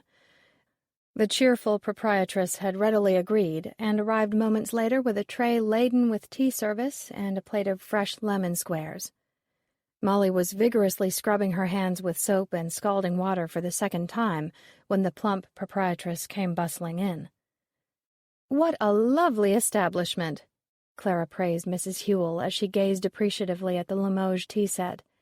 "Are all of your rooms occupied?" "Not any more, dear. The couple who booked the Majolica suite had to cancel, poor things. The young wife got her heel caught in a sidewalk grate and twisted her knee. They won't be rafting on the James this week, that's for sure." "That's why I only wear sensible shoes," Clara said smugly. "Could I have that suite, then?" She turned to Molly and whispered out of the side of her mouth, "After all, Lex is paying." "Of course you can, dear." Mrs. Hewell's smile grew even more magnanimous. "Enjoy your tea, and I'll give you the key when I come back to fetch the tray." Clara picked up a lemon square and took a bite. Powdered sugar drifted like snow onto her navy t-shirt. "Delightful woman," she said, brushing off her shirt. "I thought I'd stay here while we pack up Mrs. Sterling's house. Lex can stay at one of those chain hotels, but I need a good breakfast in the morning, and I have a feeling I won't be disappointed at the Traveler." "Is Lex still taking inventory at Mrs. Sterling's?" Molly asked. "Yes, but he's almost done. We have a clear enough picture of the estate's value to draw up a simple contract. I hope you're right about Victoria being willing to go through with the auction. Otherwise, this trip will be a mighty waste of time and money." "I'm positive she'll want to sell everything. There isn't a sentimental bone in her body." Molly poured 2 cups of steaming tea. Setting her cup on a side table, she sank into an overstuffed chair with a lemon square in hand. "Now tell me what's going on," Clara said as she sipped her tea. "It's not a cocktail, but it'll have to do." Molly polished off a lemon square in record time and loaded a second onto her plate. "Do you remember the day we went to the Valley of the Kings?" Clara's eyes lit up. "Do I? Our whole trip was like a dream. The cruise up the Nile, the pyramids, our gorgeous guide. Focus, Ma. Do you remember what our gorgeous guide told us, what he believed to be the real cause of Lord Carnarvon's death? Instead of the mummy's curse? Let me think." Clara stared at her teacup, wishing she could instantly transform it into a Waterford tumbler containing a nice cocktail, as she recalled their visit into Tutankhamun's tomb. "Are you referring to the theory that the fungus trapped within the tomb caused the death of Carnarvon, and possibly others as well?" "Yes, and I think that black mold we saw at Frank's mother's house might have caused his death. You see, it was deliberately put on a piece of furniture where he was sure to come in contact with it." Molly described Frank's allergic sensitivities and how he had displayed flu-like symptoms the last time she had seen him alive. She went on to explain how she and Garrett had found Frank's body. Then Molly told her mother how she had returned to re-examine the slant front desk, only to find that the mold had been completely cleaned off, destroying all evidence of foul play. "So you're the only one who believes there's been a murder?" Clara asked coyly. "I must say I'm much more interested in this Garrett fellow you've mentioned. Visiting from London? Knowledgeable about antiques? But the real question," Clara leaned forward with a mischievous gleam in her eye, "is whether or not he's single." Molly rolled her eyes toward the ceiling. Her mother was relentless in her pursuit of a suitable husband for her only daughter. "No sign of foul play will surface until the autopsy is complete. As far as Garrett goes, Molly's decision to praise her new friend was cut short by a burst of staccato knocking on her hotel room door. She opened it wide. "Thank goodness you're back," Garrett said breathlessly, and nearly tripped into the room. "You won't believe." "Oh." He stopped as he spotted Clara sitting regally in one of the room's wing chairs. "Forgive me, I'm interrupting." "Nonsense!" Clara beckoned toward the chair Molly had occupied. "Join us for tea. I'm Clara Appleby, Molly's mother." "Charmed." Garrett boldly kissed Clara on the cheek. "You two could surely be mistaken for sisters." Clara glowed. Molly sighed in annoyance. She often heard that statement from men trying to get on Clara's good side. "What's going on?" she demanded of Garrett. He turned his honey-brown eyes toward her, and instantly his face became grave. "Victoria's been picked up for questioning. The police are holding her as the primary suspect in Frank's murder case. It's absurd, of course," he explained to Clara. "That woman is no killer. However, I'm afraid we've all been summoned to the station in order to give statements. That includes you as well, Molly. I came to offer you a ride. It's bound to be an unpleasant experience, so I thought we might at least muddle through it together." Garrett threw another winning smile at Clara, who clucked in sympathy, and then loaded Garrett's plate with the 2 remaining lemon squares. "How awful!" Clara exclaimed. "What on earth will you 2 do for dinner?" "I, for one, plan to take both of you lovely ladies out for a first-class meal. Just as soon as we're done, I'll come collect you, fair Clara. Until then—" Garrett bowed. Molly rolled her eyes again. Garrett was going a bit over the top, though her mother didn't seem to mind. "Let's get this over with," she mumbled ungraciously, and headed out of her room without waiting to see whether Garrett was behind her or not. Detective Robeson was, without a doubt, a giant of a man. His 6'5" frame was made up of 260 pounds of bulky muscle and dense bone, covered by espresso-colored skin, dressed in a tight black t-shirt tucked into gray pants. Molly couldn't tear her eyes away from his massive biceps. This man could crush another person's head by simply raising his wrist to his shoulder. When he spoke, his voice carried a surprisingly gentle and very deep bass to her ears. "Now, Miss Appleby, let's start with your arrival at the museum and go from there." As Molly gave her statement, she felt herself growing excited about being given the opportunity to provide an invaluable clue toward solving the murder case. She had deliberately avoided telling Garrett anything about the mold, reasoning that if anyone was going to get credit for assisting the police, it was going to be her. She'd spent the entire car ride thinking of the article she could write for Collectors Weekly featuring herself as the heroine. "So what makes you think this mold on the desk was the same as the mold in the bathroom?" The deep voice broke through her reverie. "It had that black, powdery look and that same musty odor." "And there were no traces on the desk when you returned to examine it?" Robeson leaned his massive frame an inch closer to hers. Molly wasn't sure, but she felt as though her starring role in solving the crime was not taking the direction she had hoped it would. "No, sir." He eased forward another inch, his wide nose flaring slightly and his dark eyes boring into hers. "And you didn't mention the sudden disappearance of the mold to Officer Combs at the time?" "Well, I didn't know it was mold then, and, well, I had to go meet my mother and was kind of concentrating on not being late. Once I was back inside Mrs. Sterling's house, I recognized the smell first, and then when I went into the master bedroom, I saw the stain again. That's when I realized that the black powder on the desk was actually mold." Robeson raised a thick pointer finger in the air. The officer, unobtrusively taking notes in the corner of the room, immediately put down his pen and jumped to attention. "Clarkson," Robeson said without looking away from Molly. "Get a team over to Strawberry Street. Pick up the desk Sterling was working on as well. If there's a trace of mold on that desk, I want it found." Right away." Clarkson scurried from the room. Orders given, Robeson settled his wide shoulders against the back of his chair and examined the lines on his palm for what seemed like an eternity.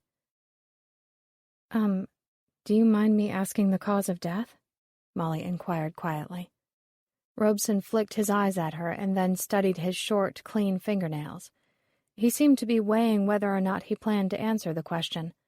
Finally, after inspecting each nail, he sighed and said, "He basically had a severe asthma attack that triggered both a massive heart attack and stroke at the same time. In short, the guy couldn't breathe, and then his body just shut down. It wasn't a pleasant way to go." "Can mold cause a reaction like that?" Molly asked bravely.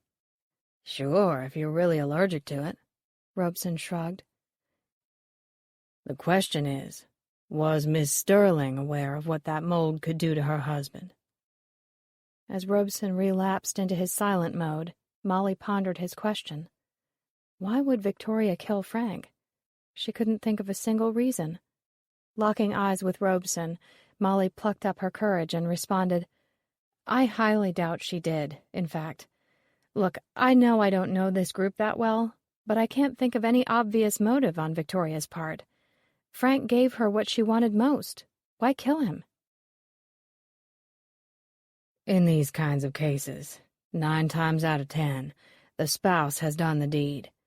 Either it's money or it's jealousy that spurs them on. Miss Sterling has no concrete alibi. She was alone in her hotel room, and she gets all his money upon his death. That doesn't look too good." Molly shrugged. She had his money already. They seemed like a contented, if not enthusiastically happy, married couple. The other appraisers seemed to believe that even though Frank and Victoria seemed mismatched, they had an amiable relationship most of the time. And I can't imagine Victoria had anything to be jealous of where Frank was concerned. Have you seen a photo of him? Robeson slowly stood. "That's what Miss Sterling said, too. Just so you know, she hasn't been charged with anything, yet. That'll be all for now. If you can think of anything else, here's my card." He dismissed her by opening the door to his office. Molly struggled to think of something useful to say, for some poignant question to ask, but she could think of nothing. "Thanks," she said meekly, and tucked the card into her purse. So much for her dreams of assisting the police. But if Victoria was innocent, and Molly firmly believed that she was, since she was simply too indifferent to be a killer, there was still a murderer out there. That murderer had made one mistake already. He or she had not counted on Molly being with Frank when he searched the slant front desk for hidden compartments. All she had to do now was subtly pry into the private lives of the other appraisers to see who had something to gain from Frank's death. She also had to find out who had access to the mold growing in the bathroom of Mrs. Sterling's Strawberry Street house. Feeling reassured that her destiny as a crime-solving reporter was firmly revived, Molly took Garrett's proffered arm and headed out into the balmy evening. Chapter 7. Rotten wood cannot be carved. Chinese proverb. The phone rang with a shrill determination that pierced Molly's sleep, but not enough to make her remember that she was in a strange bed and breakfast in Richmond, and not curled up in her own bed with her 2 cats, Merlin and Griffin, asleep near her feet. Confused and groggy, Molly expected the phone call to be from Matt in Ohio. Without opening her eyes, she croaked out a "hello" and waited for Matt to begin speaking. "Madam, are you up?" Clara's voice burst into Molly's ear. "Ma, what's going on?" Molly fumbled for her watch. "Look, Lex and I have a lot to do today, and we realize that we can't get started without the wife, what's her name, signing off on our contract. I mean, what if we pack up that house and bring it back to Hillsborough for auction, and she suddenly changes her mind, or doesn't like the terms of our commission, or—" Okay, I get the picture," Molly rasped. She took a sip from the water glass on her nightstand and washed some of the night's dryness from her throat. "So we need to visit Victoria at her hotel and get her signature." Exactly, Clara trilled. Now get up and let me in. I have coffee for you. Bless you, I think. Molly hung up the phone and stumbled to the door. At Victoria's hotel, the desk clerk looked as though she had been deprived of a good night's sleep. Reluctantly, she noted that neither Molly nor her mother carried bags, and were therefore not paying guests intending to check in, but two women bent on giving her more work to do. "We'd like to know what room Victoria Sterling is staying in, please," Molly asked sweetly. Happy to be able to deny Molly's request, the clerk shook her head until her wispy bangs shot back and forth across her forehead and issued a thin, false smile. "Oh, we can't provide that kind of information. You may speak to her using our house phone, but I'll have to dial it for you." "Fine," Clara said curtly. "Dial away." The clerk gave Clara a dirty look, then punched in the numbers using long purple nails airbrushed with silver flowers. Molly found herself mesmerized by the flash of the woman's fingertips. "No answer," the clerk informed them triumphantly. "I'm sorry." Molly dug out Detective Robeson's card and quickly formulated a lie. "I need to see Miss Sterling this morning. I am assisting this detective with a case and have important interviews at the museum in another hour for which I cannot be late," she added, with what she hoped sounded like the authoritative tone of a very busy, important person. "Please dial the room until someone answers." The desk clerk eyed the card carefully, and then seemed to be sufficiently impressed by Robeson's credentials and Molly's snappish manner. "Let me just try again." "Thank you," Molly smiled smugly. Victoria answered the phone on the first ring, and the desk clerk handed the receiver to Molly. Molly quickly explained the nature of her visit. "Come on up to my room," Victoria said blandly. "No, wait, I'll come get you. Give me 5 minutes to get dressed first." "Sure, we'll grab some coffee in the lobby," Molly said and hung up. As the two women sat at a square wooden table sipping cups of burnt, lukewarm coffee in the small lobby, Clara dug a multigrain cereal bar out of her purse and held it out to Molly. "Hungry?" "No, thanks." Molly drummed her fingers impatiently on the table. Finally, Victoria appeared looking tired and fragile. Wearing wrinkled slacks and a plain cotton t-shirt, she looked much more vulnerable than usual. Without her designer clothes and makeup, Victoria seemed to have shrunk overnight. All the glamour and poise she usually exhibited were gone. "I'm surprised to see you," Victoria said after Molly had introduced her to Clara, and all three women headed for the Sterling's room. The double beds were both made, and the couple's clothes were hanging neatly in the closet. 2 suitcases sat side by side on the floor, and the nightstand held a copy of Antiques magazine and a romance novel. Victoria gestured for Molly and Clara to sit down on the 2 side chairs while she sank onto the nearest bed.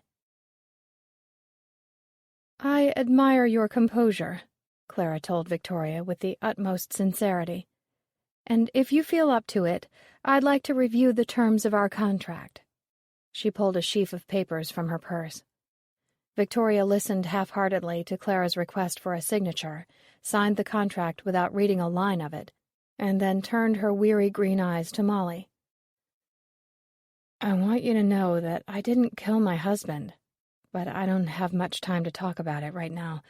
My lawyer drove down yesterday and will be picking me up in half an hour to accompany me to the station.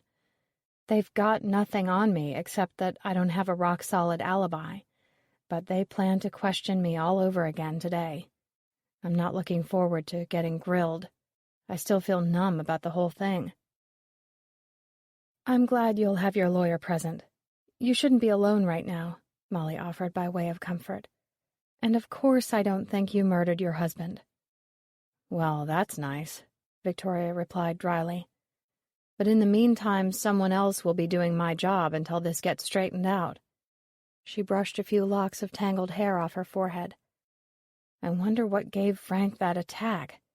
True, he got on my nerves on a regular basis, but I never wanted him dead." "The police didn't tell you what killed him?" Molly was surprised. She decided there was no harm in filling Victoria in about the mold. Who would do that? Victoria was clearly flabbergasted. I know Frank was annoying with his constant health problems, but I'm the one who lived with his persnickety habits. Someone else must have had a reason to hate your husband, Molly pointed out. Can you think of a likely suspect? Victoria shook her head. If he offended someone that much, I don't know about it. He was extremely fair over the prices of the items in his shop, and he never insulted people who brought him bad pieces of furniture to appraise, even if they were complete fakes. He had too much respect for his role as the great educator to be rude to anyone who brought him a piece of furniture to examine. She sighed. I just don't get it. Did anyone else go inside Mrs. Sterling's house except for those of us that came with you? Molly asked. Not that I know of. Frank told me he gave you the keys. Molly started. That's right. Well, that narrows the group down to Jessica, Boris, Alicia, and Garrett. Besides myself, they were the only ones who knew about the mold. Victoria waved her hand in dismissal. No motive there. That crowd gets along with everyone. At that moment, there was a knock on the door. Mrs. Sterling, a deep voice called. Are you ready? That's my lawyer. Victoria stood up. Come in, she called, and the door was opened by a portly man wearing an exquisitely tailored business suit. One moment, Mr. Fielding, Victoria told the lawyer before turning back to Molly. I'll see you at the appraiser's dinner tonight. I sure could use a good meal, she added with an attempt at levity, but Molly thought her eyes looked heavy with worry. Molly said goodbye to Victoria, exited the room with Clara, and closed the door. In the lobby, she linked arms with her mother. I'll drop you off at Mrs. Sterling's house. I've got a lot to do today at the museum. I need to photograph antiques, get a few more interviews, and somehow find out who had it in for Frank. And tomorrow is the last day of the show, right? Clara asked. That's right. I'm running out of time. Just be careful, Clara warned. Maybe you should take that handsome Garrett along when you start doing your snooping. But he was in the house, Molly argued as she got in her car. He could be a suspect. So no one mentioned the mold afterward? Clara asked. Oh, Molly slapped her forehead with her palm. It was mentioned. In the cafeteria, in fact. Everyone was listening to me talk about how nasty the bathroom was. I went on and on about how it had taken over the entire room. Half of the cast and crew were sitting right there as I described everything in detail. Oh, now I'll never find out who did it. You will, because someone needed those house keys. Find out who took them and you'll have your man, or woman, Clara added. Did you have the keys on you the whole time? No, I put my bag in the staff office while I had lunch. I have no valuables in there except for my digital camera, and I didn't think anyone would mess with it. Well, Clara pulled down the sun visor, checked her reflection in the mirror, and added a coat of rose-colored gloss to her lips. Try to think who wasn't in the lunchroom with you. That person took the keys from your bag, got into the house, and brought the mold back to the museum while you were eating. Think of who was missing. Molly pulled up in front of Mrs. Sterling's row house, only to find Lex pacing on the front lawn like a dog on a short leash. He was talking animatedly into his cell phone. He wore a vexed look that instantly evaporated when he spied Clara. She waved the signed contract out of the car window like a victory flag. Thanks, Ma, Molly said, patting her mother's free hand. You've given me a place to start. Sure thing.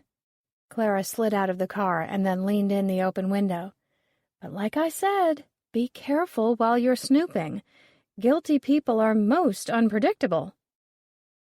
It was after opening time when Molly finally arrived at the museum.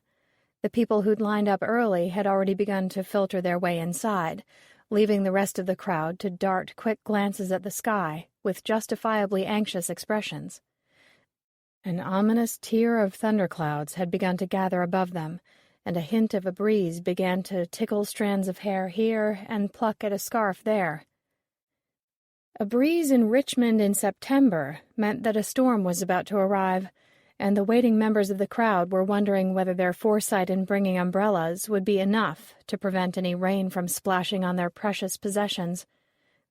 Those without umbrellas were looking desperately ahead, clearly willing the line to move faster. Molly decided to interview members of the group who had already made it inside. They would be much more relaxed than the sky-watching throng outside.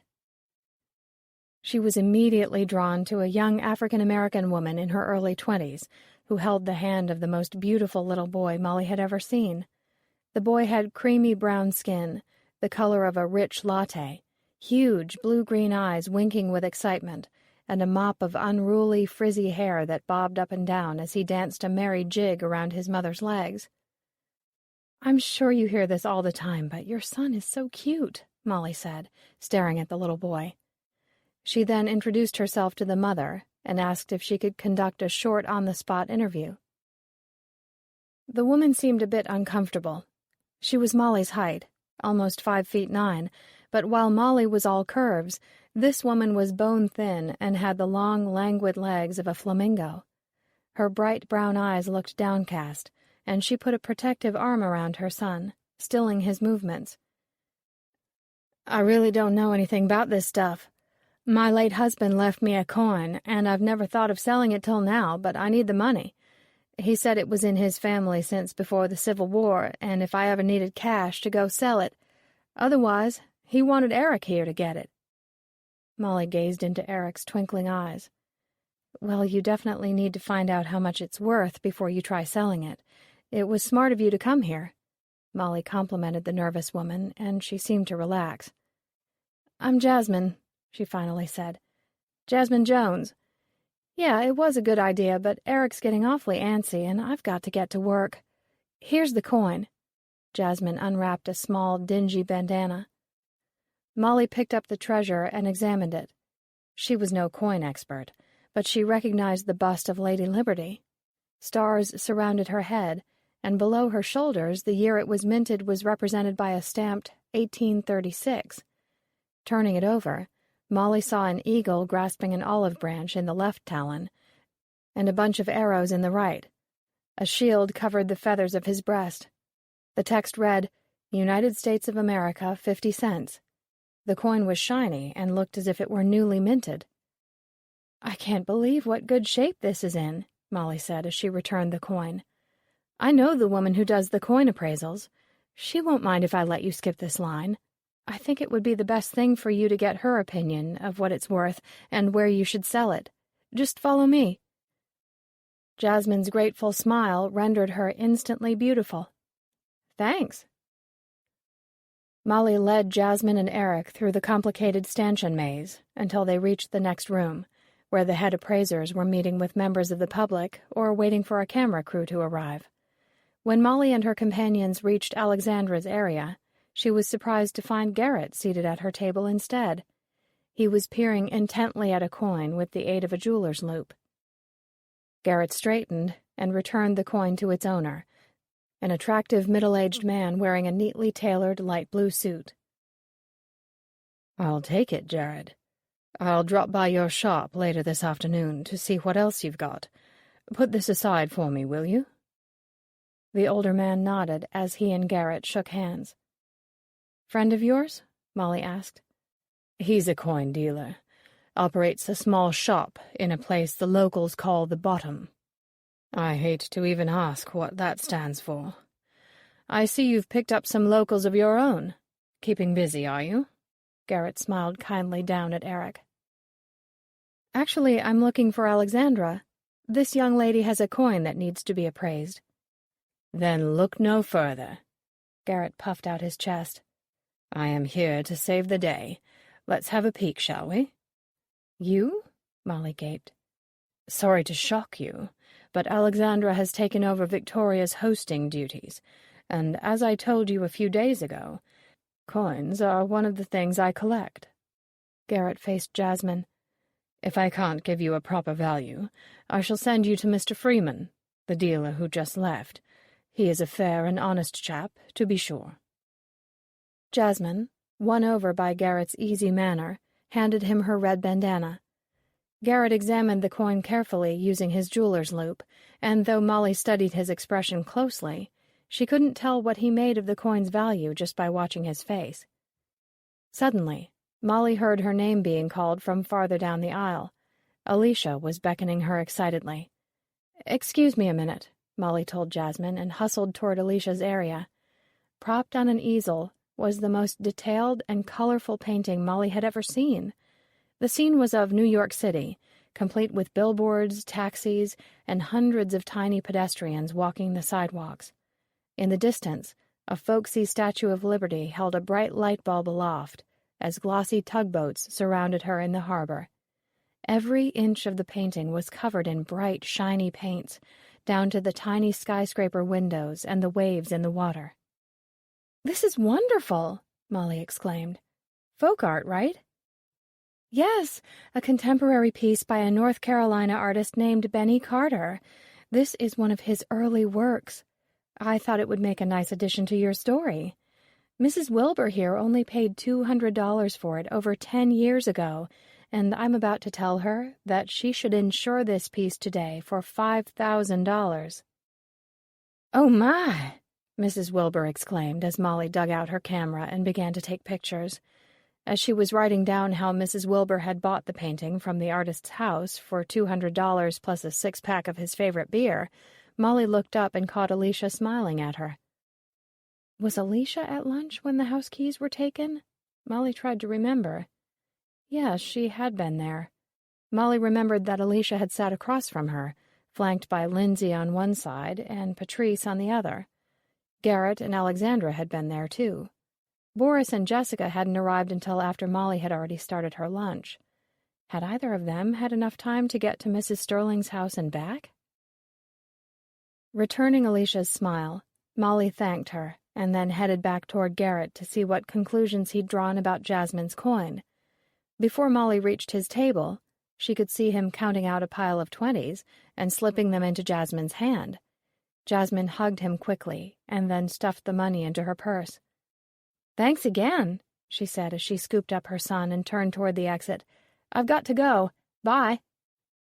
"Well, that looks like a happy customer," Molly remarked as she moved to Garrett's side. She watched Jasmine hastily maneuver through the crowd. Was the coin worth anything? I hope so, because she really seemed to need the money. Garrett looked grave. "I know. She told me that, too. Unfortunately, her coin was a fake.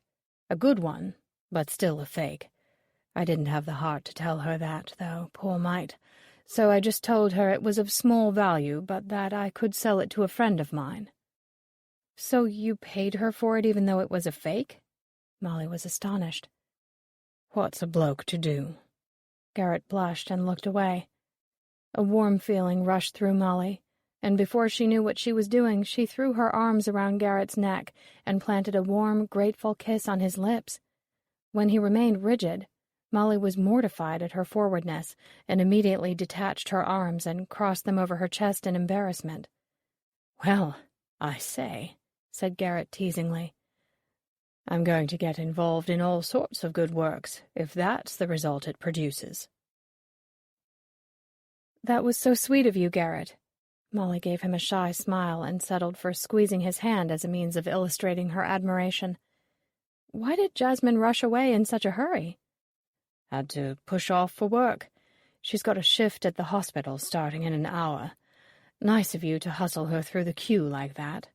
I should be kissing you for being the picture of kindness." Garrett took her hand.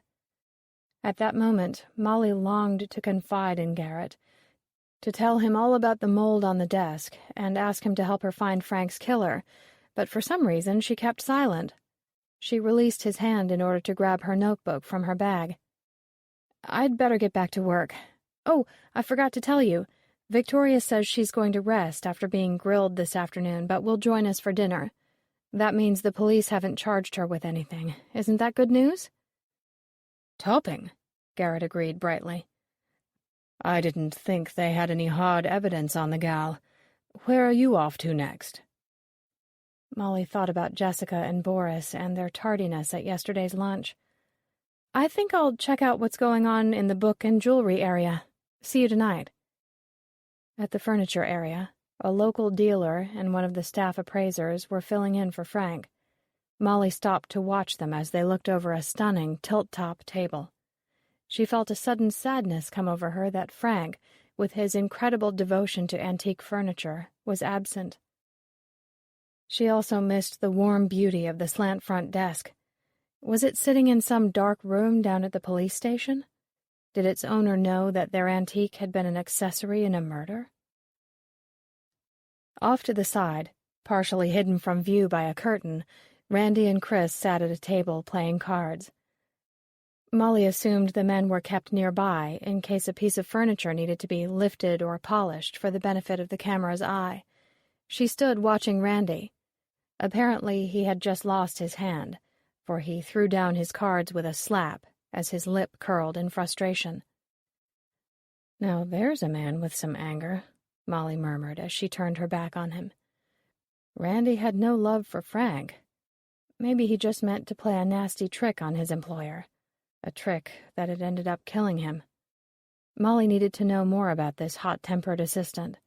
She decided to pay a visit to the producer, Guy, who had set up his temporary office as far away from the clambering crowd as possible.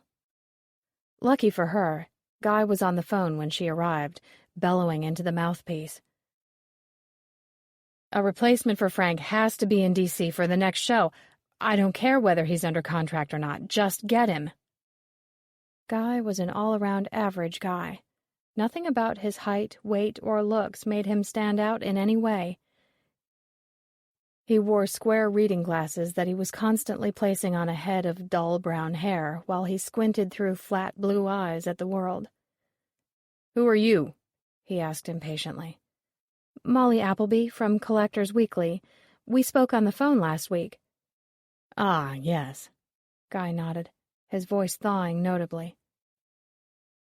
"Thank you so much for letting me visit the show. This is going to make a great piece. In fact, I have so much to write about that I think I'll do a whole series." All producers love publicity, and this one was no exception. Guy was words away from eating out of her hand. "I'd love to do a side article on the crew, a behind-the-scenes kind of thing. Being that the show is wrapping up tomorrow, I'm not sure if I'll have time to get backgrounds on all of the crew members. Do you have anything like that with you?" Guy frowned. "Nah. Personnel files are back in New York. We'd have to fax stuff to you." That was a disappointment. "Well, can you tell me what you know about Frank's crew? For example, who will be replacing him?" Guy looked at her suspiciously. "I'm trying to get a dealer from Atlanta on board. He's a greedy bastard, though, and wants more money than we're willing to pay. You're not writing a piece on Frank, are you?" "You know that was an accident," he added with a growl. An accident? Molly ignored her instinct to laugh at such an outrageous statement. "Of course I'm not writing about Frank," she lied. "Now, how about his assistants, Randy and Chris?" "Don't know." Guy was obviously bored with the direction of their conversation. "Frank handpicked those guys." Molly gave up.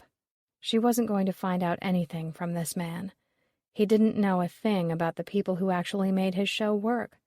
She stood up to leave when she had a sudden flash of inspiration. "Just one more thing. With all of these Hidden Treasures crew members working here, where do they all find places to park?" "Oh, we're borrowing Krispy Kreme's lot for the week. They're closed for renovations." At the name Krispy Kreme, Molly's stomach issued a loud gurgle, reminding her that she had not eaten anything for breakfast. A fresh jelly donut would certainly hit the spot. Too bad the shop was closed. Frank didn't park there, though, she wondered aloud, quickly trying to cover up the sounds of her protesting stomach. "Frank said that there might be traces of asbestos in the air from the donut place's renovations. He refused to park there." Guy sighed and stood to leave. He'd have parked in the handicapped spot if he thought he could get away with it. "Now, I need to make a call, and my cell phone doesn't work well in here, so if you'll excuse me, I'm going to head outside." "Of course, thank you for your time," Molly said politely, noting that the shape of the object in Guy's hand looked much more like a pack of cigarettes than a cell phone. Fortunately, Guy's need to indulge his habit would leave her alone in his office. Once he was out of sight, Molly moved as quickly as she could and grabbed the portable file case behind his desk. Rifling through the papers, she discovered a list of employee cars and plate numbers. Gotcha!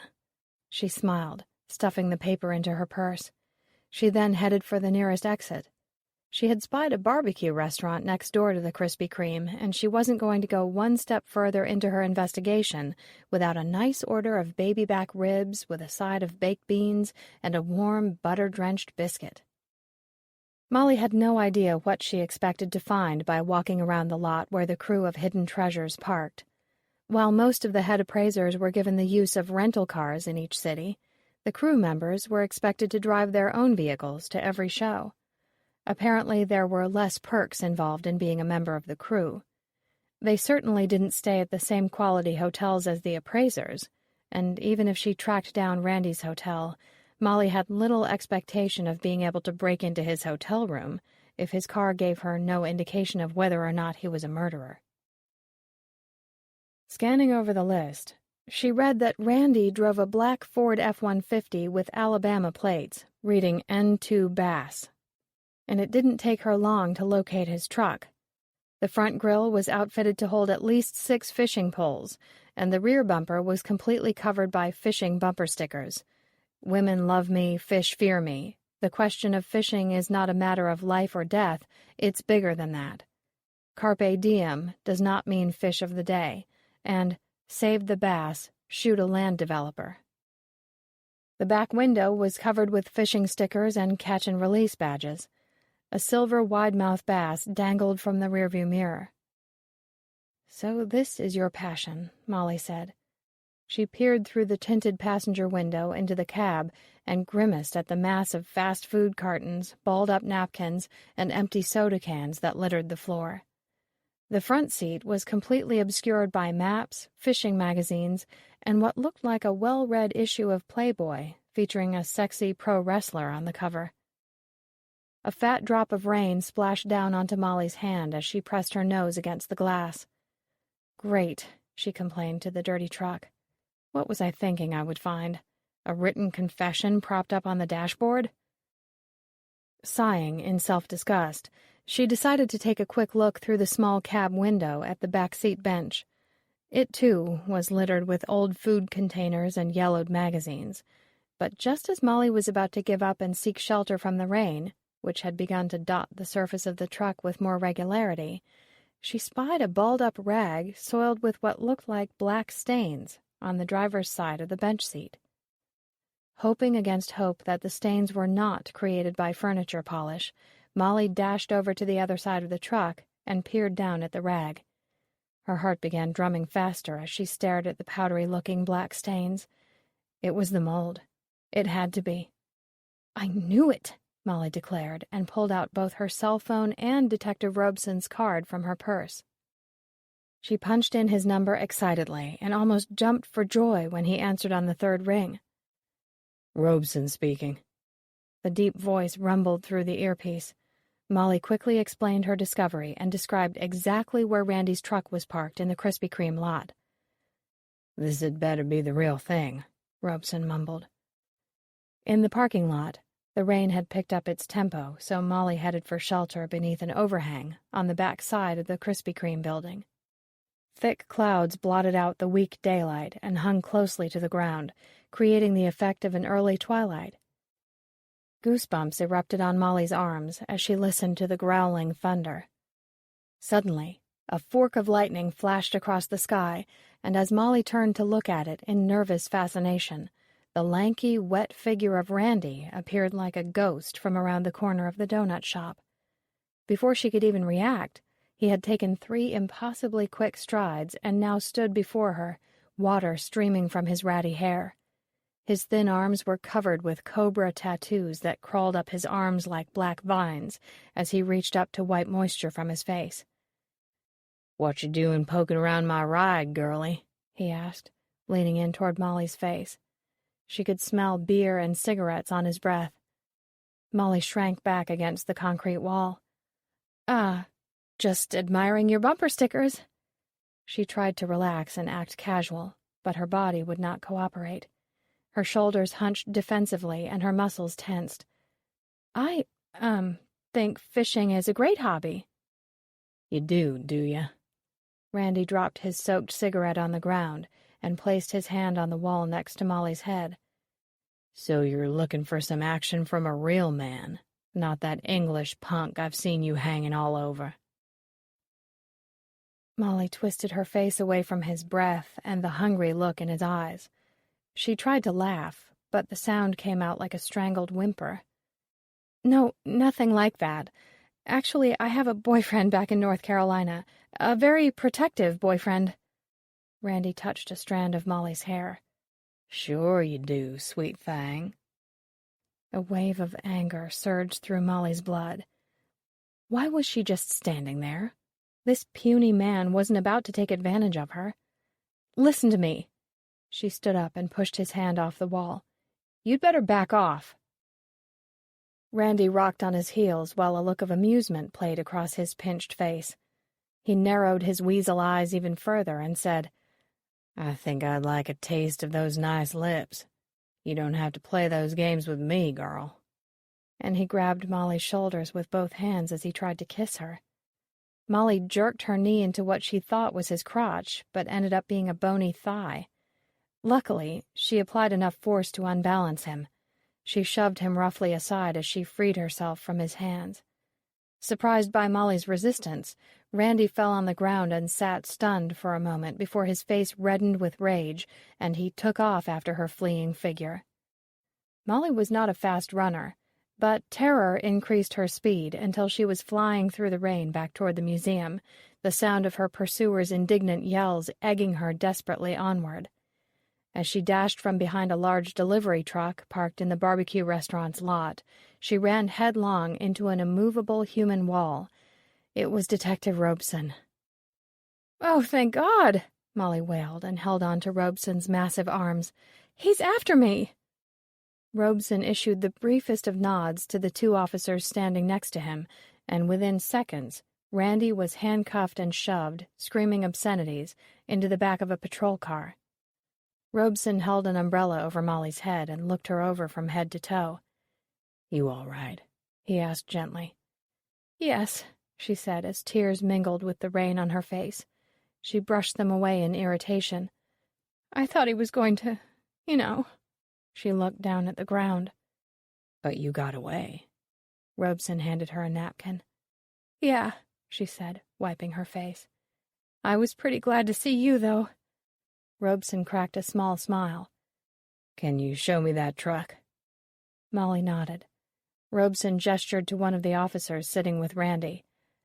The man ran over to Robeson, sprinted back to the patrol car, and returned with the keys to Randy's truck. Praying that the rag was really covered with the black mold, Molly led Robeson to the F-150. She pointed at the rag through the window, and Robeson carefully retrieved it and plopped it into an evidence bag. Get this to the lab, and tell them to put a rush on it, Robeson told his officer. He turned back to Molly and said, I'll need you to come down to the station and make another statement. She nodded wearily. Can I stop at my hotel and get some dry clothes first? Of course. Take your time, he said, again speaking quite gently. We'll be busy with that fish for a while anyway. He smiled and gestured toward Randy's bucking figure in the patrol car. He then walked Molly back to the museum. Without bothering to go inside, Molly headed straight for her car and then for the bed and breakfast. She was hoping she could get Mrs. Huell to give her some tea a little earlier than usual. A lemon square or two would certainly hit the spot about now as well. I deserve a treat, she told her sodden reflection in the rearview mirror, as the fright began to be replaced by a powerful sense of triumph. After all, I just caught a killer. Chapter 8. Since the days of King Arthur, a table, and particularly a dining table, has been synonymous with royalty. Often to dine with a man is to make him your friend. Paul Burroughs, Southern Antiques. When Molly opened the traveler's front door, she was greeted by the rich sound of her mother's laughter, mingling with the familiar voices of a man and another woman. As she quietly approached the dining room, Molly lingered in the hall in order to allow the cheerful melodies of storytelling, teasing, and giggling to wash over her and drain some of the tension from her knotted shoulders. Jessica and Boris were being regaled with one of Clara's favorite tales of woe from her days as an antique store proprietor. Molly had heard the story dozens of times, but as she dropped her dripping purse on the dark green wool rug that ran the length of the hall, she still couldn't help but smile. This old coot TJ would hang around my shop for hours bragging about how he had been around when people still built furniture with cut nails. He said he could tell if a piece was right just by looking at it, blah, blah, blah. So one day, a customer came in and was very interested in my best piece of furniture, a gorgeous corner cupboard from Pennsylvania. I had picked it up for nothing at auction and was going to make a big enough profit on it to pay the bills for the next 3 months. You can imagine my excitement. "What happened?" Jessica asked. TJ came into the shop, and I knew I was in trouble. Even though I lowered my voice, TJ had superhuman hearing, and when I told the customer that the piece came from a family in central Pennsylvania, which it did, TJ started clearing his throat. Before I could reach him to shut him up, he drawled, "Well, I don't know about that being a Pennsylvania piece. Looks more like a Southern piece to me." Boris frowned. "But didn't the woods indicate where the piece was made?" "Of course they did!" Clara nearly shouted. "That corner cupboard was made of maple with birch secondary. No way was it Southern. But my customer was new to antiques, and all she saw was an old man who looked like he'd been around since the piece was made, somewhere around 1820, and I lost the sale." Clara took a gulp of tea. She was really worked up now. "I could have killed that man. Every time he came in, I stood to lose a sale, but I couldn't toss him out because he knew everyone in the business and wouldn't hesitate to blacken my name if I treated him rudely." Molly finally stepped into the room and sank into the nearest chair. "Hello, madam. Where did you come from?" Clara smiled at her fondly. She always called Molly madam when she was in a good mood. "Hi." Molly poured herself some tea. "Telling war stories?" Boris passed her a plate of heart-shaped Linzer-tort cookies. "These little tidbits are baked with Mrs. Hewell's homemade blackberry jam. Out of this world. They simply melt in your mouth." "You've got powdered sugar all over your shirt, Boris," Jessica pointed at him, laughing. Boris smiled in return, and then turned his attention back to Clara. "So you're glad to be out of the shop business? I was dreaming of getting into it. This traveling is wearing me down." Jessica looked worried. "I'll tell you another shop owner's tale of misery and wretchedness from my days as a proprietor. I had these 2 lawyers across the street from my place who decided to redecorate their offices with antique pieces. They repeatedly came into the shop, dithering over what they would like to put in their waiting room." Molly sank her teeth into the buttery, sugary heaven of a blackberry Linzer-tort and watched her mother and her 2 friends with pleasure. She felt safe and enveloped in the warmth of the room and the coziness of good food and even better company. She felt as if she could officially put Frank's murder behind her. "You see the size of me, right?" Jessica held out her thin arms. "I'm no Hercules. But those men used to ask me to help carry chairs and desks and tables across the street to their office. Then I'd have to stand there and watch as they rearranged the stuff. Meanwhile, my shop stood unattended." "Did they end up buying a lot?" Clara giggled. "That's the thing. After all of that muscle work, they decided the look wasn't right, and I had to help carry it all back. In the end, I think they bought 1 chair and 1 stand from me. All the heavy stuff got carried back to my store. Ugh." Jessica held her clenched fists in the air. "I could have strangled those men with their own ties." Boris was staring at Molly's blanched face and unfocused eyes. "Maybe we should change the subject, ladies. Molly here looks a little wiped out." Clara took her first good look at her daughter. "What is it, sweetheart?" Molly thought she was completely recovered from her afternoon scare, but she felt her eyes suddenly grow moist. She took a deep breath and told them all about her encounter with Randy. When she was finished, her mother's arms were around her, and Jessica was fussing over her empty teacup. "I'll teach that boy a thing or two when he gets out of jail," Boris threatened, his voice coming out in a low growl. Molly smiled weakly. The concern and sympathy shown by her mother and her two new friends restored her spirits enormously. "Thank you, Boris. Thanks to all of you, but I don't think any brute force will be necessary. I think Randy's going to be in jail for quite a while." The skinny pencil lines forming Jessica's dark eyebrows rose up on her forehead. "Why do you say that?" Molly filled her rapt listeners in on the details of the black mold and her discovery of the rag in the back of Randy's truck. "Is Randy's motive strong enough?" Clara seemed dubious. "He disliked his employer, but so do thousands of workers." Molly shrugged. "Maybe Randy just meant to make Frank really miserable. Maybe he didn't know how severely that mold would affect his boss. But there was another factor, I think. When we were all at lunch the day Frank was killed, Randy was staring fixedly at Victoria." Molly broke off another piece of cookie and held it between her fingers. His eyes were really boring into her, but with desire, not malice. Kind of how I'd look at this cookie before taking a bite out of it. She popped the piece in her mouth. "But if he had feelings for Victoria, would he let her go to jail for a crime he committed?" Jessica asked doubtfully. Molly frowned. "That would be pretty cold, wouldn't it? The good news is Randy's now in jail, and Victoria's being released. The police have no reason to hold her anymore. Apparently they've gotten hold of her phone records from the hotel. She made several calls to New York from her room during the hours Frank most likely died, and she was never alone long enough that afternoon to put the mold on the slant front desk. So she's in the clear. She said she'd be at the group dinner tonight." "Where are we eating?" Boris asked Jessica. "Or should I say, where are you driving me tonight, dear?" he added teasingly. "A place called Elmo's. It's all the way out in the next county, but they're supposed to have these fabulous steaks covered with Bordelaise sauce and melted blue cheese crumbles." Jessica smacked at Boris with her napkin. "What would you do without me as your chauffeur?"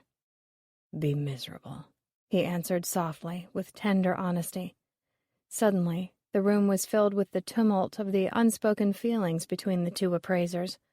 Jessica flushed right up to the roots of her spiky hair, and then quickly reached over and grabbed Clara's hand. "Come with us tonight. You and Lex. It'll be fun." Clara squeezed Jessica's hand. "Of course we will. Who in their right mind would say no to a good steak?" After tea, the group headed up to their respective rooms for a little rest. Molly had difficulty focusing on the quaint Scottish village mystery she had brought. As she lay on her bed, her thoughts kept straying to her last date with Matt. She pictured his warm smile as he held her hand under the table and told her about his dreams of becoming a doctor one day. Now he was somewhere in Ohio, and he hadn't even tried to reach her. Garrett's face also appeared in her mind, and Molly thought back to the moment she had kissed the dashing Englishman. For all his charm, there was still something missing in Garrett's personality. Molly felt that she really hadn't seen the real Garrett, while Matt was instantly and utterly sincere. Every emotion played across his sweet face like an open book. Resolved to get in touch with Matt, Molly sat up on her bed, grabbed the phone, and punched in the numbers to Clayton's direct line. "Mr. Fabulous speaking," Clayton answered. Molly chuckled. "Now that's an interesting way to answer the phone." "Why beat around the bush?" Clayton drawled. "If it's that stud from the Greensboro Times calling, I want him to know exactly who he's dealing with. I've gotten quite a few hot dates answering the phone that way. People automatically ask me why I'm Mr. Fabulous, and of course I have to elaborate about my skills." "Okay, you don't have to tell me," Molly hurriedly interrupted, as Clayton could go on for hours about his superior qualities. "I know that you're a fine vintage." "Ew, that makes me sound old, darling. I'm more like a bottle of 1990 Dom Perignon. Rosy-colored and very expensive. Clayton, are there any updates on Matt? None that I know of, honey. Did you ask the new receptionist? That little twerp? I already can't stand her, Molly complained as she recalled the strained conversation she had had with Brittany. Tell me about it. She's a cute little thing, but those clothes. Dresses like she's standing on a street corner looking for her next client. Ugh, I think she wore pants made out of pink lycra yesterday. I nearly spit out my cafe Americano. Molly smiled over Clayton's love of the theatrical. Can you see if Swanson knows anything I don't know? I'm getting worried about Matt. He always checks in, and this time he didn't even leave a number. Here's my number at the hotel, by the way. Hold your horses, girl. Clayton doesn't keep a pen behind his ear, you know. Might mess up my perfectly coiffed hair. As Clayton wrote down Molly's information, the undeniable grumbling of their boss, Carl Swanson, could be heard in the distance. It seemed to be coming closer and closer to Clayton's desk. The next thing she knew, Molly was suddenly speaking to Swanson instead of Clayton. Appleby, that you? He grumbled. Yes, Carl, Molly answered quickly. How are you? Who gives a damn how I am? He howled into the mouthpiece. I've been trying to reach you on your cell phone for hours. All I've been getting is your damned voicemail, which you apparently never check. You've got a dead appraiser up there, and I have no article about it. What the hell is going on? Are you a reporter or not? Molly knew Swanson would track her down over this subject sooner or later. The death of someone well known in the antiques world always skyrocketed the paper's circulation, and a questionable death really sent subscriptions through the roof. Carl, Molly tried to soothe her boss, the facts of the case haven't been made clear yet. I mean, the cause of death is known, but the current suspect is— You get me a 500-word teaser as of 5 minutes ago. I mean it. I am holding the presses on the front page until I get an email from you. Now get off the phone and start writing. And the next time someone falls over dead around you, I want to be the first to know. You got that? Molly held the receiver away from her ear as his torrent of words assaulted her. She could then hear grunts and an "Unhand that phone, you brute," from Clayton. Breathlessly, Clayton's voice reappeared on the line. Lord help us.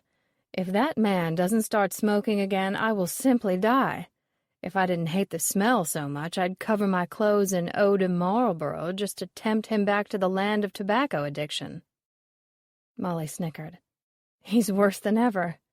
I guess I'd better type something up. Clayton, please call me if there's any word from Matt. I will, sugar. Are you behaving yourself up there? He asked, and Molly felt a guilty flush rising up her cheeks as she thought about kissing Garrett. Mostly, she said before hanging up. She booted up her laptop and got to work on a short piece concerning Frank's death. As she typed up the few facts she felt safe revealing to the public, she couldn't help but think about the slant front desk. She knew she would have to email Swanson a photo of the piece to go along with the article, but she hated to have it viewed as a negative object. The desk might be seen as a thing of evil, as it had basically been used as a pallet for the murderer's weapon. Where was the desk now? Was it sitting in some dark room in the police station? Did anyone there appreciate the piece's superb craftsmanship, or recognize the loving toil that the carpenter had put into making it so many years ago? Molly pushed thoughts of the desk out of her head and quickly finished her article. She emailed the teaser, along with a photo of Frank leaning over the slant front desk, and shut her laptop down with a satisfying thud. She never considered that she'd spent more time grieving over an inanimate piece of furniture than for the dead man who was the real subject of her article. Jessica and Boris led a small caravan of cars west on I-64 toward Charlottesville. Molly, Clara, and Lex followed in Molly's Jeep, while Alexandra, Patrice, Lindsay, Alicia, and Tony were packed into a rented minivan. Garrett offered to pick up Victoria from her hotel, but she'd needed a few extra minutes to change and collect herself, so Garrett let Molly know that they would be at Elmo's about 20 minutes late. "Save me a seat," he had said with the pleading tone of an elementary school student. For the first time, Molly noticed that Jessica's rental car bore the bumper sticker, "Eve was framed." Jessica and her car seemed well matched, Molly thought. I bet she put that sticker on there herself. After a 15-minute drive, the caravan got off at the first exit in Goochland County and drove into the parking lot of a strip mall. "This town is loaded with strip malls," Molly complained. "Most towns are," Lex said. "But you're only seeing one side of Richmond. After all, we're still on Broad Street, the same street that the museum is on." "That's true," Clara agreed. "Think of how charming the downtown area is, especially near Monument Avenue. I simply love all those stately old houses lining that road." "Maybe I'll stay an extra day and really explore the city," Molly suggested, more to herself than anyone else. Lex held the restaurant's glass door open for Clara and Molly, and they were led into a private room by the hostess. The room was painted a warm mustard hue above the wainscoting, and a cranberry red below. Oversized paintings of rearing horses were hung in the center of each wall. Rotund marigolds and fern leaves filled the small vases on their table, and tea lights flickered in welcome on top of a perfectly pressed white tablecloth. I never expected this kind of elegance tucked away in a strip mall, Molly thought. After the group had taken their seats, bottles of wine seemed to magically appear on the table. Clara ordered her usual Crown Royal and club soda. "No ice, please," she added, and gave the waitress a stern look that translated to, "My drink better not be weak or you will hear about it." When it arrived, alongside Molly's screwdriver and Lex's Jack and Coke, Clara took a sip and beamed at the waitress. "Perfect!" She then took a bite of Elmo's fresh bread, covered by a sun-dried tomato spread, and moaned in delight. Before leaving their bed and breakfast, Molly had silently predicted that the group would be subdued after Frank's death, but she was wrong.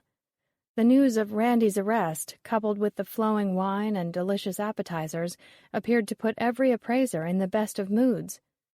Clara was enjoying herself immensely. She stabbed a piece of her portobello mushroom appetizer, cooked in a balsamic vinegar sauce, and covered in 4 different cheeses, while telling Boris about a set of medical encyclopedias she had at home. Boris's eyes were alight with interest as he speared a shrimp cooked with butter, white wine, and garlic. Lex and Tony were laughing over the silliness of toy commercials over the years as they shared a plate of fried calamari. When they broke into song with the Slinky jingle, a few of the other appraisers joined them. Alexandra rolled her eyes in disgust and turned to Patrice for a bit of sophisticated conversation. "I know you only pretend to be French, but at least that shows you might be able to hold your wine without singing jingles from the telly. I might need to host tomorrow, and I don't think that—" "Not to worry, Alexandra dear," said a voice from behind Alexandra's chair. She swiveled her aristocratic chin, and with a swing of gloriously shiny hair, allowed her eyes to fall upon the figure of Victoria. Looking refreshed in a white suit with a black and white polka-dotted blouse, Victoria gave an expressionless perusal of Alexandra's outfit, which included a form-fitting, immaculately pressed silk cobalt blouse and a vintage Hermès scarf with an equestrian design tied into a perfect knot around her graceful neck. "Nice scarf," Victoria said in her toneless manner before taking her seat at the head of the table. "Too bad you won't be wearing it to host the show tomorrow." Tony grabbed his wineglass and raised it in Victoria's honor. "Welcome back. We knew you were innocent.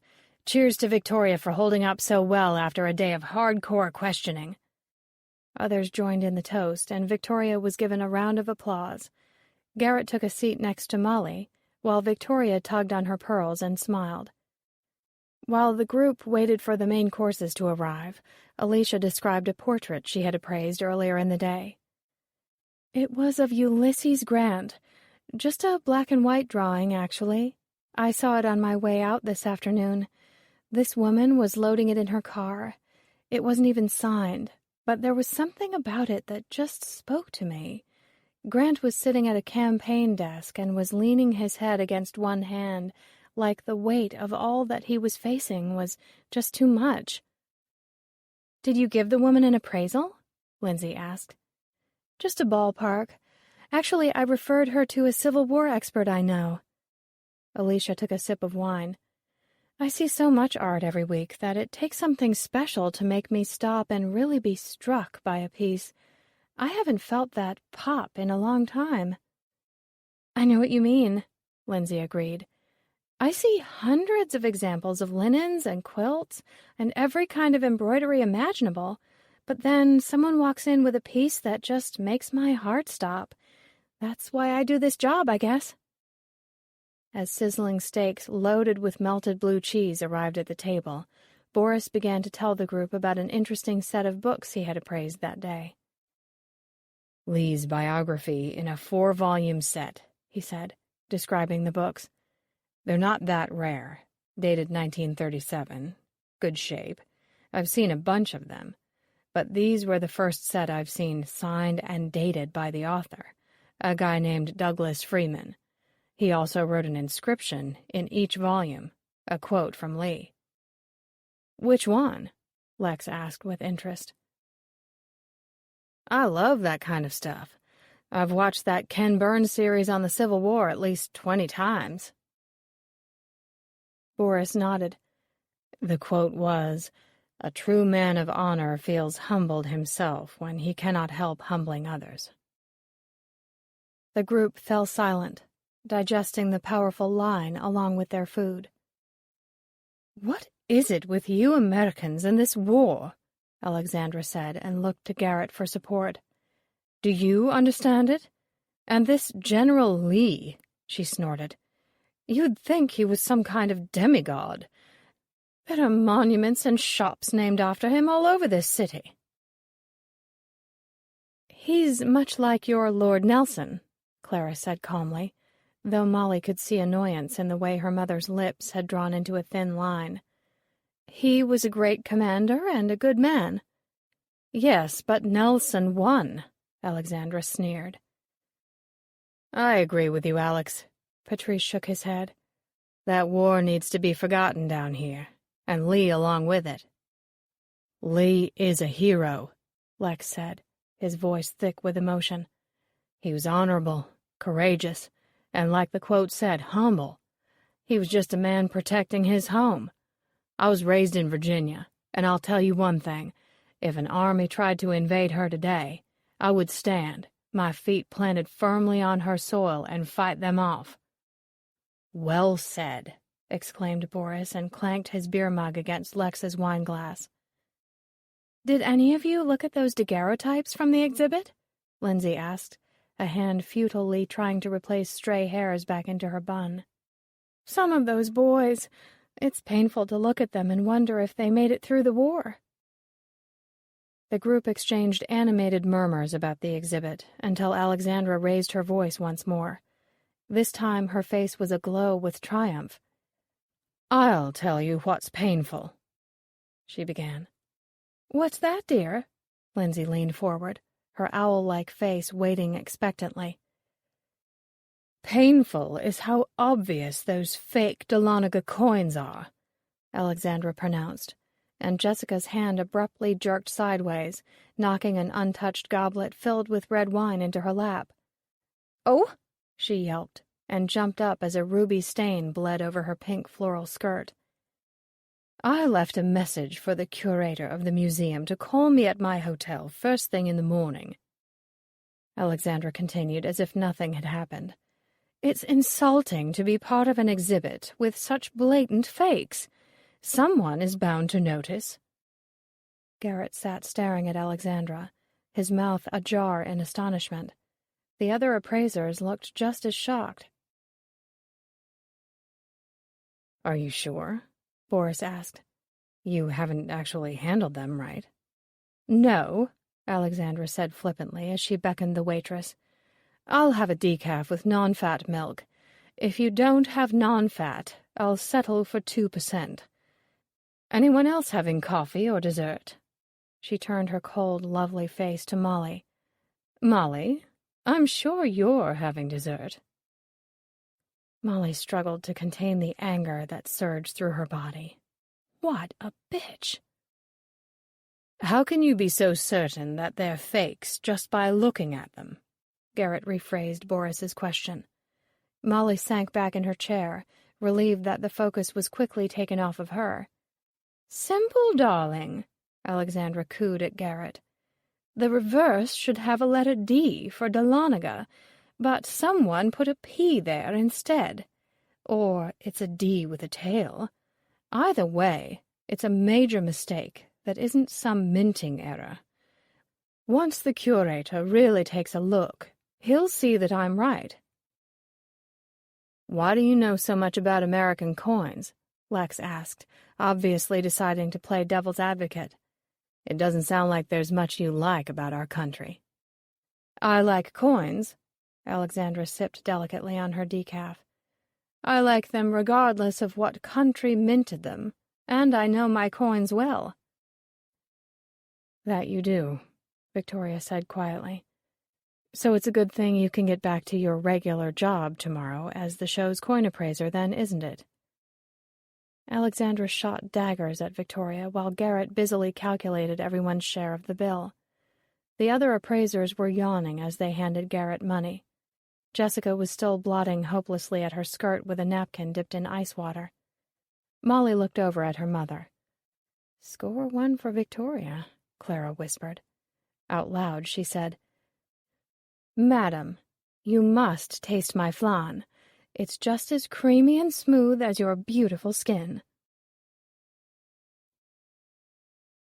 The Science Museum was quiet at night. The clamor that filled its enormous halls during the day died away by 6 o'clock in the evening. Except for the 2 security guards making their usual rounds past the dark exhibits, no footsteps echoed down the wide corridors. To save money, the museum administration had decided to keep lights on only in the entranceway, so the guards were forced to use powerful maglite flashlights as they toured the vast building. Just before midnight, the guards moved off to the small break room near the front door. The middle-aged guard named Chuck poured 2 cups of coffee and emptied a packet of sugar into each cup. The second guard, a young man named Bruce, shuffled cards with the quick, practiced motion of someone who has played many rounds of poker. "What'll it be first?" Bruce asked his partner. "Let's warm up with gin," Chuck said, placing the coffee cups on the table as Bruce dealt their hands. "What did your wife fix you tonight?"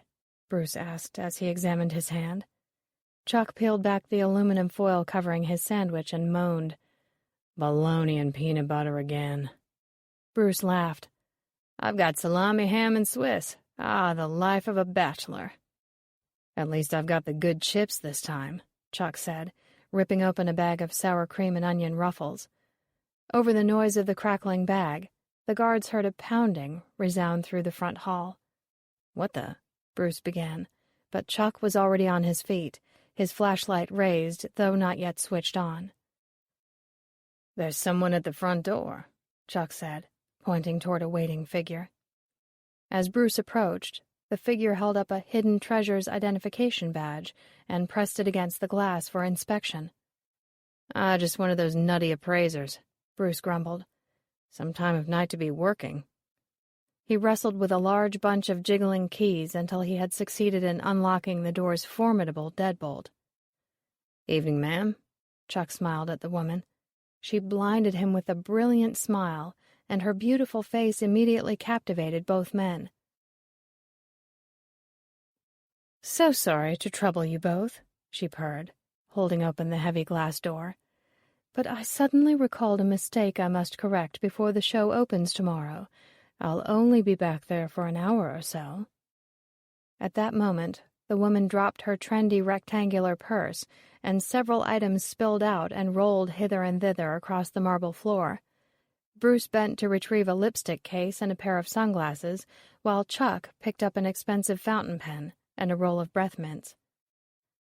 "Oh, how clumsy of me," the woman cooed, taking advantage of the distracted guards to quickly stick a piece of duct tape firmly over the door latch so that the knob could not automatically lock when closed. She released the door and watched with satisfaction as it closed but did not issue the soft click indicating that it was locked. "Thank you ever so much," the woman said as Bruce returned her purse with the gawkiness of a teenage boy. He watched the woman's model-thin figure as she walked with elegant grace in the direction of the great hall. She paused outside of the door leading to the ladies' room. "Ma'am," he called after her, "you need a flashlight?" "No, thank you," she called back over her shoulder. "I've got my own torch." As the woman's figure melted into the blackness, Bruce looked inquiringly at Chuck. "What's a torch?" he asked his partner. Chuck returned to the office and took a healthy bite from his sandwich. "Means flashlight," he said, and chewed. "She's English. They have different names for things over there." After crunching on a handful of chips, he re-examined his cards. "Come on now, let's get this game going." "What mistake do you think she's fixing?" asked Bruce as he fanned out his cards. After a moment's thought, he placed an ace of spades in the discard pile. "Who knows?" Chuck replied, studying the ace with carefully concealed interest. "Whatever it is, she can't get into too much trouble back there." Bruce nodded. "Yeah, that's true. We're in for another long, quiet night. And if you're lucky enough to win this hand, I'll give you half of my banana moon pie." That being said, Chuck examined his cards, forgetting all about the Englishwoman. Chapter 9. The basis of any cabinet, sideboard, wardrobe, cupboard, or bookcase is a carcass. Kenneth Davis and Tom Henvey, Restoring Furniture. Chuck and Bruce were relieved at 7 by the next shift. Their replacements, a stocky Italian from New Jersey by the name of Paolo and an African-American woman in her mid-40s named Crystal, arrived with steaming cups of coffee and a dozen donuts from the local grocery store. Paolo grumbled about Krispy Kreme's unavailability, but helped himself to a chocolate donut and bit into it with gusto. Bruce helped himself to a glazed donut as he related the details of their late-night visitor. "When did she finally leave?" Paolo asked as he slicked a strand of slippery black hair back into place behind his ear. Chuck shrugged as he collected his belongings. "Dunno. We did rounds about an hour after we'd let her in, and she was gone, as far as we could tell. Course, we had the alarms turned off just in case she decided to let herself out. Good thing we did, too." "Strange time of night to come to work," Crystal said after taking a deep gulp of coffee. "I heard these antique people were kind of crazy. Now I know it's the truth." Paolo, who was a closet collector of Marvel comic books, looked at the floor sheepishly and confessed, "I watched that show, Hidden Treasures." As he met the raised eyebrows of his 3 co-workers, he squared his shoulders and added in a whispered bravado, "Ever seen the host? She's a hottie." "Me, I'm hoping to get a glimpse of those long legs in person today." "Yeah, too bad she's been in jail for your other 2 shifts, Romeo," Crystal teased. "Ah, I heard all that on the TV, but I never thought she did it. Now, I wouldn't put it past that French guy, what's his name?" "Got me," Crystal said and gave him a playful nudge in the shoulder. "You're the one who watches the old ladies' antique show, not us. Plus, why you always gotta go dissing the French guy? You remember last year when you swore off French dressing and French wine on account of that French girl who dumped you? That what got you so hung up on the poor French, huh?" Paolo stroked his stubbly chin. "Jacqueline. Now, she was a beauty, mamma mia." Chuck and Bruce clapped Paolo on the back on their way out and smiled warmly at Crystal. "You two enjoy your shift, you hear?" Chuck said, opening the front door for Bruce. "Bachelors before old married men." He bowed to his partner. "You're just angling for your own salami and cheese tonight," Bruce said as he exited. "Got that right," Chuck replied as he released the door. Crystal waited in the hall so that she could listen to the front doors automatically click shut, indicating that they were still locked. Paolo began whistling as he moved down the hallway, switching on the seemingly endless rows of overhead lights as he strolled along. Assuming that she couldn't hear the lock click into place over Paolo's frenzied whistling rendition of Stayin' Alive, Crystal settled down in the break room to enjoy her breakfast before she took her post at the front door. From her uncomfortable plastic chair, she would check the ID badges of everyone who tried to enter the building. No badge, no entry until the museum was officially open at 9. Crystal had 6 children, and she had heard every fib known to man. She was impervious to tears and unrelenting when it came to abiding by and enforcing the rules, whether she was at home or at work.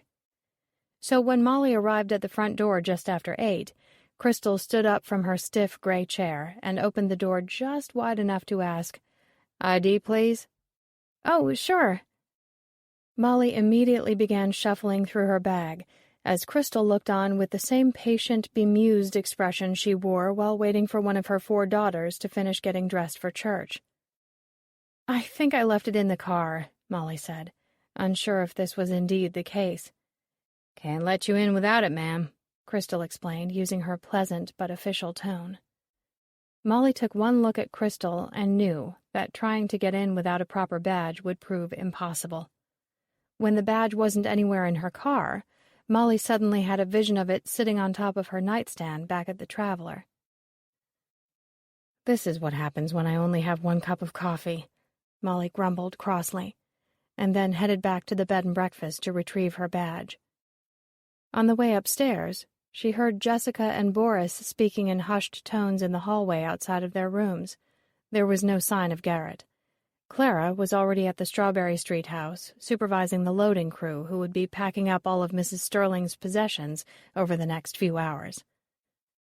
Unable to control her nosiness, Molly slowed her ascent and listened to her 2 friends. "You know we could make it work," Boris was insisting. Jessica sighed heavily in exasperation. "How? Are we going to sign a contract? Exchange drops of blood? What? There's no guarantee." "Look, I'm just telling you that I want out of this whole greedy business." "Oh, Boris," Jessica said gently. "Money does matter. You've got to be more realistic about that."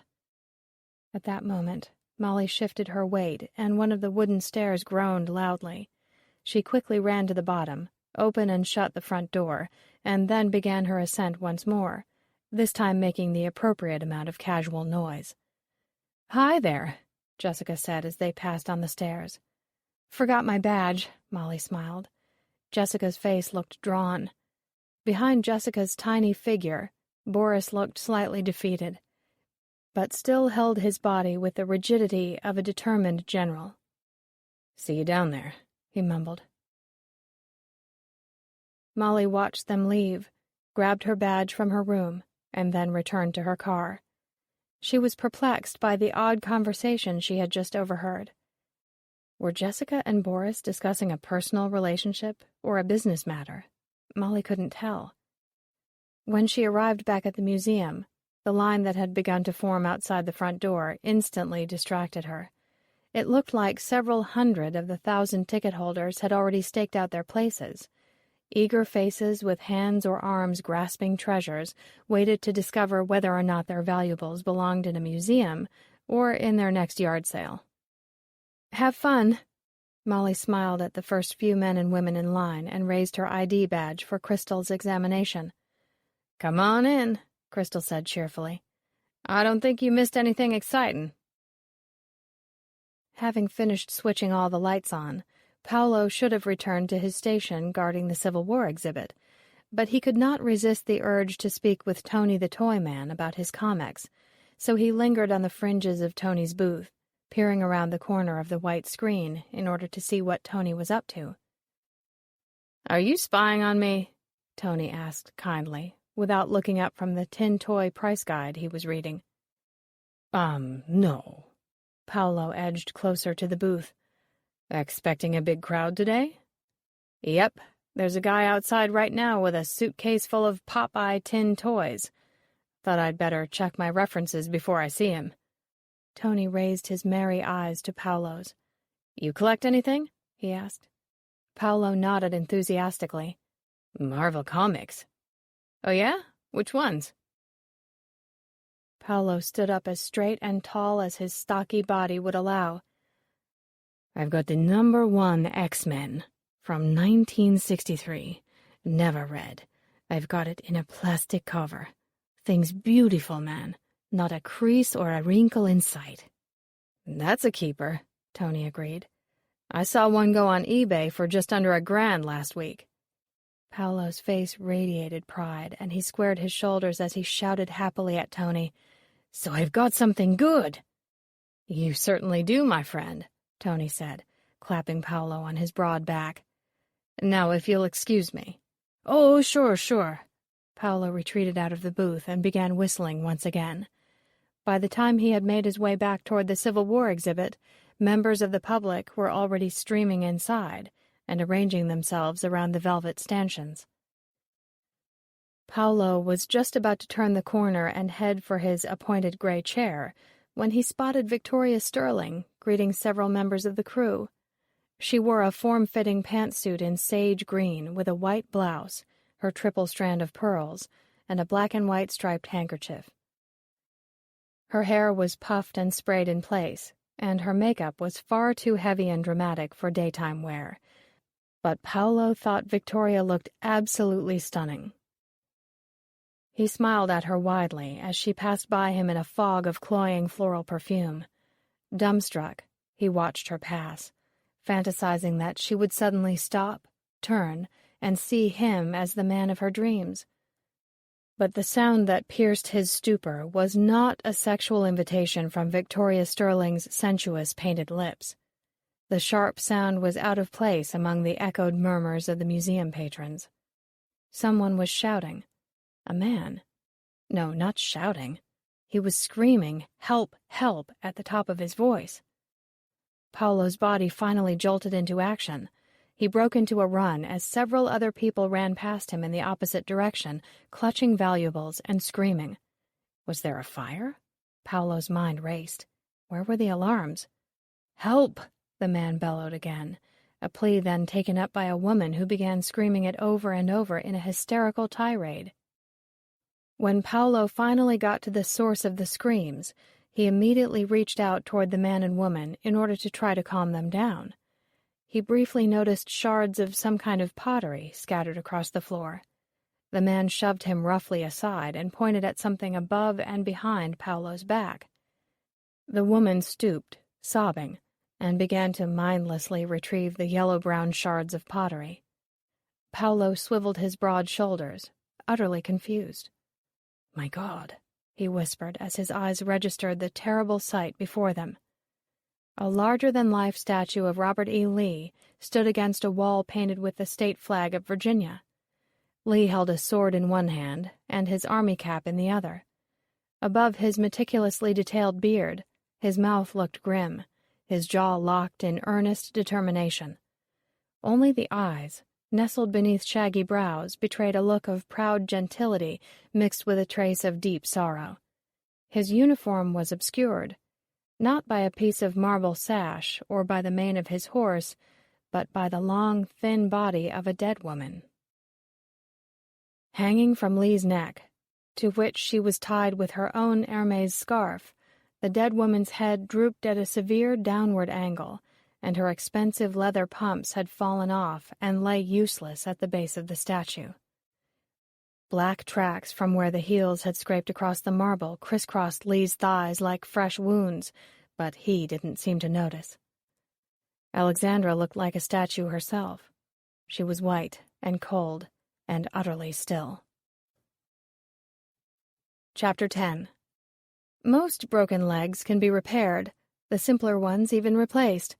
But if you come across an elaborately curved leg with a compound fracture, involving splits down the grain and loss of timber, remember that you will not be able to mend or replace it yourself unless your skills resemble those of the original maker. The Illustrated Guide to Furniture Repair and Restoration. Molly watched people whisk by as they raced for the exit in a complete panic, clutching their valuables to their chests as they shoved one another aside. Murmurs that there was a dead body in the Civil War exhibit flooded through the front hall like a swift wind. Shooting a nervous glance at Crystal, who was listening to Paolo's frantic garbling over the walkie-talkie as she edged toward the phone in the break room, Molly pointed toward the front doors. "Should I lock them?" she mouthed to Crystal as she twisted her hand in a pantomimed locking motion. The female security guard rapidly nodded while reaching for the phone. "No one is allowed in," Molly shouted at the curious group of people pushing forward, their intent on entering the building obvious. "There has been an incident inside. Please back away from the doors." She turned the deadbolt and took her stand by the door, shooing away determined members of the public who banged on the door or shouted to be let in, waving their tickets indignantly. Several members of the Hidden Treasures crew quickly took up Molly's cue and began ushering the people waiting in line within the front hall outside, making sure that no nosy Nellies slipped through the doors while this mass exodus was taking place. "Thanks, I got it from here," Crystal said, suddenly appearing at Molly's side. "The cops are coming." "I'd better make sure no one else slipped by," Molly offered helpfully as she hustled off toward the Civil War exhibit. Her motivation to see if the rumor about a dead body was true should have come from a professional desire to investigate the scene as a first-rate reporter. But Molly didn't give a moment's thought to her job, as she wondered what had happened deeper inside the museum. Pure and simple curiosity propelled her toward the dark-haired security guard, who stood staring up at the dead body of a woman strung up on a statue of the city's most beloved general. "Alexandra," Molly whispered, and stopped short at the sight of the limp figure and the stream of copper hair that covered the dead woman's face like an inert curtain. Molly put her hand over her mouth as if to contain any sound that might bubble up uncontrollably through her throat as she looked from Alexandra's drooping head to Paolo's gaping mouth to a woman sitting cross-legged on the floor fondling a pile of yellow, brown, and black pottery shards nestled in her lap. The woman's long skirt had formed a soft bowl for the pieces to sit in, and the woman fingered them repeatedly as she glanced up at Alexandra's body. As Molly bent over her, asking if she was all right in a soft whisper, the woman cried, "My rookwood floor vase!" She held up 2 shards with traces of floral decoration for Molly to see. "Ruined! And it was signed, too. I saw, and it just slipped from my hands. Oh, Lord!" "It's going to be all right," Molly said gently, touching the sobbing woman on the shoulder. She then marched over and grabbed Paolo roughly by the arm. "Snap out of it, man," she ordered. "Can't you see this woman is in shock? Get her to the cafeteria and give her something to drink. Crystal's called the police. They're on their way." Paolo finally blinked as he looked away from Alexandra and turned his wide brown eyes toward Molly. "Who are you?" he asked, reality slowly setting in.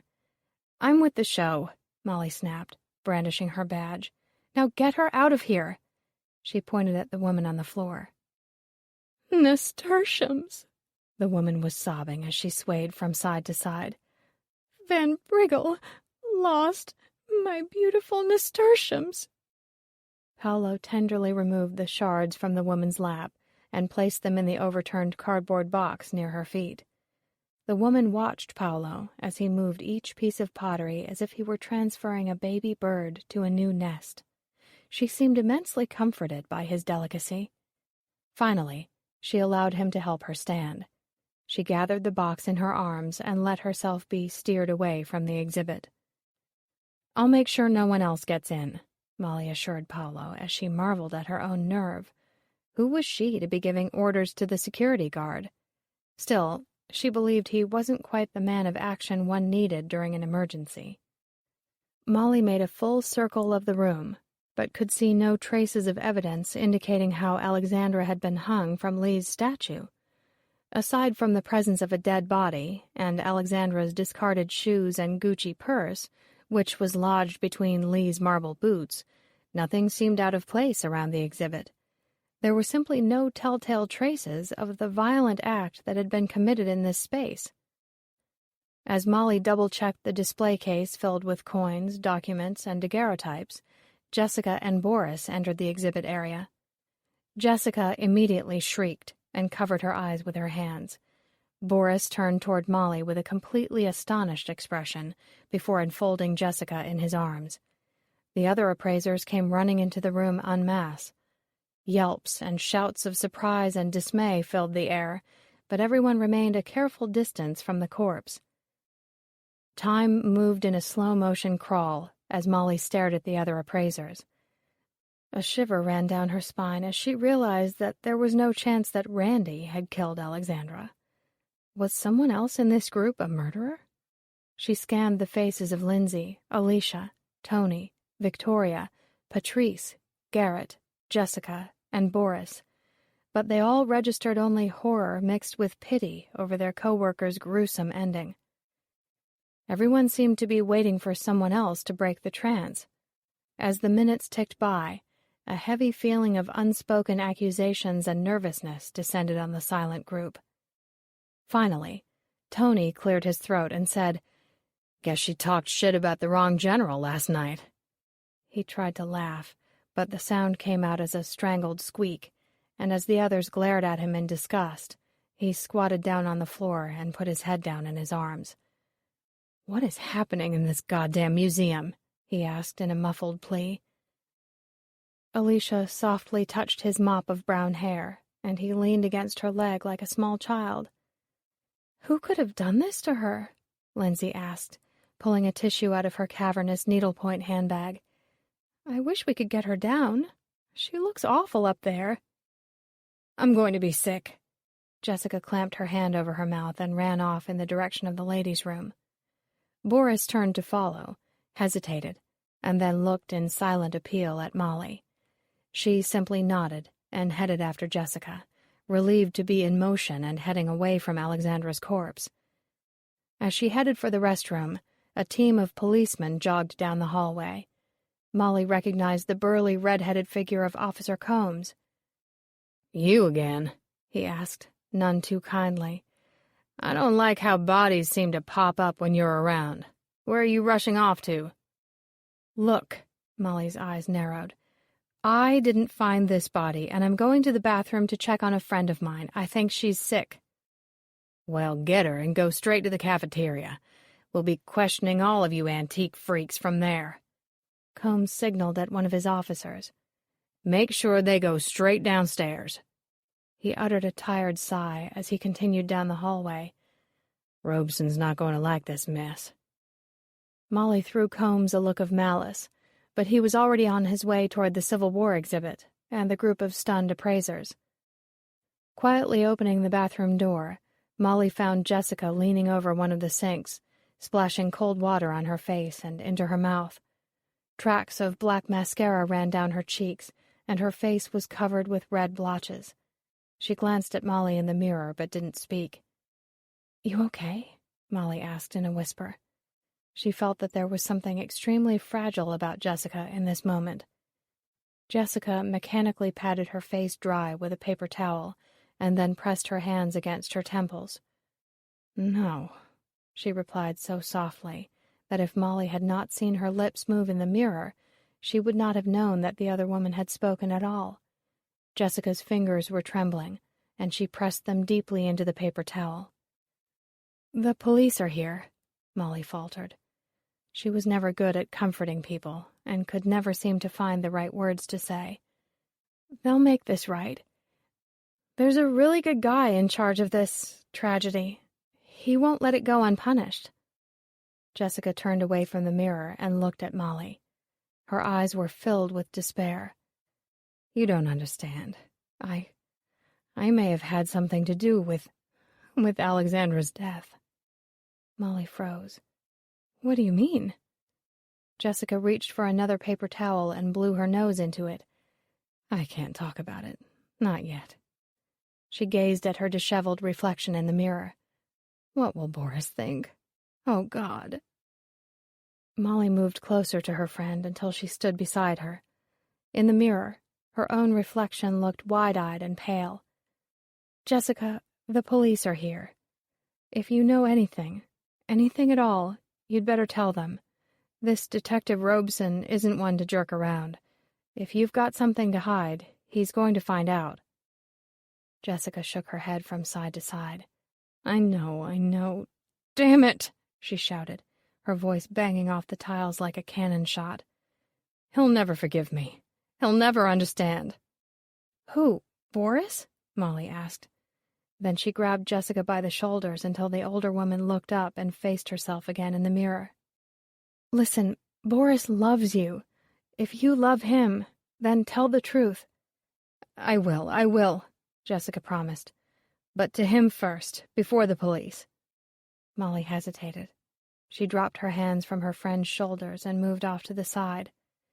"Do you want to try it out on me first?" she asked as gently as she knew how.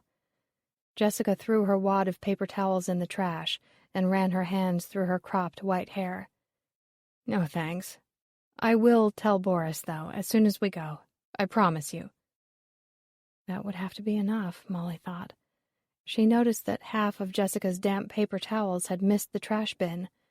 Automatically reaching down to gather them up, she spied a small square of white paper lying on the ground.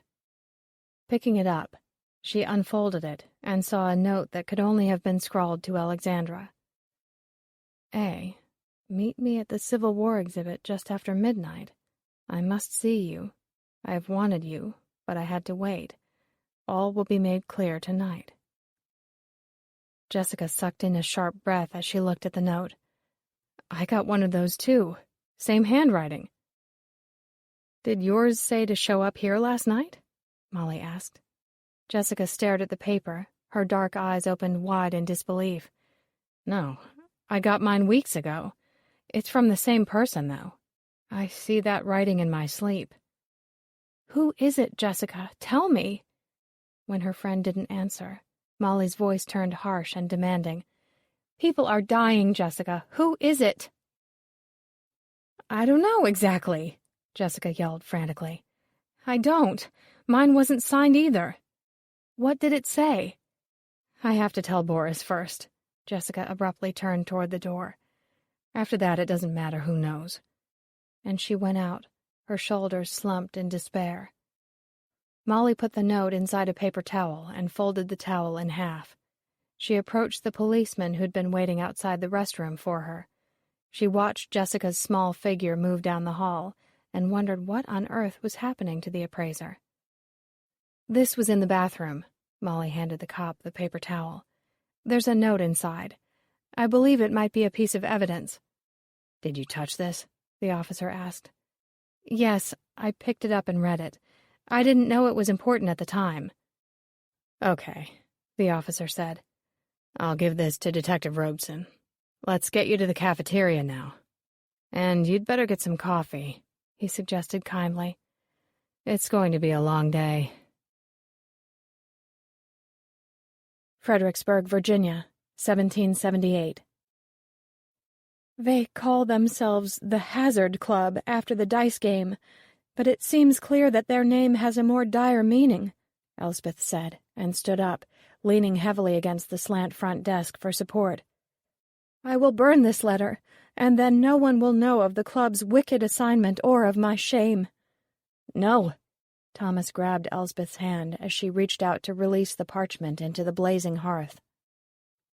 Elspeth's blue eyes grew round with surprise as she watched Thomas's dirt-smudged hand close upon her own white-laced sleeve. Pardon me, miss, but if you burn that letter, the others in the Hazard Club will not be revealed. We must let them believe their secret place is yet undiscovered, and then catch them in the act of, what is it they have planned? They plan to destroy the munitions factory, Elspeth said, folding the parchment neatly into a small square once again.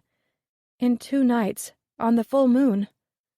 Elspeth passed the document to Thomas, and he replaced it within the hollow niche in the slide support, and then pulled the writing lid back down.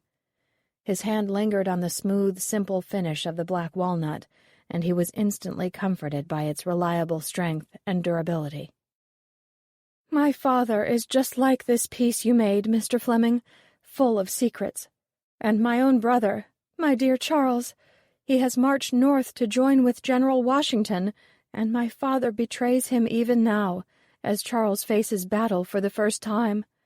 Why, he's barely more than a child, but he ran off and enlisted before my father had a chance to talk sense into him.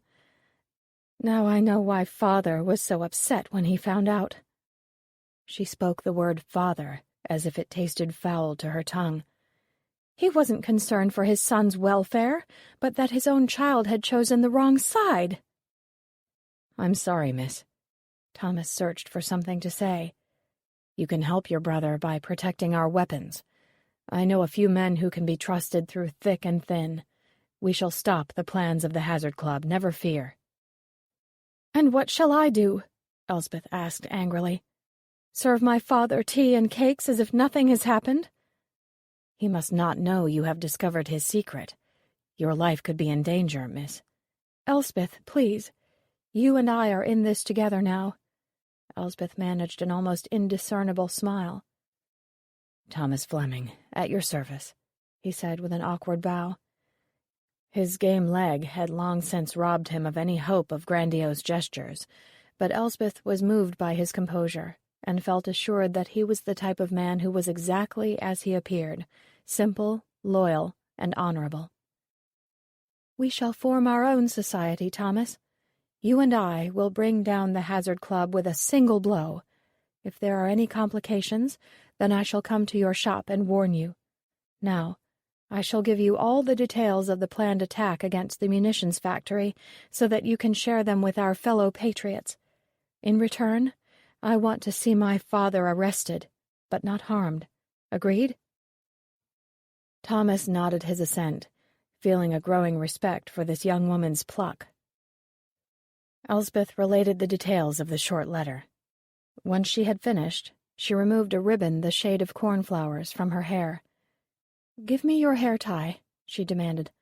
"We shall trade to show our allegiance to each other." "It matches your eyes," Thomas stated shyly, holding the delicate piece of silk in his large palm. Elspeth smiled a bittersweet smile, taking the piece of leather Thomas held out to her. "At least I have made a friend today. It eases the pain a trifle." "Aye, that you have.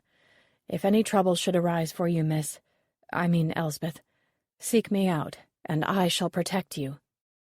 "My thanks, but you had better go now. My maid is half-witted, but not so half-witted that she would believe it would take this long for you to measure our dining room. Good luck, and go with care." "You as well. I shall see you again once all the traitors are under lock and key." Thomas moved to the front door. "You are a brave young lady. The patriots are fortunate to have you on their side." "You as well, Thomas Fleming. I shall see you in 3 days," Elspeth said as she shut the door. Outside, Thomas glanced down at the blue ribbon in his hand. He brought it to his face and smelled a hint of jasmine. Clutching the ribbon gently in his fist, Thomas rushed back to the workshop, where he began to plan the fall of the Hazard Club. Chapter 11. Pray, for what do we move ever, but to get rid of our furniture, our exuviae, at last to go from this world to another newly furnished, and leave this to be burned? The writings of Henry David Thoreau. The cafeteria was filled with anxious appraisers and Hidden Treasures crew members in their black T-shirts. The subdued whispering, coupled with all of the black clothing, created a funereal atmosphere. Molly's eyes darted about in search of Jessica, but at that moment Detective Robeson and a host of other burly, stone-faced policemen entered the room. "Mon Dieu," mumbled Patrice. "The Titans have arrived." "Who?" Alicia asked nervously. "You know, Greek mythology. The Titans were enormous beings who once ruled the earth. They were taller than the mountains and could shake the ground when they walked. This group looks just as alarming." "That's their intimidation factor," Alicia replied, twisting a clump of her shiny black hair into a knot. "And it's working." "All right, people," Officer Combs called for quiet. The room was instantaneously still. We're calling you in for questioning one at a time. You will follow me to the staff lounge, be fingerprinted, questioned, and then taken to another room. No one leaves this building until we say so. Do not talk about this case. Get food or drink as you need, and if you must use the facilities, ask an officer for permission, and you will be escorted to the restrooms. Only one person at a time in the restroom. Is this clear?" Several heads nodded. "Now, we've got about 40 people to question, so we have decided to proceed alphabetically. We will begin with Adams, Christopher Adams." Most of the women in the room couldn't help but follow Chris's progress to the front of the room with appreciative stares. Molly was again struck by the surreal color of his aquamarine eyes as he turned to smile at someone who'd whispered, "Good luck." His tight black t-shirt stretched across his muscular back as he quickly but confidently approached Officer Combs. "To the lion's den I go." He tried to sound nonchalant, but his clenched fists and white knuckles revealed his nervousness. "It'll be over in no time," Molly offered, feeling sorry for the handsome young man. She was rewarded with a shy grin before Combs grabbed Chris by the arm and led him away as if he were already deemed guilty. 10 minutes later, Combs returned, list in hand. "Appleby, Molly," he yelled, even though Molly was seated front and center. She felt as though she were heading for the electric chair as all eyes in the room fastened on her. Garrett, who was seated beside her, patted her hand and gave her a ridiculously comic wink. She hoped her butt didn't look big in her stretch khaki pants as she trotted off next to Combs and self-consciously tugged her blouse down over her hips. Molly was fingerprinted in less than a minute, and then given a moist towelette to futilely attempt the removal of black ink from her fingers.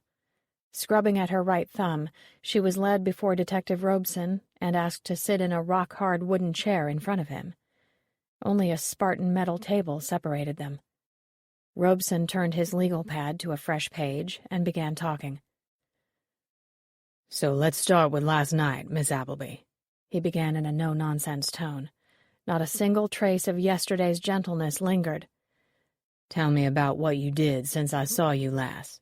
Where did you eat dinner, for example? Leave no detail out, please. You never know what could be important." Molly stared at Robeson's massive hand as he gripped his pencil like a vice. She gulped and began to recite every nuance of last night's meal at Elmo's, from the seating arrangement to what everyone ate to Victoria's dramatic entrance. When she reached the part about Alexandra declaring the Dahlonega coins a fake, Robeson's eyes finally left his paper and came to rest on Molly's face. Hold on. Tell me more about these coins."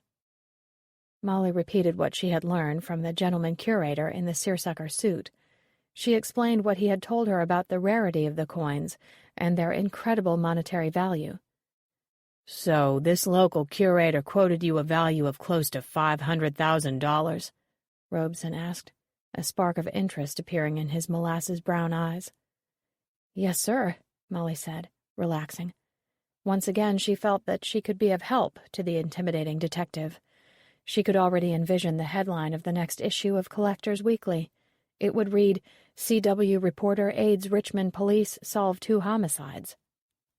"Now there's a motive," Combs mumbled, and Robeson shot him an aggravated glance. "Please continue." Robeson raised his pencil and held it poised over the legal pad. "A motive and a means," Molly added smugly to what Combs suggested. "What means? Explain." Robeson lifted one eyebrow like an expectant schoolteacher.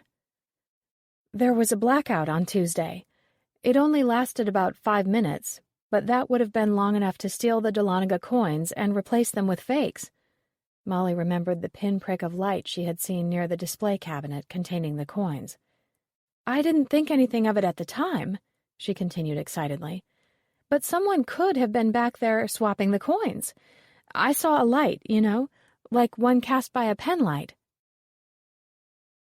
Again Molly's mind drifted off, focusing on bold newspaper headlines and a stack of fan mail piled on her desk. Surely all of the South's major papers would want to run such a sensational story. She'd be famous. And if she ended up on television, she was going to need a new outfit, and perhaps a trim, too. Robeson took a few notes. Let's get back to the dinner now.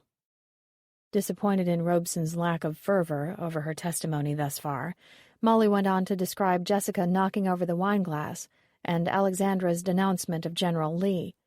She finished by repeating who went home in which car.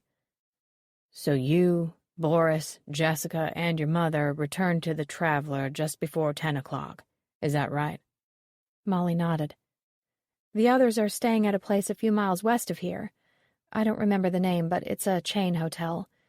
Garrett took Victoria to the hotel in his car because the minivan was full, but he's staying with us at the Traveler. I don't know when he got back. I'm a pretty heavy sleeper. And what about this morning? What did you do? Robeson scribbled on his pad. Not too much to tell there. I got up at about 7, had breakfast, came here, forgot my ID badge, went back to my hotel for it, returned to the museum, and saw the body.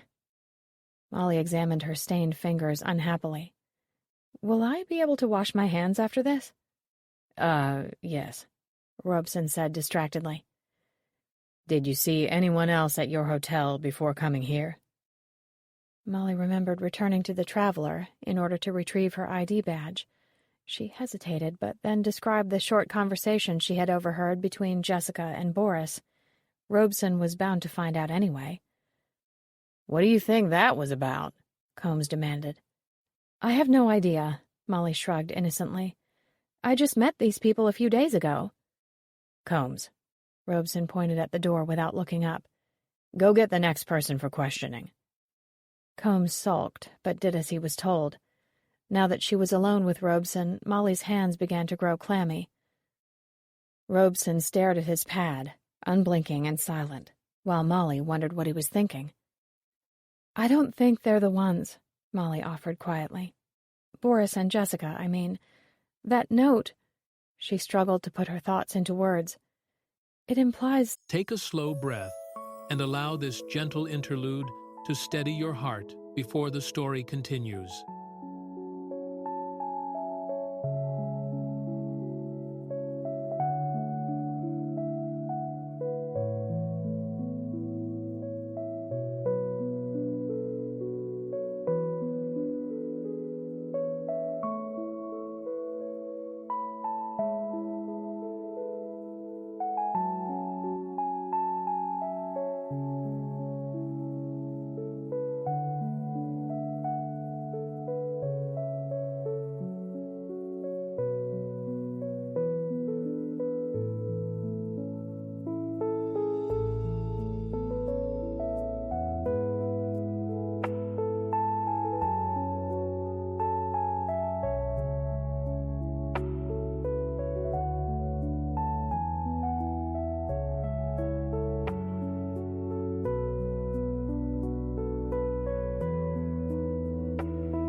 some kind of intimate meeting. At least that's the way I interpret it. Boris and Jessica are in love with each other, even though she won't admit it, so neither of them would be involved with Alexandra. So, Robeson cupped his large chin with his hand and rubbed his stubble. Who do you like for it, then? Molly hesitated, not comprehending this cop talk phrase, but then she translated the question. Who is the killer? Randy's in the clear for this murder. He's still in jail, right? Molly asked. Robeson nodded in agreement. Someone didn't want Alexandra talking to that local curator this morning. She had to be killed before she spoke to him. No one else knows coins, except for Garrett, so unless he or the curator examined them and raised the alarm, no one would believe for certain they were fakes. If no one examined them, then whoever stole the original coins could get away with robbery. Today is the show's last day. Tomorrow the crew packs up. He or she would have been scot-free within 24 hours. Robeson said nothing. The clock on the wall circulated its red second hand forward with a persistent hum. Any holes to this theory? Robeson finally asked. Molly sighed. Yeah, plenty. Why kill Alexandra when her death only draws attention to the fake coins? And why kill her in the museum? It's like the killer wanted to make a big statement, but now the whole world will be looking for him. Robeson stood. I'll take your statement into serious consideration. If you think of anything else, let me know. He strode past her and opened the door. And Miss Appleby, he said as he looked down at her benevolently. Good work finding that note. Molly smiled. Thanks. She paused in the doorway. Will you want to talk to my mother? Robeson shook his head. Not at the moment. You're free to go as well. Just don't return to the cafeteria. Yes, sir. Molly avoided eye contact with Combs as he led a terrified crew member toward the fingerprinting station. Do I need a lawyer? The man asked, his hands violently trembling over the ink pads. Not unless you've got something to hide, Combs stated wickedly.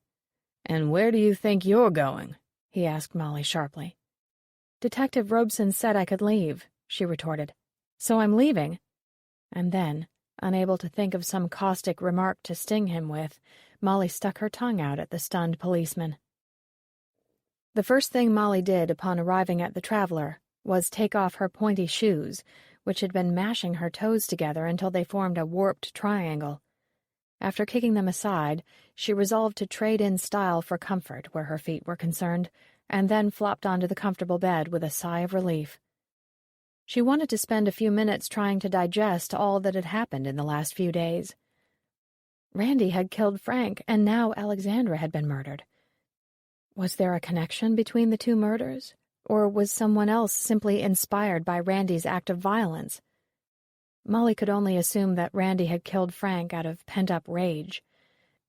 So Frank's was a murder ignited by hatred mixed with a little insanity.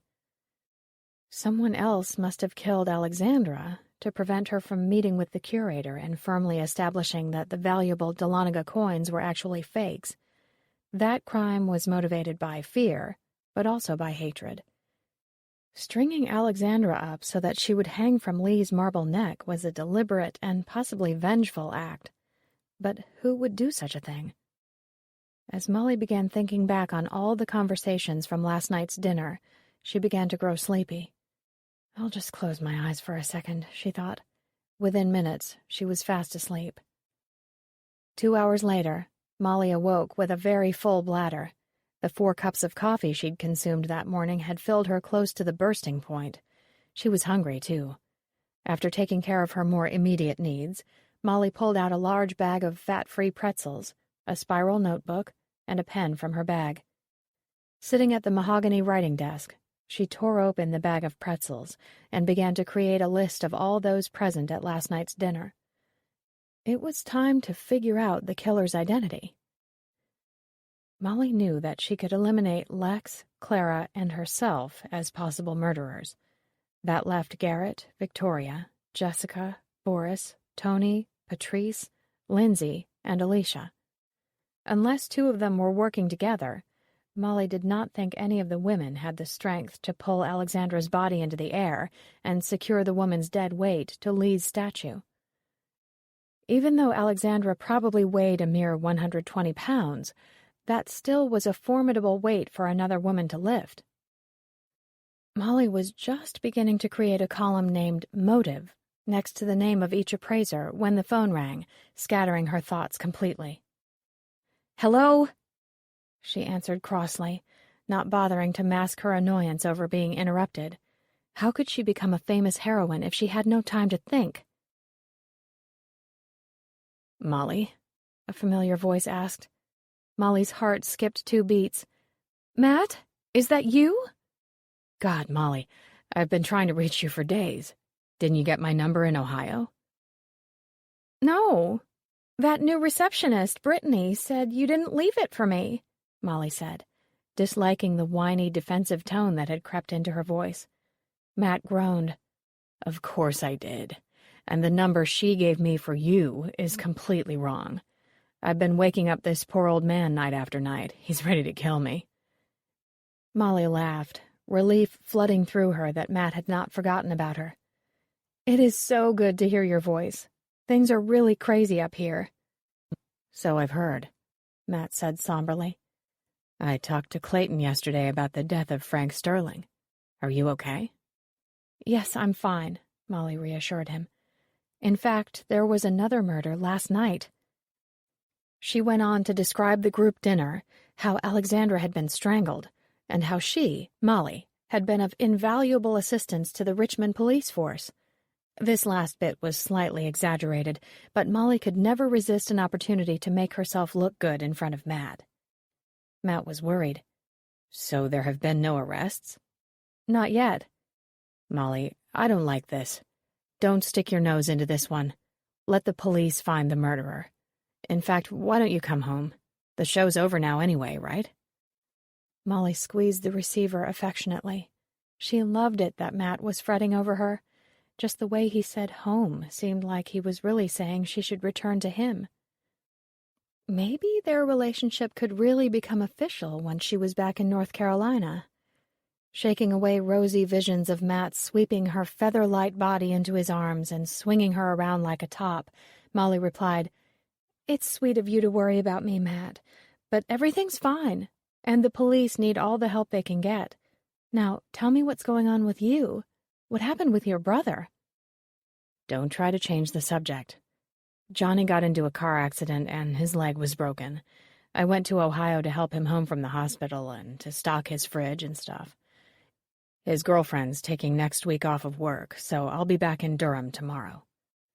"Maybe we'll finally get to spend some time together," Molly said hopefully. "Only if you promise to stay out of this mess, Molly. What's the name of this bed and breakfast you're in?" "The Traveler, after Lee's famous horse. Why?" "I just want to set that Brittany straight when I get back to the office on Monday," Matt replied sternly. "I think she saw your picture on the staff wall and developed an instant crush on you," Molly teased. "Can't say that I blame her." Matt's tone softened. "Look, Molly, come home tomorrow. I'll take you out wherever you want to go." Molly was highly tempted by the tender pleading in Matt's voice. "We'll see. This is a huge story, Matt. Swanson would string me up like a set of Christmas lights if I left now." Matt uttered a defeated sigh. "You're probably right. Just be careful, please. I'm going to call you tomorrow night as soon as I get in." He paused. "I miss you, Molly." Molly felt warmth flow through her face. "I miss you too," she whispered, smiling. After she hung up, she practically bounced off the bed and grabbed the pad of paper listing the names of the appraisers. It was time to do some sleuthing, but first, she needed to discover the secret Jessica had been keeping. She looked at her watch. It was time for tea. Hopefully, Boris and Jessica were back from being questioned, and Clara would be available as well. Her mother would help Molly straighten out her theories by playing devil's advocate to everything she said. Barreling down the stairs with an utter lack of decorum, Molly arrived in the dining room to the welcome sight of her mother's crown of thick brown hair, her head bent over an antique furniture reference guide. She also recognized the tantalizing aroma of warm bread pudding, Clara looked up from her book. "You sounded like a herd of elephants just now. Where's the fire?" "No fire. But if that's bread pudding with vanilla custard sauce, then my day has just improved significantly," Molly said, pouring herself a cup of tea. "What's going on around here?" Clara demanded.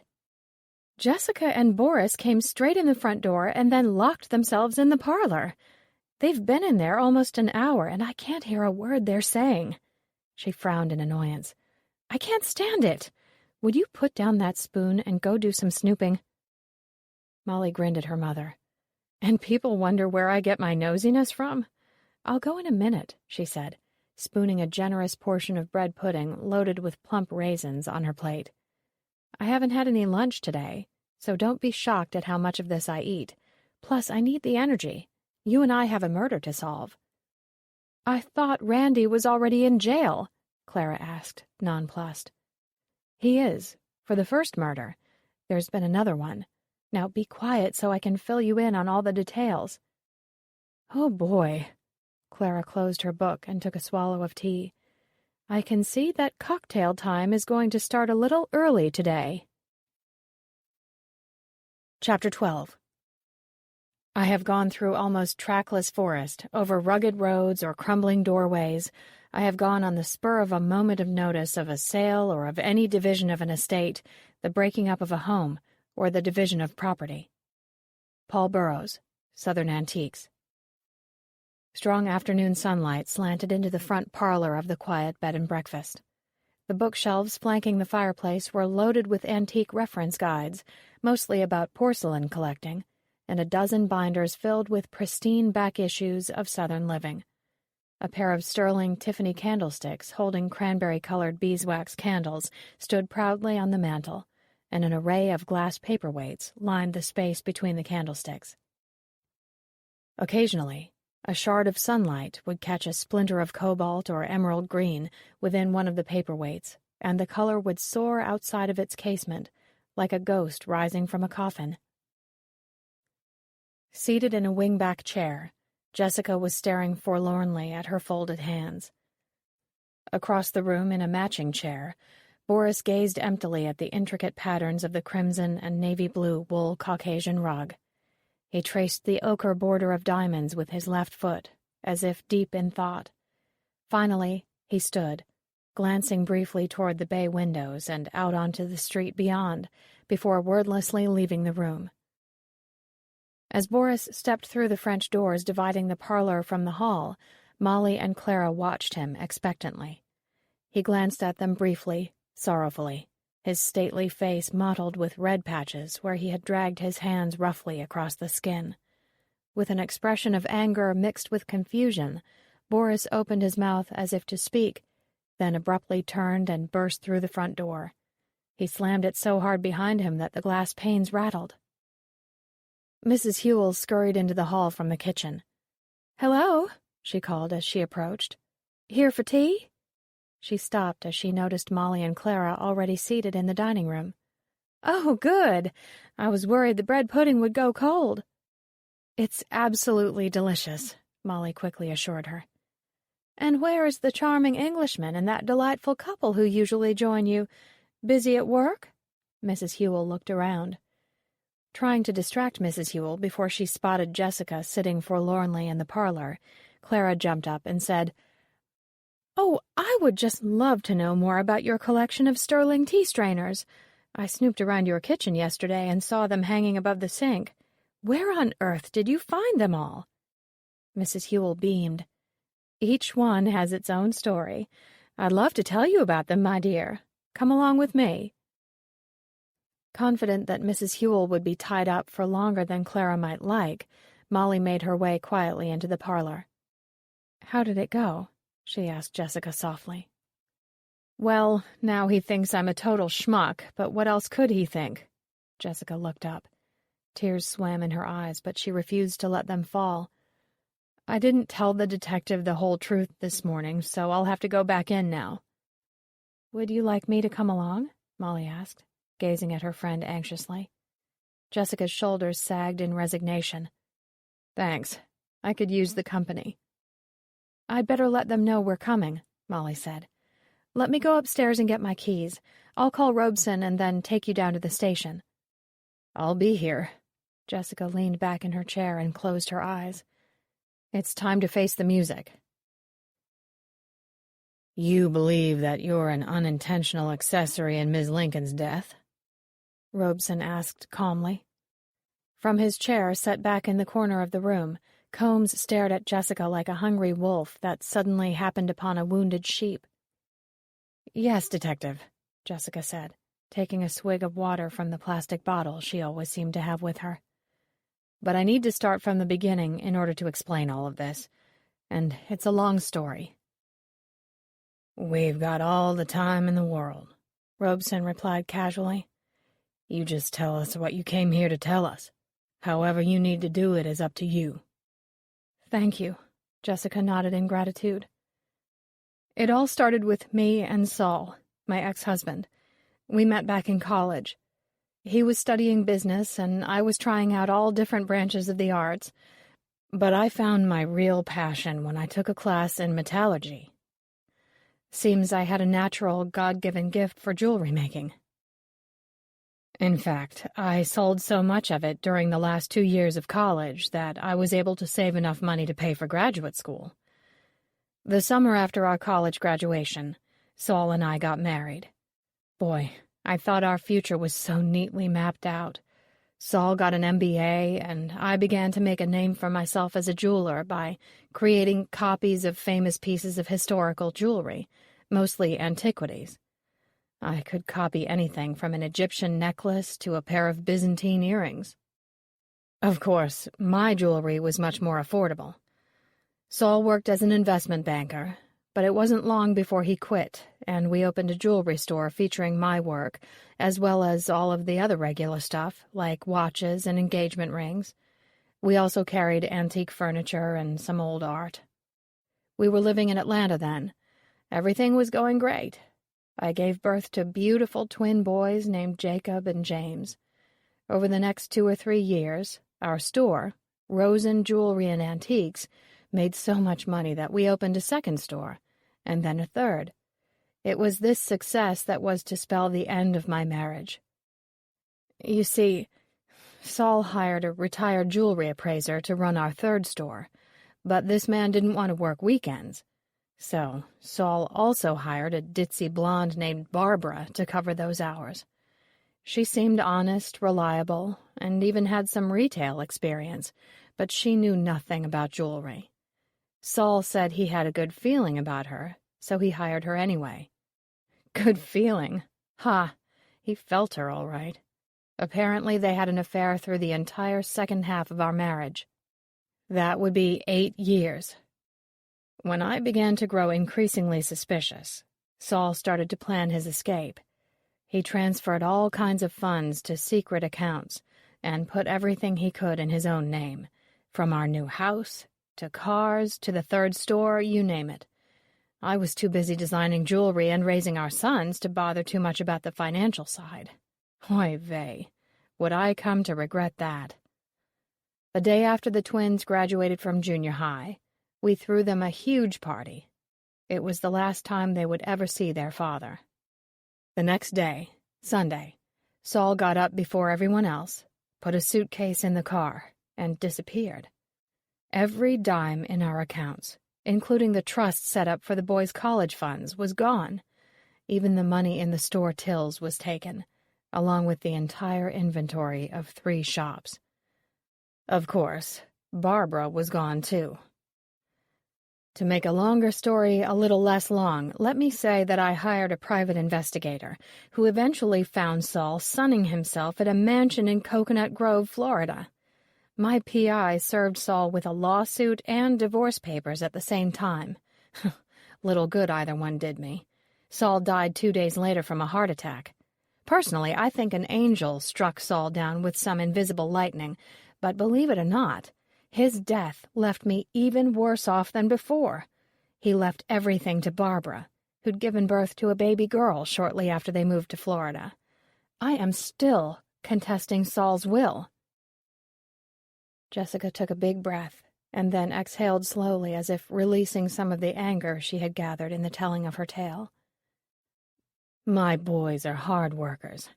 They helped me stay afloat with one store until I was invited to join Hidden Treasures. I bought a duplex in Charlotte, and my mother moved in with us.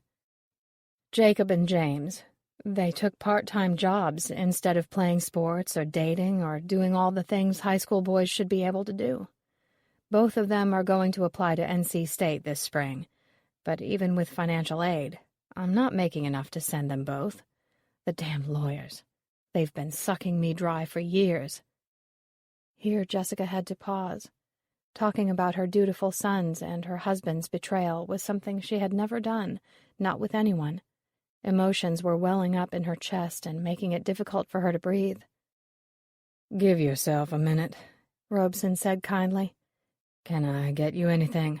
Coffee?" Jessica shook her head. "No, let's just get this over with. This is the second time I've told this story today, and I'm not getting any better at it." Combs shifted impatiently in his chair.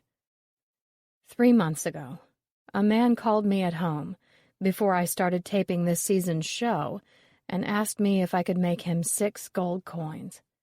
He said he had seen my work replicating Roman coins, and wondered if I could do the same with some old American coins. He was going to use them to make a special gift for his wife. He wanted 6 $3 Dahlonega coins, because his wife was from that part of Georgia. He said his name was David Smith, and that he would pay me $8,000 in cash to make the coins. He said he didn't care what the coins were really made of, just that they looked like gold and were as authentic-looking as possible.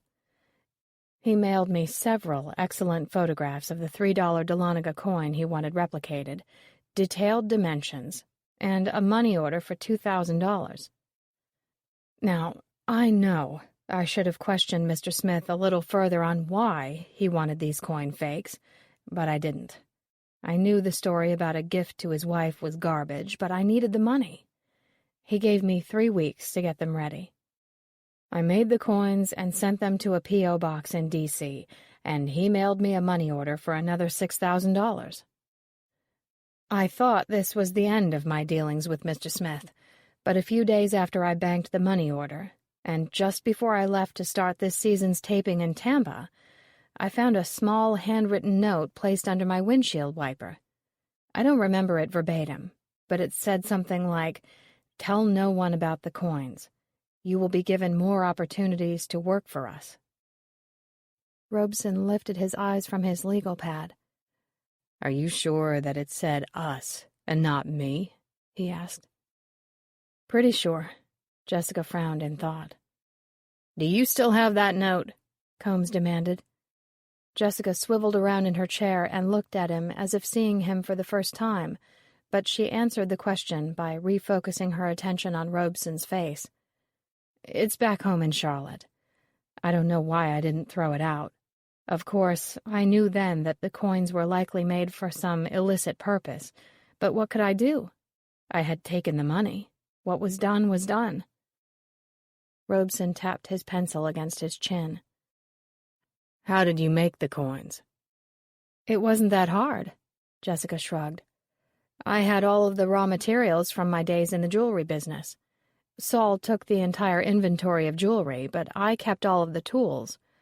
First, I created a model of the original coin out of plaster of Paris.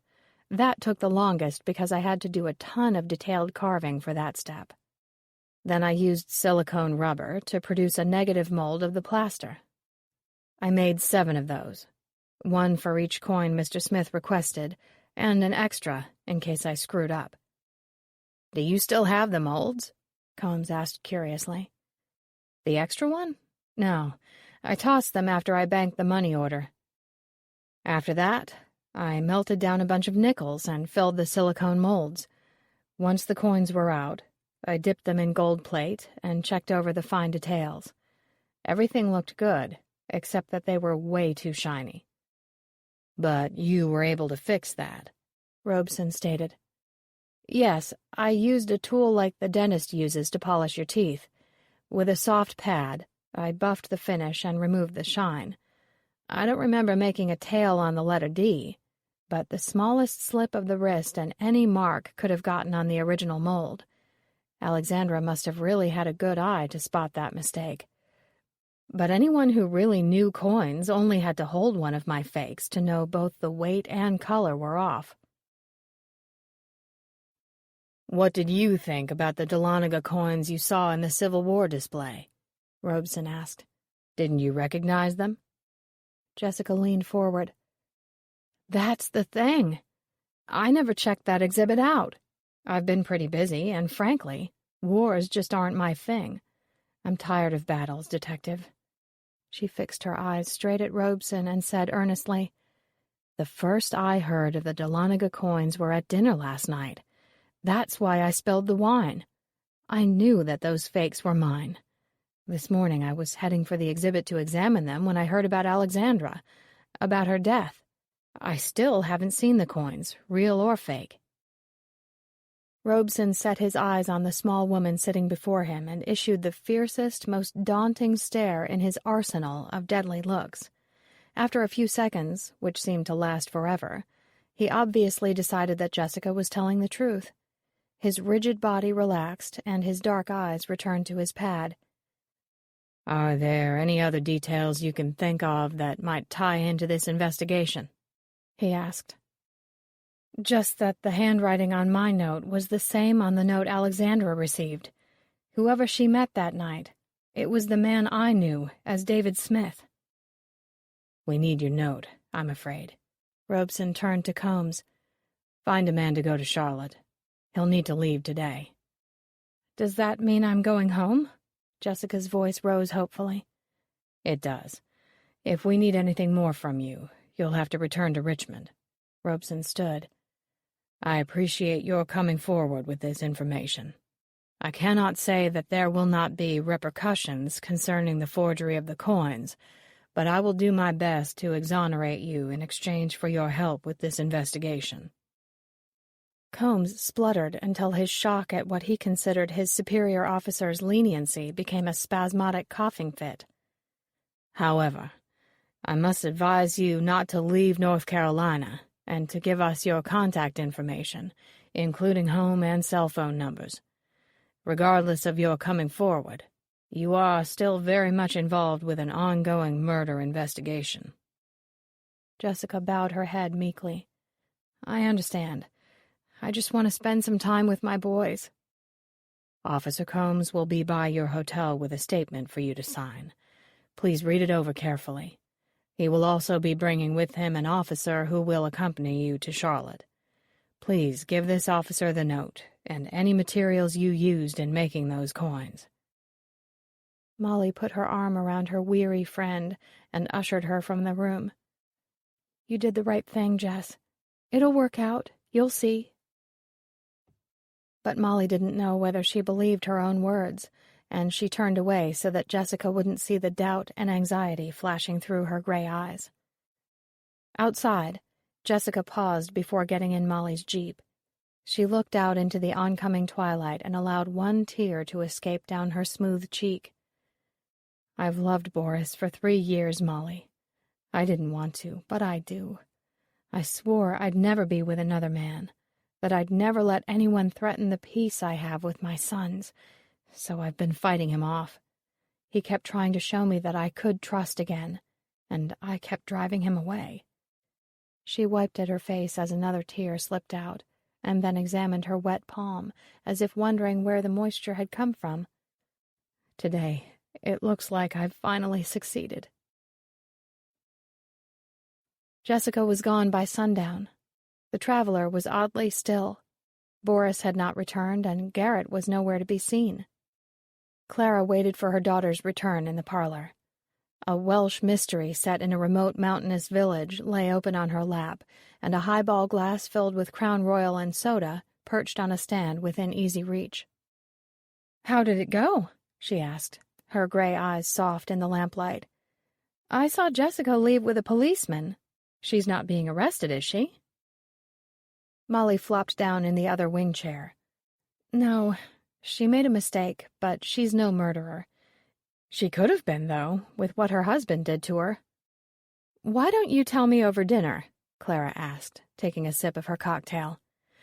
Mrs. Hewell said there's a neat restaurant called the Old Tobacco Warehouse within walking distance. They're supposed to have a 4-story atrium that takes your breath away. Doesn't a plate of chicken cooked in sherry sauce sound good about now? And she also highly recommended the roasted garlic mashed potatoes. Yes, let's go. Molly jumped up hungrily. Boy, I'd never survive on one of those no-carb diets. Well, there are no carbs in this drink, and I'm going to finish it, so you may as well fill me in on what happened at the station while you're waiting. Molly sank back down into her chair and gave a condensed version of Jessica's sad tale. That poor woman! Clara exclaimed. At least your father took off right after you were born. Her sons must not know what to think. Their father just up and leaving them like that? What scum! Molly didn't want her mother to launch into some bad father tirade, so she quickly said, So let's assume that Mr. Smith is really one of the Hidden Treasures appraisers. He commissioned the fake coins, arranged the blackout, switched the coins, and killed Alexandra. Which men do we have to choose from again? Clara asked, draining her glass. Molly stood and beckoned for her mother to follow her outside. Arm in arm, they strolled down the sidewalk toward the Old Tobacco Warehouse. Patrice, Boris, Tony, and Garrett. Those are our suspects. Humph, Clara snorted. Patrice couldn't pull a body up 20 feet into the air any more than I could. It could be Boris if he was just pretending to be in love with Jessica while, in fact, the whole time he was manipulating her into unknowingly helping him commit several crimes. Molly shook her head. I don't believe that. Anyone can see Boris sincerely loves Jessica, unless he is an incredible actor. Clara frowned. No, he's the genuine article, and it simply can't be that charming Englishman, though he'd make an excellent actor. And I don't know anything about this Tony fellow.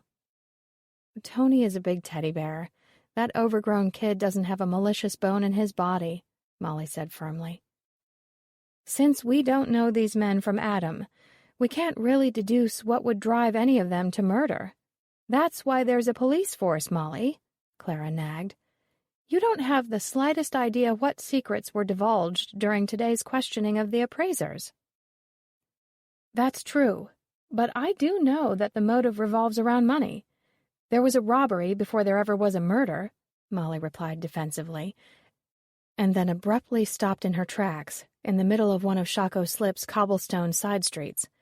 The sudden lack of movement caused Clara's linked arm to jerk backward roughly. What are you doing, Molly? Clara snapped.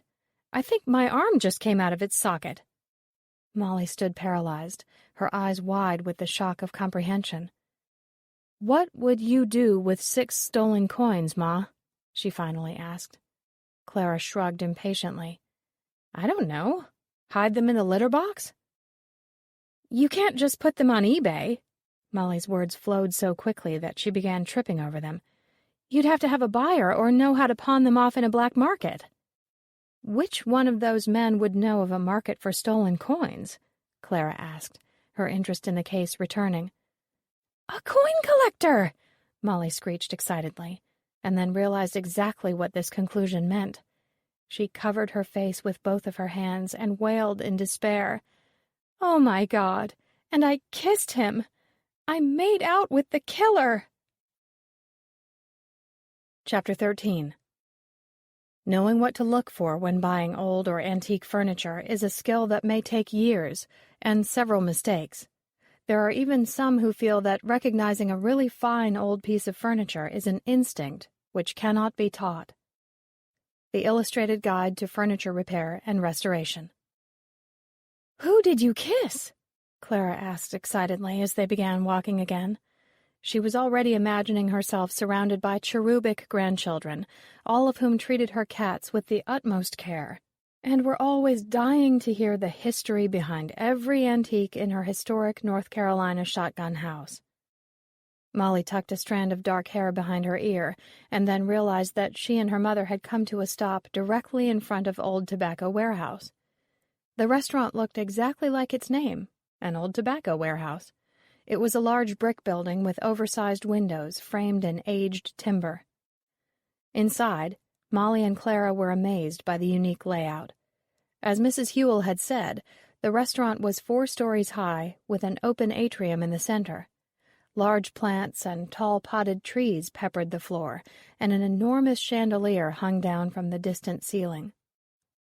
A hostess in skin-tight black pants led them to a table on the first floor, called the Garden Atrium. The strains of a jazz band playing on the second floor hung in the air above and mingled with the hum of clinking silverware and conversation. Dozens of waiters and waitresses moved among the floors, carrying trays laden with delicious-smelling food. Their waiter, a rotund, gray-haired man wearing a black button-down shirt and a long off-white apron, greeted them with a friendly smile and introduced himself as Peter. "Would you care to peruse the wine list?" he asked cordially. Clara waved it away and ordered a bourbon and soda. "With your best non-watered bourbon," she added firmly. "Do you want something, dear? A piña colada, perhaps?" Clara prompted her unusually taciturn daughter. "We make a terrific mango colada," the waiter offered. "Just a Diet Coke, please." Molly waited for Peter to leave and then whispered fiercely, "I kissed Garrett, Ma. He did something really sweet, or at least I assumed he did, and so I kissed him. It was impulsive and meant nothing afterward, but I still did it." Clara flicked her wrist in a dismissive gesture.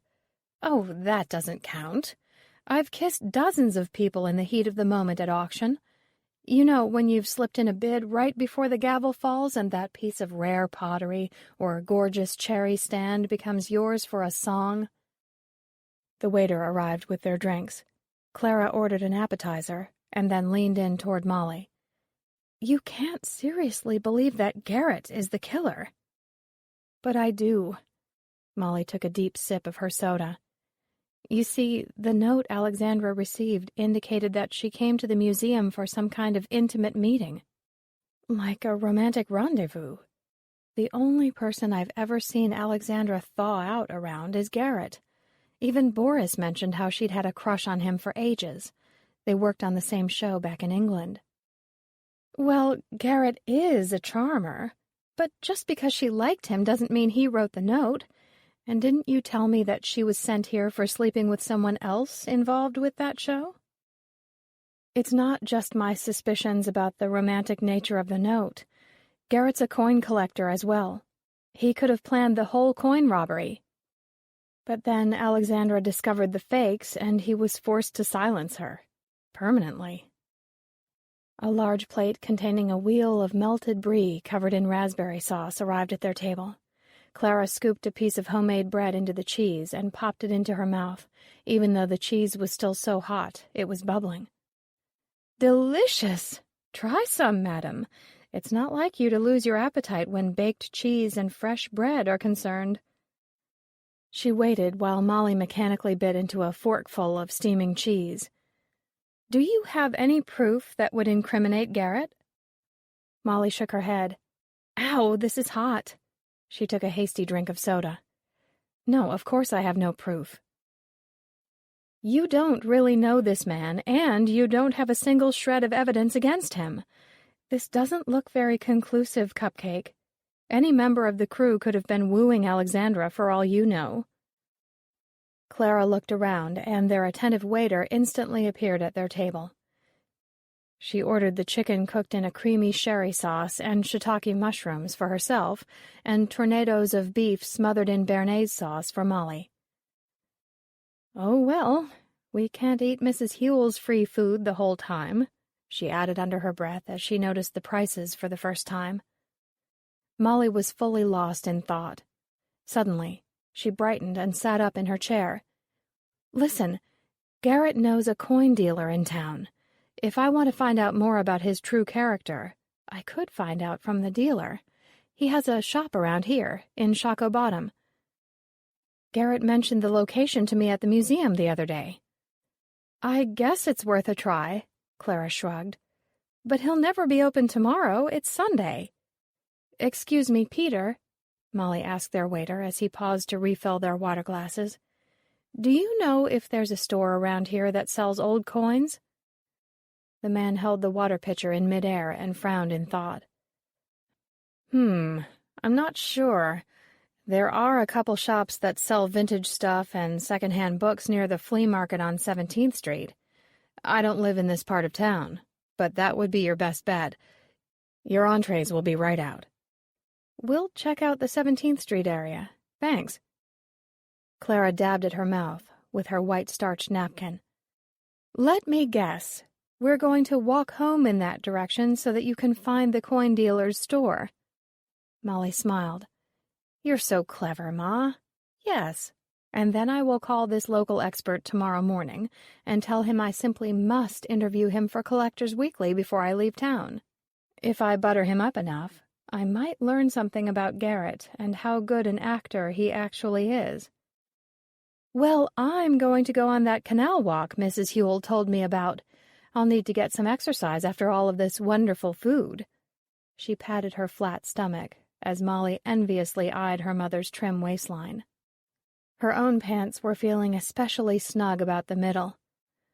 Lex is leaving in the morning, Clara continued. But I'll stick around until you go. That means you'll have to drive me home, but I refuse to leave you up here alone. You're bound to get in some enormous muddle before the police have a chance to wrap up the case. Sunday morning dawned with the irrefutable suggestion of autumn. A crisp, light breeze blew across the weighty heads of saffron-colored chrysanthemums planted in terracotta pots outside the traveler's front door. Molly parted the gauzy lace curtains of her second-story room and looked out the window. The morning sun already seemed weaker than it had the day before, and she knew it wouldn't be long before she'd be dressing in sweaters and drinking copious amounts of hot chocolate. Molly flipped open her notebook to the page where she had scribbled the name of the one coin shop she and her mother had located after last night's dinner. The number for "To Coin a Phrase" was listed under Coins and Collectibles in the phone book. Checking her watch, she picked up the phone, punched in the numbers, and received a voicemail recording providing the shop's location, hours, and the owner's pager number. The owner gave his name as Jared Freeman. Molly paged him and waited, enjoying her coffee and the birdsong outside her window. The phone rang moments later. "Mr. Freeman?" Molly answered hopefully. "Yes. To whom am I speaking?"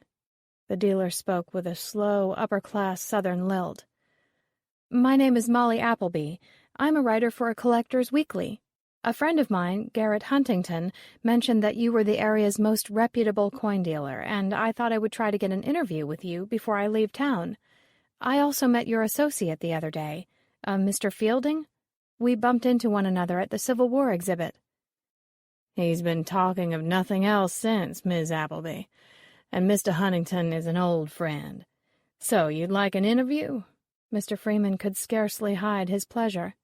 "I'd be delighted to accommodate you. When would you like to schedule a meeting?" Molly pressed ahead. "Actually, I was hoping to meet you at your shop sometime today." Mr. Freeman hesitated. "Well, I normally attend church service at 10, but I could meet you around noon. Would that suit you?" "Absolutely. I'll see you then."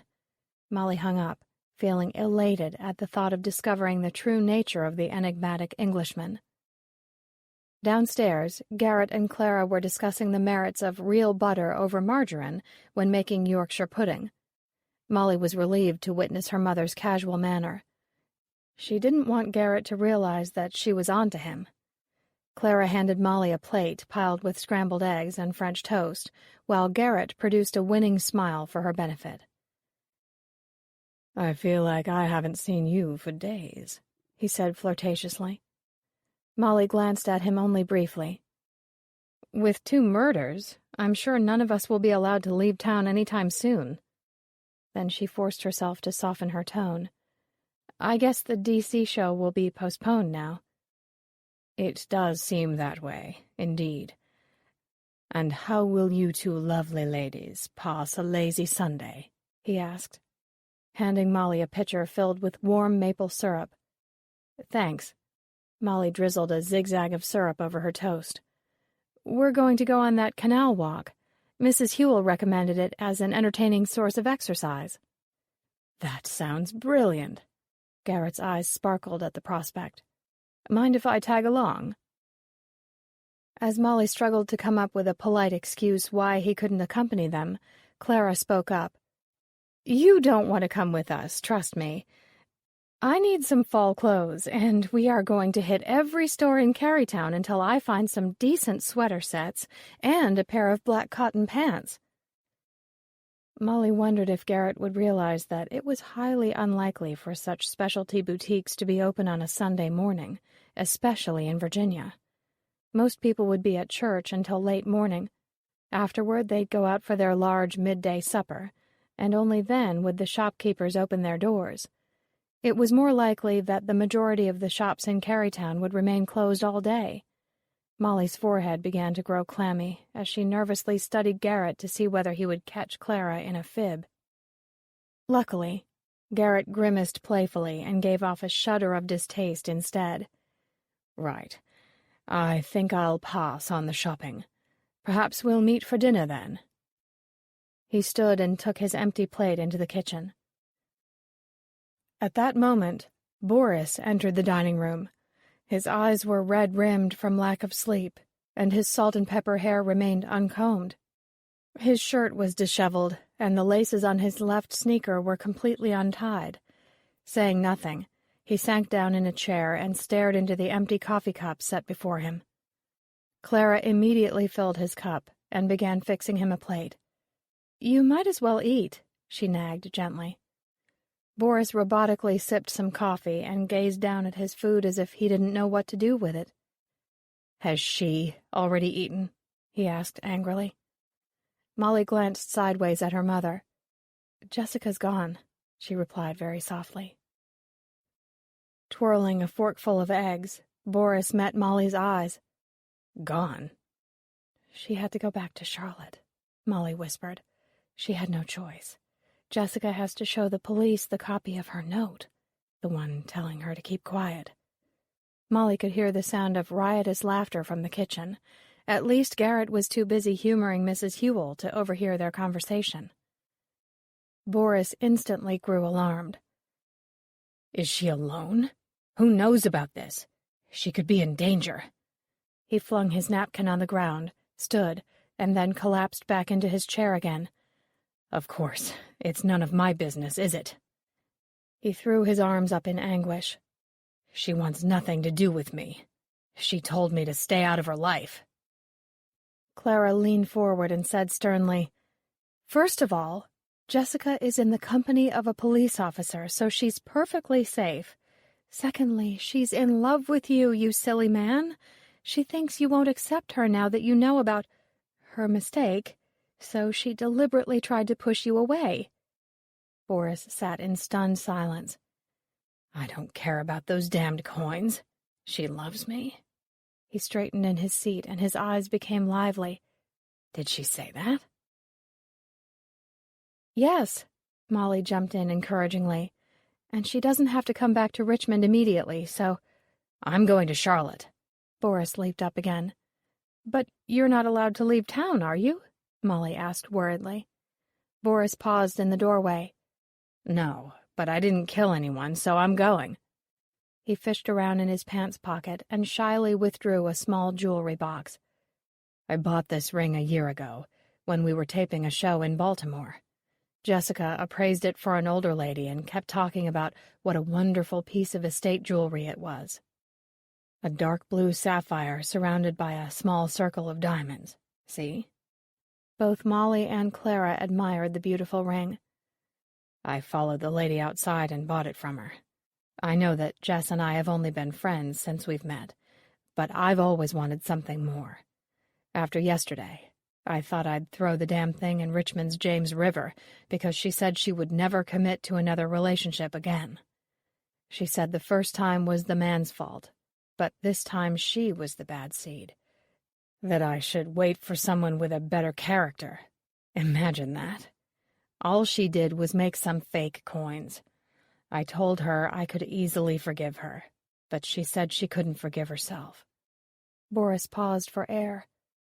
But if Jessica said she loves me, even if she said it to you and not to me, then she's going to be wearing this ring by the end of the day, so help me. You'd better at least let me tell the police where you've gone, Molly warned. Fine. I'll call them from the road, Boris agreed. But give me a head start, okay? Let me go after my girl. Color flowed through his cheeks, and a boyish smile appeared on his face, lighting it with the expectation of bliss. And wish me luck, he said, taking the stairs up 3 at a time. Good luck, Clara called after him. I hope they invite us to the wedding, she told Molly. There's nothing like eating a good piece of wedding cake while sipping a glass of champagne and criticizing what everyone else is wearing. Come on, madam. Let's get moving ourselves. What is the canal walk? Garrett asked Mrs. Hewell as she loaded the breakfast plates into the dishwasher. Oh, it's a splendid little walking tour along the James River. There's a tour group you can join for free. The walk takes about 90 minutes, and you'll hear all about the history of the 2 canals and get a chance to burn off some of my southern breakfasts. Garrett nodded with interest. And where would a chap pick up this tour? Mrs. Hewell puckered her lips in thought. Let's see. I believe they leave from Carey Street and 12th, but the Valentine Museum also offers a canal walk, but that focuses more on the historic Shockoe area. Indeed, Garrett remarked quietly. I know a fellow who deals in coins down in that area. Perhaps I'll pay him a visit before I take that tour. I wonder if his shop is one of the stops on the Appleby women's tour. Well, have fun, dear, Mrs. Hewell said as she straightened up from bending over the dishwasher.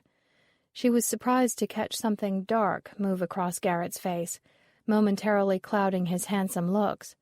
But just as suddenly as the shadow appeared, it was gone. She hurried by him into the dining room to finish clearing up the breakfast service. I wonder who just walked on his grave, she muttered to herself as she noisily stacked china and gathered silverware. A few minutes later, Garrett had returned to his room and Boris appeared in her kitchen. By the time Boris explained that he was checking out, proudly showing her the ring he meant to give Jessica that very day, Mrs. Hewell had forgotten all about Garrett's sinister look. She insisted on packing a bag lunch for a very fidgety Boris as she plied him with heaps of outdated but well-meaning romantic advice. Finally, Boris was allowed to make it out the door after planting a friendly kiss on his hostess's plump cheek. Mrs. Hewell bustled off to her home behind the bed and breakfast to share the exciting news with her completely disinterested husband. Chapter 14. It is not always that I have gone to some white-columned mansion of other days, where within its guarded confines rare pieces were well preserved. The doorways at which entrance had often been sought have been largely neglected doors, along the river country where old settlements remain to tell the story of grandeur now departed. Paul Burroughs, Southern Antiques. To coin a phrase, was located above a small coffee shop that doubled as a bookstore. A crimson and gold wooden plaque with a carved coin hung above a narrow doorway and gave one the impression of the entrance to an English pub rather than a door opening to a steep flight of stairs. The brightly lit staircase led to another simple wooden door upon which 2 signs were posted. The first was a warning against shoplifting, and the second announced the presence of surveillance cameras. When Molly rapped on the solid door, a hazel eye appeared through the peephole, and she could hear a series of deadbolts being unfastened. Jared Freeman, a tall man in his early 60s with brown hair going to gray, opened the door. He grinned widely and invited Molly and Clara inside. Welcome, welcome. Please come in. He shook Molly's hand. Sorry about all the locks, but this isn't exactly an upscale neighborhood, and I can be a bit paranoid about my inventory. Molly introduced her mother, and Jared bent gallantly over Clara's hand with a gentlemanly bow. "I believe I've seen you before, Mrs. Appleby. Is that possible?" Clara's eyes sparkled as she noted the expensive cut of Jared's sand-colored suit and the twinkling of his gold Rolex. "Of course! I've spotted you at several of Tillman's estate auctions before, right? And do call me Clara. We're all antique people here. That makes us practically family." "I'm honored that you've chosen to interview me," Jared said to Molly, then turned back to Clara and added modestly, "As you can see, the shop I run with Mr. Fielding's assistance is rather small. I conduct most of my business via the internet these days." "At least you can avoid having to keep endless store hours." Clara walked over to a waist-high display case and began examining the coins. Molly took out her notebook and began to ask Jared the usual litany of interview questions. How long had he been in business? What inspired him to become a dealer? What was the finest or most memorable coin he had ever bought or sold? Jared perched comfortably on a three-legged stool next to his vintage manual cash register during the short interview. He spoke in a soft, pleasant voice and answered all of Molly's questions succinctly, but also provided her with several humorous anecdotes certain to charm all of the readers of Collector's Weekly. Molly was enjoying her interview so much that she almost forgot her primary reason for tracking down Jared Freeman in the first place. "That's great, Mr. Freeman. This is going to make a terrific piece," she told him with sincerity. "I'm going to photograph you by your fabulous antique cash register, and then perhaps you can show me some of your better coins, and I'll snap a few pictures of them as well." As Molly took dozens of photos, Clara flipped through a reference book on coin collecting and remained unobtrusive, which was quite a feat for her. "So how long have you known Mr. Huntington?" Jared asked after Molly had taken his picture. "I just met him a week ago. I'm in town covering the taping of Hidden Treasures," Molly said, relieved that Jared had brought up the subject. "Garrett's quite a guy. How long have you two known each other?" "Oh, I've been buying rare coins from him for almost 10 years now." Jared left his stool and moved toward a tall display case. "I only buy near mint-to-mint coins, and Garrett has an excellent eye. I have never failed to make a profit on a coin I've purchased from him." "Any idea where he finds such good coins?" Molly asked cautiously. Jared laughed heartily. "Now, you know dealers won't kiss and tell when it comes to their sources. I only hope Garrett continues to get a hold of the same quality coins he's always sold me. I only buy a few per year from him, mind you, and I always have to pay him in cash, but I'll never discover where he's getting his coins." "Did Garrett sell you something wonderful recently?" Clara batted her eyelashes at Jared. "Can we see it? I know absolutely nothing about coins, but I bet you could educate me a bit." Jared flushed with pleasure, but then his face quickly fell. "Actually, I sold him a coin at the show, which is a rare treat, believe me. Then Garrett stopped by unexpectedly yesterday to sell me a real beauty. I turned around and sold it over the phone to one of my regular customers within minutes. Unfortunately, I've already shipped that coin by FedEx, so I'm afraid I can't show it to you." He looked wildly around the store, desperate not to lose Clara's favor. "However, I could show you a picture of one just like it." He scrambled over next to Clara and leafed through one of the many reference guides displayed neatly in a book rack. "Ah, here it is." "This one?" Clara queried as she pulled her reading glasses from her deep purse. Jared watched her every move with admiration. "Yes," he cooed. "This is an early $50, called a capped bust $50, because Lady Liberty is wearing a cap and is posing in such a way that she reminds one of the busts from classical Greece or Rome." "What year was the one you bought?" Molly asked, an anxious constriction forming in her stomach. "The one I acquired from Garrett was a capped bust 1836 $50 in mint condition. A gorgeous thing. Jared puffed out his chest as if he were personally responsible for the creation of the fine collectible. "Is that valuable?" Clara leaned in toward the smitten coin dealer. "I should say so. In today's market, it lists at around $11,000. I give my best customers a discount, of course, but you get the idea." Clara watched her daughter's face contort with a combination of shock and anger, so she steered Jared to another display case and began asking him questions about the gold coins locked inside, while Molly tried to gain control over her raging emotions. Finally, Molly thanked Jared for his helpfulness and promised to let him know when the article was to be published. Clara handed him one of her business cards and invited him to attend one of Lex's upcoming auctions. "I'd love to." His hazel eyes gleamed as he thanked Clara. "Please let me know if Lex gets any estates with coins." "I most certainly will," Clara promised, and stepped outside to listen to her daughter venting her wrath. "That bastard!" Molly shouted. "Garrett told me that coin was a fake. He gypped some needy widow." A vision of the beautiful African-American woman and her adorable son filled Molly's vision. He gave her a few $100s when her coin was worth thousands. Oh, I'll kill that piece of "Molly," Clara interjected. "Calm down. Mr. Freeman sold the coin at that price.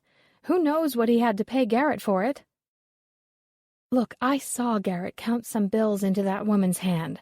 We're not talking about the $11,000 that it's worth. She'd be lucky if he gave her $300. He knew exactly what that coin was worth. He took advantage of a widow, a hard-working single mom to boot. I'd say we just learned something about his character, wouldn't you?" Molly stormed up the street. "Where are you going?" Clara demanded. "What about our canal walk?" "Screw the canal walk," Molly shouted back over her shoulder as she turned east in the direction of the traveler. "I've got a British fish to fry." As Molly and Clara were climbing the steps leading to Jared Freeman's coin shop, Detective Paul Robeson was standing at his office window, watching one of his officers hold open the door of a patrol car for one Randy Merrill. "That's one less redneck hanging out in our jail," Combs said upon entering Robeson's office. "DA said our evidence was too circumstantial, so we had to let him go." Robeson watched Randy spit a glob of mucus on the sidewalk outside the police station before raising his middle finger to anyone unlucky enough to be in the immediate vicinity. "Guess he doesn't want to ride back to his hotel," Combs smirked. "And he says he's going to sue us, too." Robeson sighed. "Don't they all? Did you warn him about staying away from Molly Appleby?" "Sure did, boss." Combs watched as Randy stalked down the street, his lips moving rapidly in what was no doubt a string of obscenities. "He's going to be pissed that he's out on a Sunday. All the liquor stores are closed." Robeson sighed. "We've got another round of questioning to go through today. Before we get all wrapped up in that, you'd better get a hold of that producer and bring him in. His cast and crew are going to be staying in our beautiful city a little while longer." "I'll call him right now," Combs answered with barely disguised irritation. He was no secretary.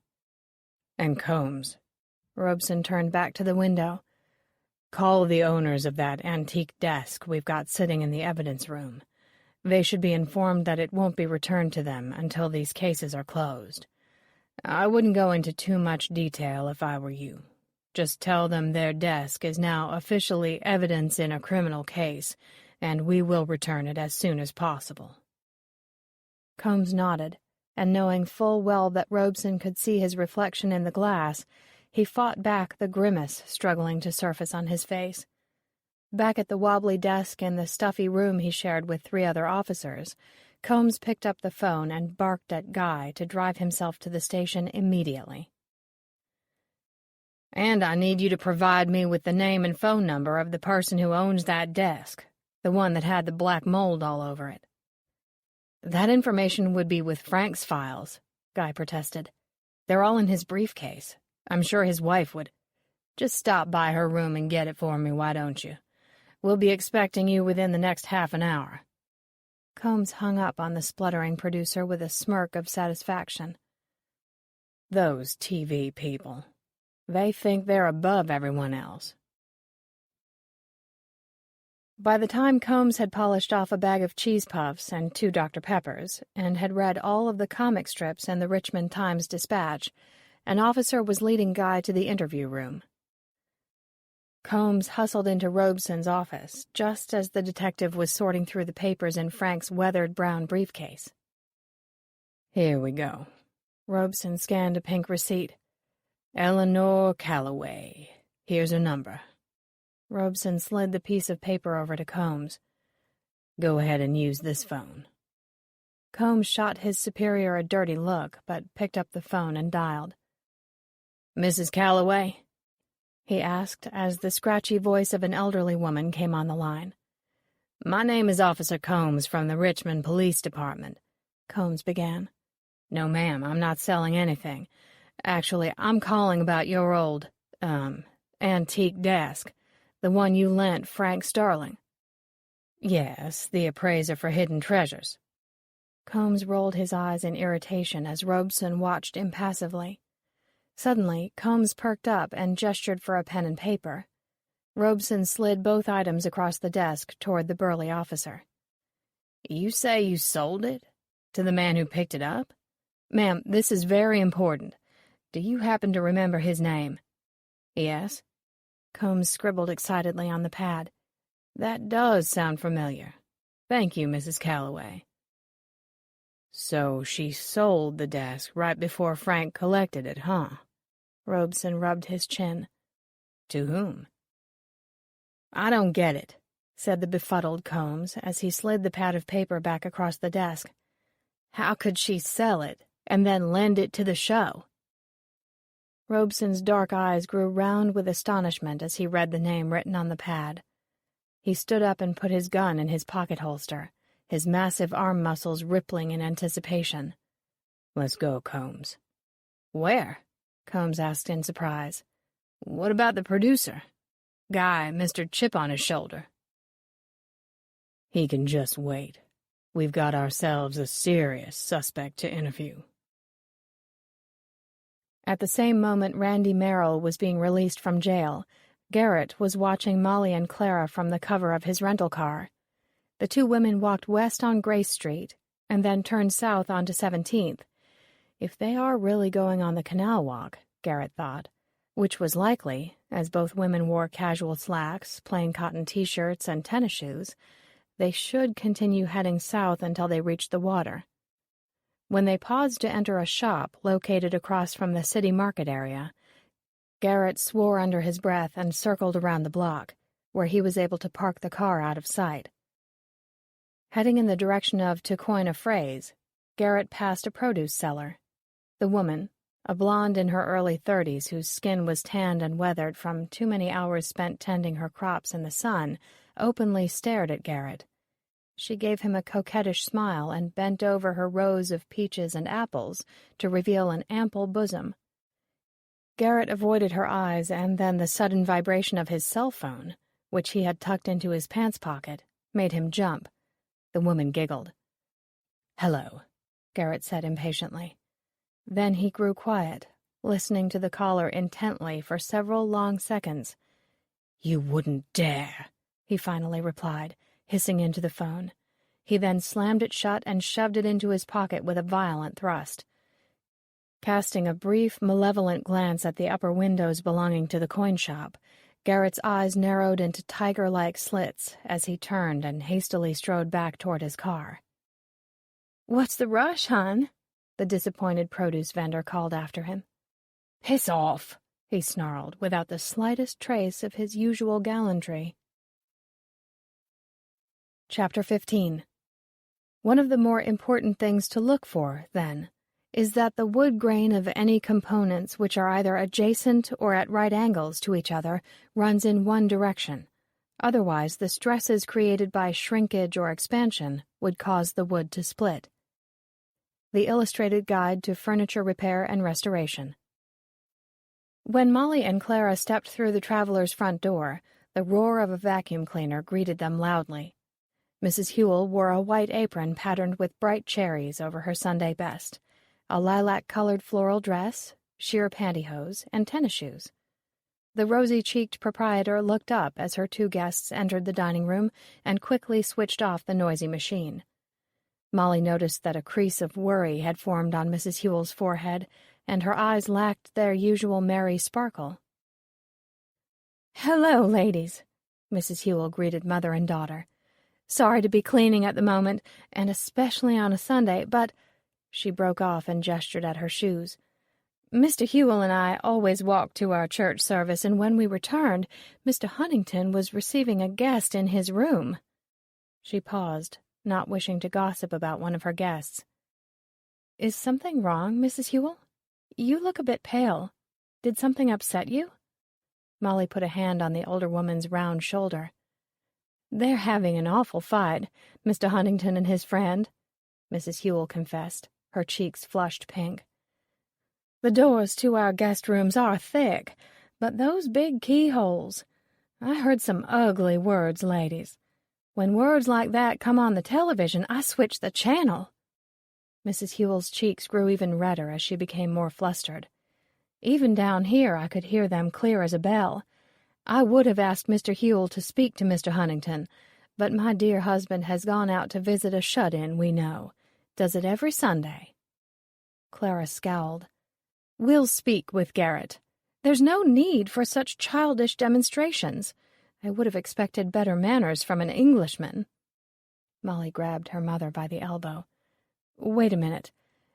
Mrs. Hewell, did you get a look at Mr. Huntington's guest?" Mrs. Hewell shook her head. "No, I sure didn't. I don't want to either. I wish he'd just leave. I'd like to set the table for tea, but perhaps you two would prefer to take your tea on the back porch where it's quiet." "Nonsense!" Clara headed for the stairs. "Those gentlemen can move their discussion to the back porch or to the next county if they're going to behave like naughty schoolboys." Molly hustled up the stairs behind her mother. The muffled shouts of two male voices could be heard coming from inside of the Wedgwood room, but she didn't think Mrs. Hewell could hear specific words unless she had been listening very carefully. Pressing her own inquiring ear to the keyhole, Molly was able to pick up Garrett's conversation with his mystery guest quite clearly.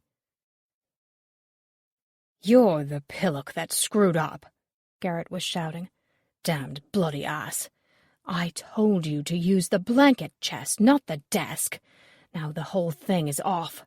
I'm getting the hell out of here." "What about me?" the other man demanded angrily. "I'm getting nothing out of this deal, and I can't just jet off to England while the crap hits the fan. You owe me, Garrett, after all these years." His tone became quietly menacing. Molly could hear drawers being opened and roughly slammed shut. "This could have been our last score, but you screwed it up. I don't owe you a bloody thing." Garrett laughed wickedly. "You'd still be polishing furniture in that discount store if it weren't for me, you ungrateful wanker." "So you've just been using me?" the other man growled. "I thought you cared, but you've only ever cared about the money." "I admit that I found you attractive once," Garrett answered coldly. "But I'm not in love with you, if that's what you're wondering. Now stand aside. I'm getting out of here, and I suggest you do the same. Perhaps we can try again next year, but for now, it's all off." Now that the shouting had stopped, Molly was having a difficult time hearing every word. The tension within the room was so palpable, however, that it seemed to seep between the door jambs and flood into the hall. Clara plucked at her daughter's sleeve. "What are they saying?" "Shh!" Molly swatted at her mother's hand. Who was the other man? Something about his voice was familiar. "This isn't over, Garrett," the man threatened. "You're taking me with you or you're not going at all." Garrett laughed raucously. "That's a good one. What are you going to do, kill me too? First Frank, then Alexandra, and now me? That would be bloody foolish of you. Now get out." I'm tired of talking rubbish. I've got a plane to catch. Molly inhaled sharply. Garrett had accused his friend of murder. Behind the very door she was leaning on was Frank and Alexandra's murderer, and Garrett was his accomplice. "Ma," she whispered fiercely, "go call the police. Use the kitchen phone." Molly handed Clara Detective Robeson's card. "The killer's in there. He just confessed. Hurry!" Clara hesitated. "Don't do anything rash while I'm gone," she whispered, and squeezed her daughter's arm roughly to reinforce her point. Molly nodded in wide-eyed agreement, waited for her mother to head downstairs, and then put her ear back to the keyhole. All she caught was Garrett saying, "Toodles, love," as his footsteps approached the door. Scurrying backward away from the keyhole, Molly stood and prepared to flee for the cover of her room when she heard a blood-curdling shout, followed by a loud crash. She froze in her tracks and held her breath. A second later, the unmistakable thud of a body hitting the ground reached her ears. Paralyzed by shock and fear, Molly stood outside the door to her room, her mouth agape. She couldn't even whisper a warning to Mrs. Hewell, who came bustling up the stairs with a heavily laden silver tea tray. Mrs. Hewell put her fingers on her lips in a conspiratorial gesture and began to whistle as she approached the door to the Wedgwood room. Shaken from her trance, Molly quickly blocked Mrs. Hewell with her body. "Don't go in there," she uttered desperately. "Come into my room." Mrs. Hewell looked at her in surprise. "Your mother sent me up," she said meaningfully, jerking her head in the direction of Garrett's door. "She's already invited your guests to come right over. I don't want Mr. Huntington missing his tea. He's got an awfully strong sweet tooth, you know." What was her crazy mother up to? Molly's mind raced.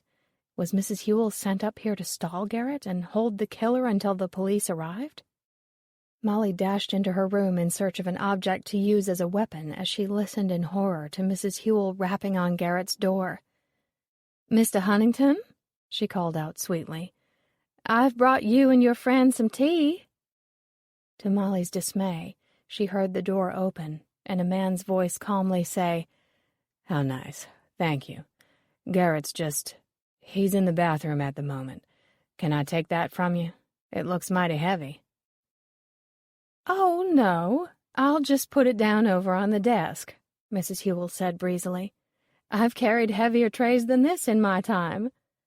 Without pausing to think her plan through, Molly grabbed her purse, switched on the mini tape recorder tucked in the outer compartment, and shoved the letter opener from her own desk inside her pants pocket. She dashed into the room on what she hoped were Mrs. Hewell's heels, but the plucky proprietress was already unloading 2 tea settings onto the desk. A man stood watching her carefully, his body held unnaturally erect, every muscle tightly tensed. Molly instantly recognized his attractive physique, and when he turned a pair of aquamarine eyes on her, she forced herself to smile, despite the fact that she was returning the gaze of a murderer. "Hello, Chris," Molly said, amazed that her voice sounded so even and calm. "Coming to join us for tea?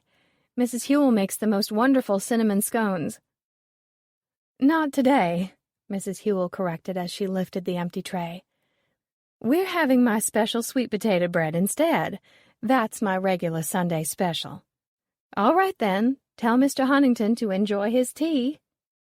Molly watched in mortification as Mrs. Hewell exited the room. As Molly moved to follow, Chris leapt in front of her and slammed the door shut.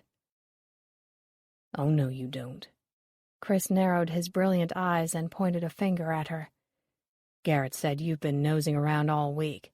I bet you've been sitting out there with your ear pressed to the keyhole, Quickly retreating, Molly stepped on a bathroom towel that crunched in a harsh grating sound beneath her feet.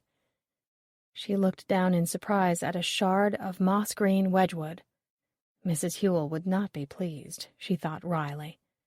That must have been the crash she'd heard from the hallway. Had Chris bashed Garrett over the head with the Wedgwood urn? Refocusing her attention on Chris, Molly considered her chances of escape. Chris was about her height, but his wrestler's body was thick with powerful muscles, and he was amazingly light on his feet. Plus, he had already killed 2, possibly even 3 people, making him both dangerous and highly unpredictable. "I'll scream," Molly threatened, locking eyes with Chris. She hoped that if she challenged him, he'd reveal his plan for her, and she could buy some time until the police came. Chris made his point very clear by withdrawing a small revolver from his pants pocket. "If you make a sound, you die," he snarled and aimed the revolver at Molly's chest. "It's that simple." Molly stared at the small gun as if it were a black tarantula waiting to leap from Chris's hands onto her body.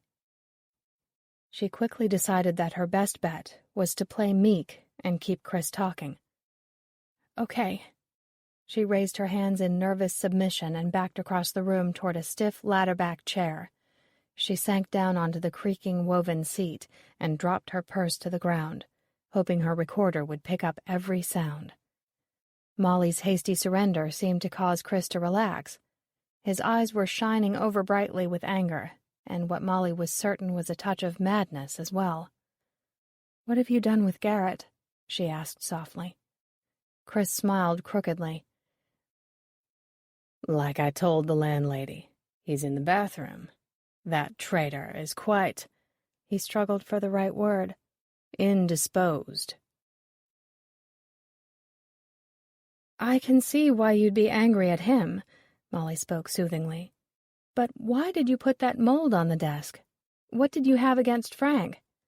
Molly prayed that Chris would be distracted by her questions. Luckily, the hand with the gun dropped to his side, and he warily sat down on the edge of the bed. "This stupid mess was all Garrett's master plan. Frank was just supposed to get sick. Sick enough to be off the show for the week. Who knew the mold could actually kill him? You can't be too sensitive in today's world. As you can see, only the fittest survive. Poor Frank. He really was a pathetic loser." Chris shook his head with no trace of genuine sympathy. In fact, the crooked smile had reappeared on his face. "You needed to get rid of him so you could hide the real Dahlonega coins in the desk's secret compartment, right?" Chris nodded his head in agreement. "But when Frank died, you planted the rag in Randy's truck to throw suspicion on him," Molly continued. "Aren't you just the little detective?" Chris sneered mockingly. "And Alexandra had to die because she discovered the fake coins Garrett had Jessica make. Garrett wrote the note and gave it to Alexandra, probably when he drove Victoria back to her hotel after our dinner together," Molly thought furiously. "Except that Garrett didn't meet her at the museum. You were waiting there for her." "Yes, I was," Chris nodded triumphantly. "And I heard how she had talked crap about General Lee. He got the last word on that English bitch now, didn't he?" The bright light in his eyes gave Chris a feverish appearance. His left foot bounced up and down on the carpet in a frenzy of jitters. His body language made it clear that he was quickly reaching the end of his patience. "Look, you're very attractive, Chris," Molly hastily lied. At this moment, he was no longer the show's handsome furniture assistant. He was a killer, an unbalanced puppet without a puppeteer. To Molly, the figure seated on the bed holding a gun in his hand was the most grotesque person in the world. What was taking the police so long? "Even if things didn't work out between you and Garrett, you could have anyone you want." She spoke rapidly, sensing that Chris was now bored with their conversation. "Why don't you get out of here and start over? I won't say anything. You can even take my car." Chris jumped up from the end of the bed, his face contorted with fury. "Don't tell me what to do," he shouted, holding the gun up to Molly's chest again. "I'm not stupid." His voice lowered to a dangerous whisper. "As soon as I take care of you, I will get lost. Don't you worry about me, sweetheart." "But what about the coins?" Molly squeaked desperately. "You're going to leave empty-handed after all that you've been through? I could get them for you. I can get into the police station." "I said I'm not stupid. Now—" A sudden knocking on the door interrupted Chris's imminent threat. Yoo-hoo! Mrs. Hewell cheerfully banged. Mr. Huntington, are you all done with your tea? I've come to collect the cups. Damn all women to hell, Chris growled. He pulled Molly to her feet and jammed the butt of the gun viciously into the small of her back.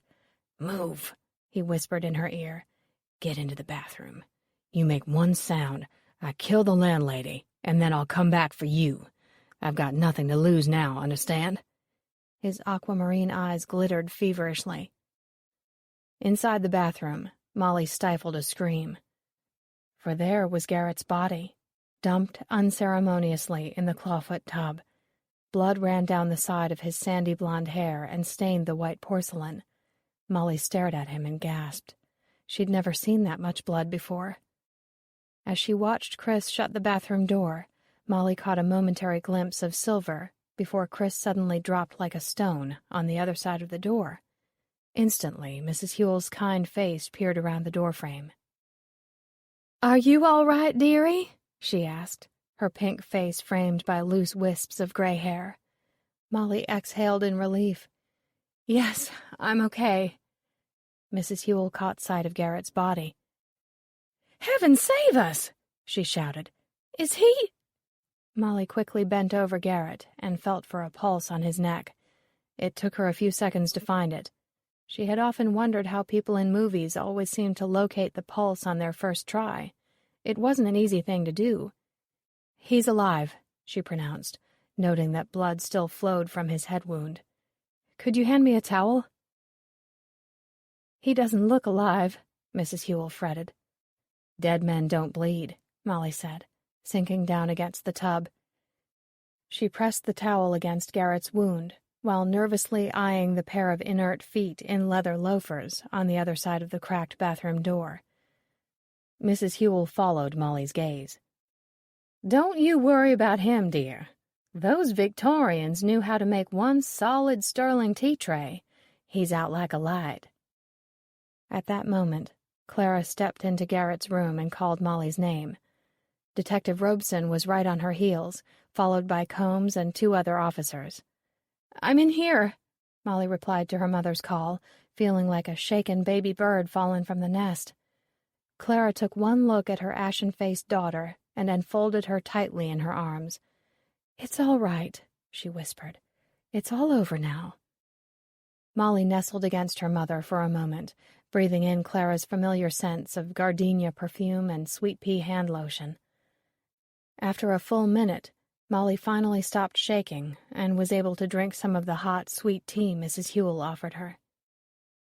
Detective Robeson stared back and forth between the 3 women in the bathroom, the dented silver tray laying on the rug, and the 2 prone bodies belonging to Chris Adams and Garrett Huntington. "What the hell is going on?" Combs voiced the question Robeson was just thinking to himself. Molly pointed at Chris. "He's the killer, Detective." Then she gestured at Garrett. "And he's the mastermind behind it all." Mrs. Hewell moved away from the tub so that Robeson could examine Garrett. Robeson took out his cell phone, dialed, and requested for paramedics to be dispatched immediately. As his boss called for backup, Combs put his hands on his hips and glowered, his pale skin flushed beneath the freckles. "And just how do you know all of this with such certainty?" "I'm hoping I've got it all on tape," Molly said, recovering some of her nerve. "Check in my purse, over there by the ladder-back chair." Combs ran a hand through his red hair. "Ladder-back?" "Oh, I'll get it," Clara snapped and dug Molly's mini recorder out of the purse.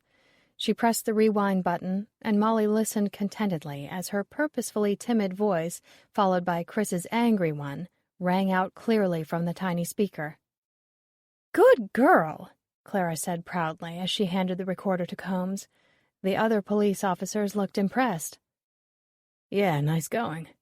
One of them gave Molly a thumbs up. "Won't be a lick of use in court," Combs sulked, jealous of the attention Molly was receiving. "Miss Appleby's interference may just have cost us this case." Clara refused to have her daughter's display of courage and quick thinking diminished. "Well, this will certainly make your questioning easier now, won't it? Without my daughter's help, you might still be barking up the wrong tree." Molly stood and walked over to her mother's side. Actually, we were on our way to pick up Mr. Adams. We found out he bought that old desk before the show even began, so we knew. Officer Combs. Robeson snapped his phone shut and raised a pointer finger at Combs. Escort Adams to my cruiser, and then go downstairs and wait for the paramedics. A chastised Combs, along with 2 other officers, carried the unconscious form of Chris Adams out of the room. Within minutes, the paramedics arrived with a gurney and loaded Garrett onto its thin white mattress. Robeson asked a fidgety Mrs. Huell to leave the room in its present condition so that he could visualize Molly's account as she told it. Fortified with more tea, Molly quickly relived the eventful afternoon. "And what's that in your pocket?" Robeson asked after she was done, eyeing the point stretching the fabric of her pants pocket. The letter opener. Molly had forgotten all about it. "Lot of good that did me," she laughed weakly as she ran her finger along the dull blade. "Miss Appleby, you could have gotten yourself killed," Robeson sternly reprimanded her. "As Officer Combs said, we were on our way here after another Hidden Treasures crew member told us Chris Adams was on his way to visit a friend at the Traveler. If I had arrived to find another dead body, I would have been most aggrieved." Molly opened her mouth to defend herself when Robeson's phone rang. He excused himself and left the room to take the call. Frustrated by Robeson's scolding, Molly looked appealingly at her mother. "He has a point, Cupcake. You could have been hurt, and what would I do without you? You're all I have in the world." Clara's eyes welled up with tears. Suddenly, a thought struck Molly. "Ma," she said, jumping out of her seat, "keep an eye on the door, will you?" "Why?" Clara was instantly suspicious. "There's another mother I met whose whole life is her child. We've got to make things right by her." Molly grabbed Garrett's suitcase and popped it open. Rifling through the case, she checked zippered pockets and dug furiously through the toiletries bag. Hands shaking with agitation, Molly found what she was searching for. Rolled up inside of one of Garrett's dress shoes was a wad of money held together with a rubber band. Molly shoved the roll of bills into her own purse and closed the suitcase. Just as she returned to an upright position, Robeson came back into the room. "Chris Adams is coming too, and though he's got a splitting headache, I need to question him immediately. I'll be taking your recorder for the moment, Miss Appleby. You'll both have to come down to the station to give statements," Robeson told them. "Please tell Mrs. Huell to join you." "Can we have some time to gather our wits?" Clara demanded. "My daughter and I haven't even eaten lunch today." "Of course," Robeson conceded graciously, recognizing a formidable adversary when he saw one. "Take as long as you need." Molly was just digging into her second bite of warm sweet potato bread when Mrs. Huell appeared from inside the kitchen carrying a small bowl of whipped cream. Without asking, she dumped a hefty dollop onto the top of Molly's slice and shook one loose from the serving spoon onto Clara's as well. "You are a wonder," Molly exclaimed. "First you saved my life, and then you served me homemade whipped cream." "Well, did you think I'd make you eat the canned kind?" "Ready Whip?" Clara laughed. "My cats love that stuff. As soon as they hear the sound of me spraying some on my bowl of ice cream, they come running." The women laughed companionably as Mrs. Huell sank into one of the dining room chairs. "We've never had such excitement here. I must say it's quite tiring." "How did you know to come into Garrett's room at just the right moment?" Molly asked. Mrs. Huell smiled wearily. "I listened as your mama called the police. They asked her so many questions that I decided I had better put my ear up to the keyhole until the police arrived. Good thing, too. When I heard that nasty man tell you to get in the bathroom, I knew I only had a few seconds when his back would be turned to close the bathroom door.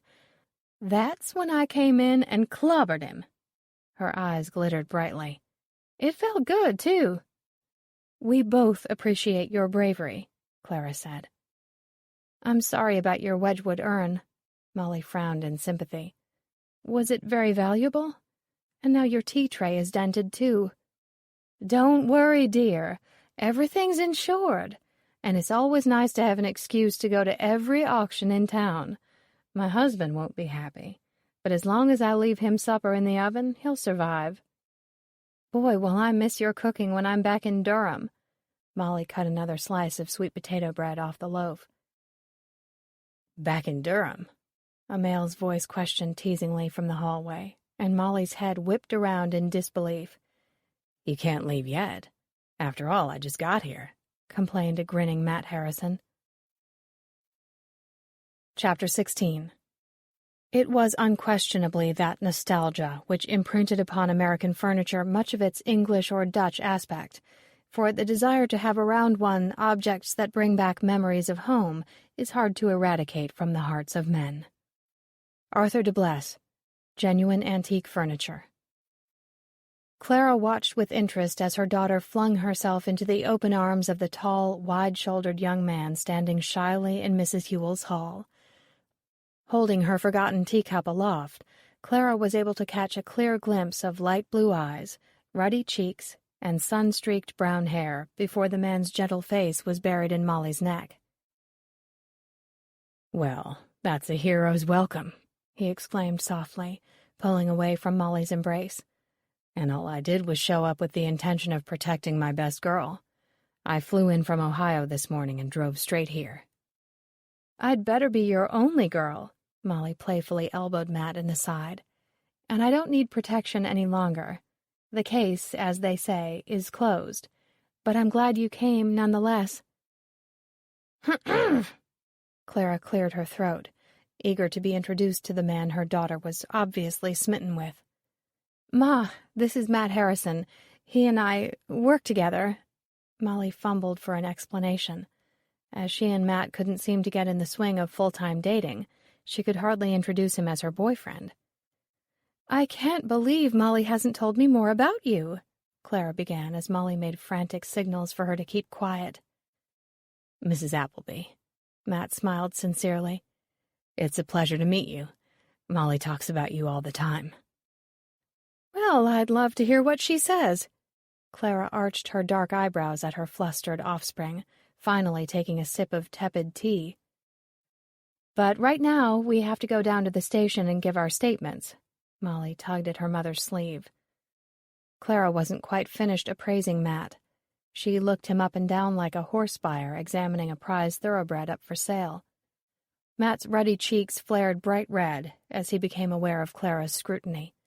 He turned to Molly. I'd better come with you. If you're giving a statement, then that means you haven't kept your nose out of this mess like you promised to. Clara stood and clapped Matt on the back. You and I are going to get along just fine, she beamed. Molly gets rather stubborn at times, and she won't listen to my advice, so I'm glad someone else is in the picture when it comes to cautioning her to be more sensible. Just wait until you hear what nonsense she pulled this afternoon. She probably won't tell you, but... Clara paused for dramatic flair. She was held at gunpoint today. Don't do that! Clara shrieked at a young police officer bent over the interior of the slant front desk. The man, who was as smooth-cheeked as a boy, was so startled that the screwdriver he held in one hand crashed on the floor, while the small flashlight he held in his other hand rolled off the surface of the desk and broke into 3 pieces near his black-booted feet. Don't force that panel, for heaven's sake, Clara said more quietly, but with the same level of firmness that she'd used when 8-year-old Molly would plead for dessert before dinner. That glue hasn't been tampered with since this desk was made, she explained to the stunned officer. There may be a secret panel in there, but it wasn't used recently. Listen, ma'am, the officer began. Are you looking for the Dahlonega coins?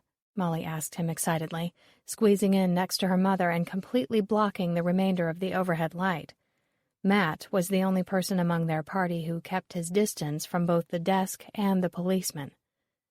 Do you mind? The officer snapped, overwhelmed. I'm an antiques expert, Clara said authoritatively, And I refuse to watch you pry apart this incredible piece of antique furniture, bumbling about until you've ruined it, when I can offer you my expertise.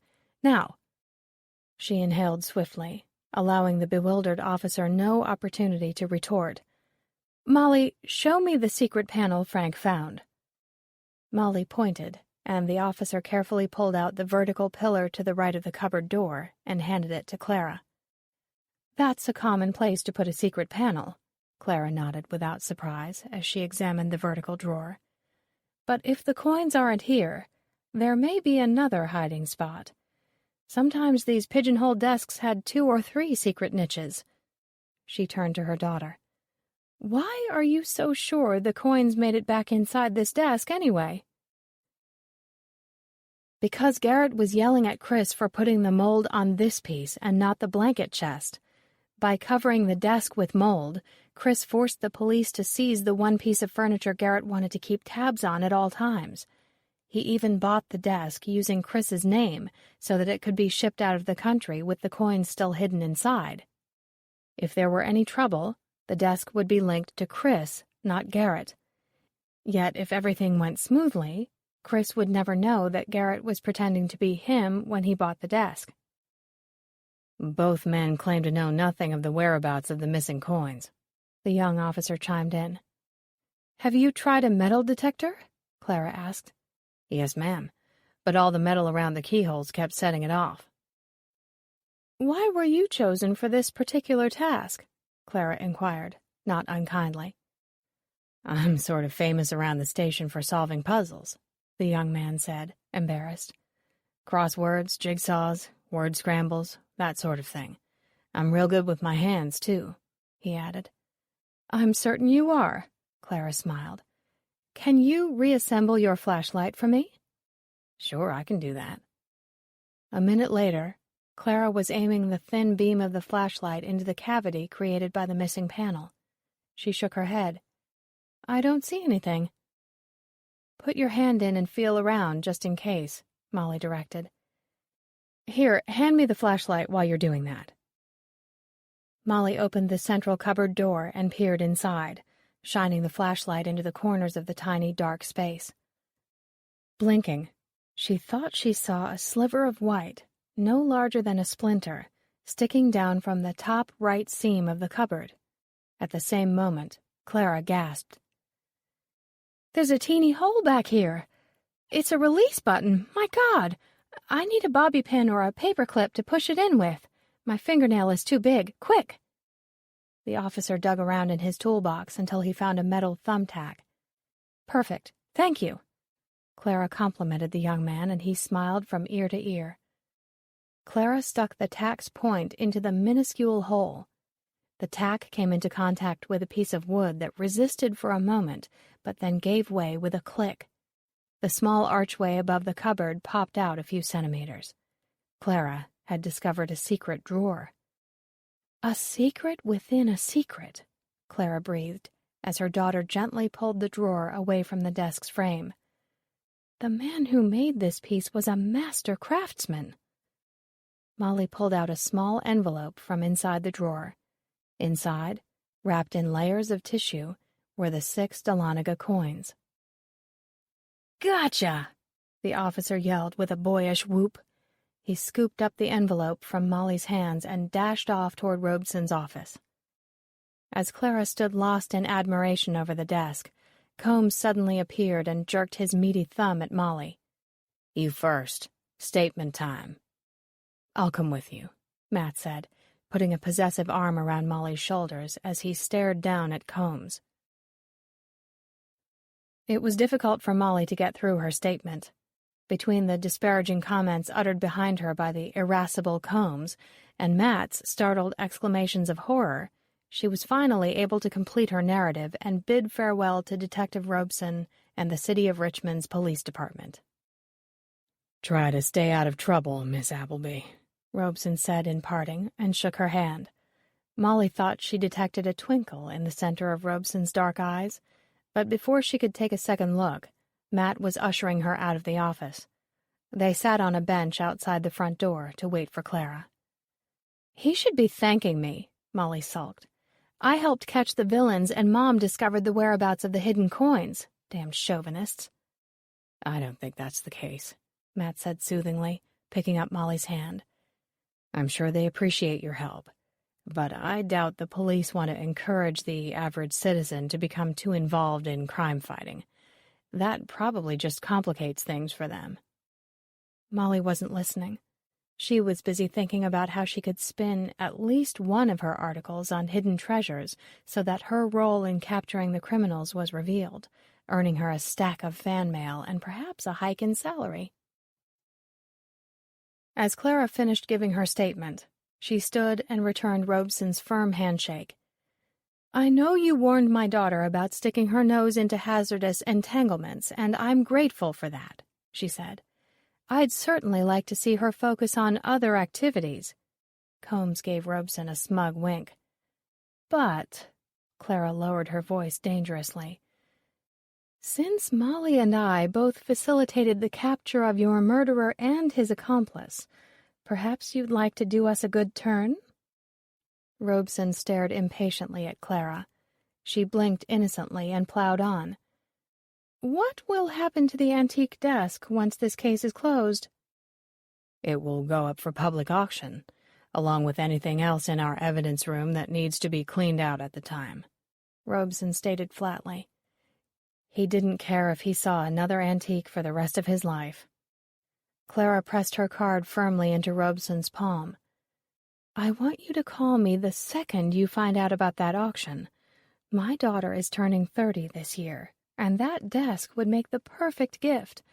Will you do that for me in exchange for our cooperation and discretion?" She raised her brows, letting the insinuation fill the room. Either Robeson's team could take the credit for the bust, or Clara would do her best to highlight how a civilian had solved the puzzle. Robeson took the card, hesitated, and then nodded. He was ready to be done with the two Appleby women. At least Mrs. Hewell was waiting outside with a basket of her finest cinnamon scones. He could smell the scent of cinnamon and warm buttery dough seeping under the crack of his door. "Thank you," Clara said, interrupting his thoughts. She swept out of the room like a queen leaving a group of admiring courtiers. Combs glanced at Robeson with a self-satisfied grin. "You got something to say, Officer Combs?" Robeson's eyes bore holes into the burly, red-haired officer. Combs blanched. "No, sir." "Then send in Mrs. Hewell." Robeson let his enormous bulk settle into his creaky chair. "And get us some coffee to go with those scones." That night, Mrs. Hewell made a pot roast with glazed carrots and potatoes, followed by a blackberry pie. She invited Molly, Clara, and Matt to join her for dinner, as her husband was still out visiting a friend from church. "I don't usually do dinners for my guests, but we've been through so much together that I feel we're more like family now." Mrs. Hewell bustled about the table, seemingly unfazed by the day's events, and pleased to have company for the evening. "I'm ready to go back home and kiss my 7 cats," Clara said, digging into the deep bowl of mashed potatoes. "But I will miss you, Mrs. Hewell. You must come visit me in Hillsborough sometime." "I'd love to," the older woman flushed with pleasure. "And that way I could visit the newlyweds, too." Clara looked hopefully at her daughter's ring finger.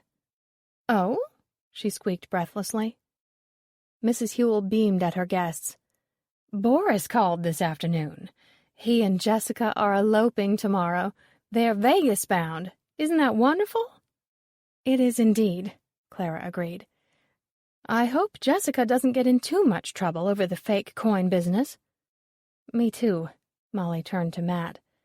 "Isn't it romantic how Boris rushed down to Charlotte and wouldn't take no for an answer?" Matt squirmed in his seat, painfully aware that the eyes of 3 women were watching him with the utmost intensity. Sure. Could you pass the rolls?" Later, when Matt and Molly were clearing the table, Clara pulled Mrs. Hewell aside.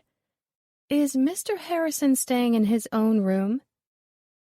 Mrs. Hewell's eyes flew open wide. "Of course. Where else would he be staying? I've given him the Limoges, the one Jessica had occupied." "Can't you tell him all the rooms are full?" Clara whispered rather maniacally.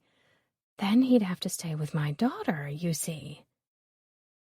"Oh, no, I couldn't lie, Mrs. Appleby." Mrs. Hewell looked simultaneously insulted and horrified. Then her expression softened, and she put a warm hand on Clara's cheek. "Don't worry, my dear. They'll find their way to each other. I can just tell that they're meant to be." Clara's shoulders drooped.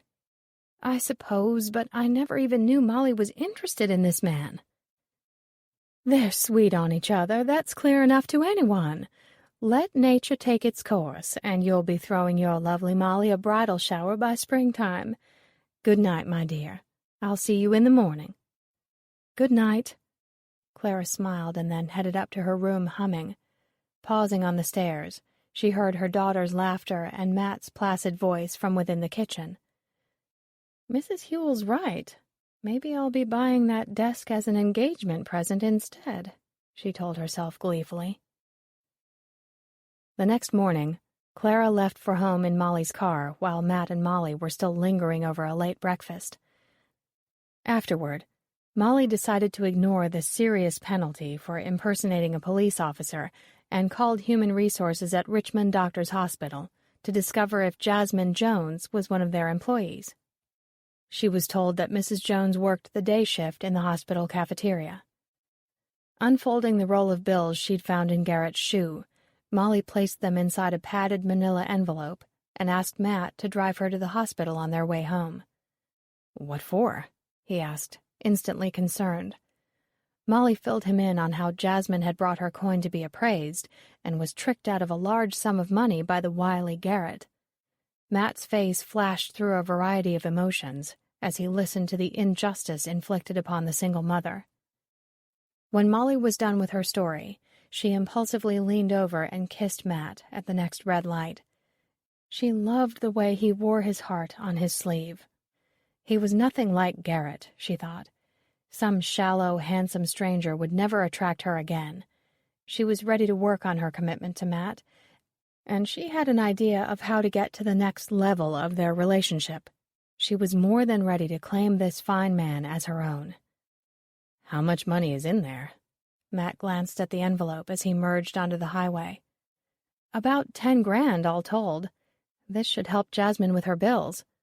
"Wow, 10 grand. So you're leaving her all that money in an envelope? Why don't you just go in and give it to her?" Matt asked, pulling in front of the hospital.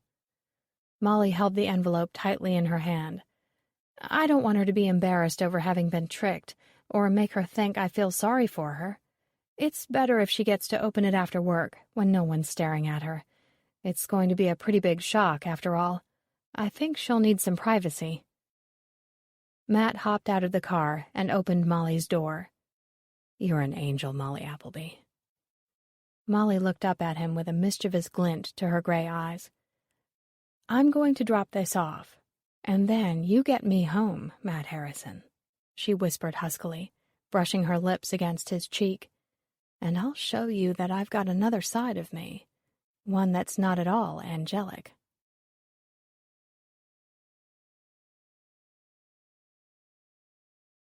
Richmond, Virginia, 2006. The desk was put up for auction on a blustery March afternoon. The auction was unusually well attended for a seized and unclaimed property sale. The items ranged from an assortment of jewelry, used cars, bicycles, electronics, and a scattering of small household items. Unfortunately for Clara Appleby, a photograph of the desk had been included in the newspaper advertisement announcing the sale. Eager buyers representing the Smithsonian, Colonial Williamsburg Foundation, the Metropolitan Museum of Art, and both the Fredericksburg and Richmond Historical Societies had already looked the desk over with blacklights and magnifying glasses weeks ago. Each society sought to purchase such an exquisite piece of American furniture history. Clara groaned as she took her seat, recognizing some of the power buyers immediately. 5 minutes later, she still sat in shock, hands quivering, her bidding card unused on her lap. The final bid came in at $175,000, with all proceeds to benefit the Fallen Officers of Virginia Fund. With one strike of the gavel, the benefit fund would now be able to send a dozen young men and women to college, and the high bidders from the Colonial Williamsburg Foundation would add another piece to its already stellar collection of federal furniture.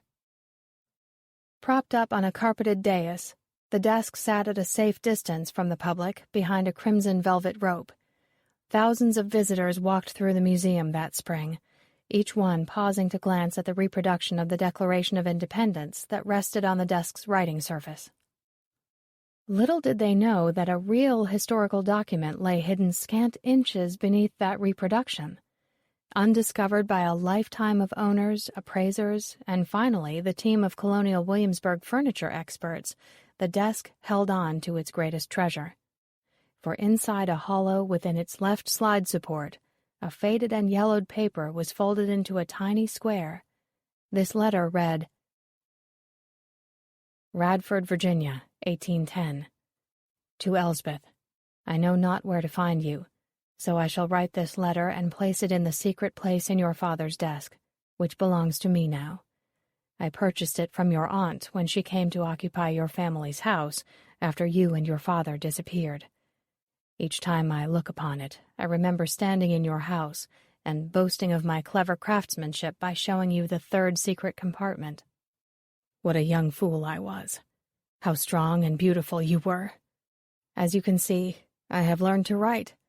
My wife, Mary, who has departed this life for a better one in heaven, was a schoolteacher. She taught me my letters. It is a great joy to be able to read now that I am old, and my joints are too sore to allow me to craft furniture. I find much solace in the words I once could not comprehend. I searched for you, Elspeth. I searched for years. You haunted my thoughts like a ghost. I heard many rumors about where you had been taken. Your father escaped arrest that night at the munitions factory. A dock worker from Portsmouth claimed that by the light of the full moon, Captain Tarling boarded one of his ships and returned to England. They say you were carried aboard, bound and gagged, and forced to accompany him. A trader from Norfolk told tale of that same ship veering south, where your father established himself in the West Indies. This trader also claimed that your father's fortune grew enormous through the slave trade, and that you perished from an illness within a fortnight of arriving there. I could never confirm either story, as your father changed his name several times. We captured every member of the Hazard Club that night, Elspeth, except for your father. Believing that my failure to seize him has cost you happiness or worse, your very life, has brought me much anguish. Not knowing your fate has been the greatest regret of my lifetime. I swore to protect you, and I did not. But it is time to let the past lie now, so I place this letter along with your token, where I shall not look upon it again. My sight grows weak, Elspeth. The daylight is fading above the great hills. When twilight comes, I shall think of your blue eyes again, as I do each night, and as I shall do every night until I see you once more in paradise. On that great day, I can finally ask for your forgiveness. Your own, Thomas. The fragile sheaf was carefully bound with an old silk ribbon. The ribbon is now faded and tattered at the edges, but if it were ever rescued from its dark nook and held beneath a gentle beam of sunlight, it would reveal a soft and delicate shade of cornflower blue.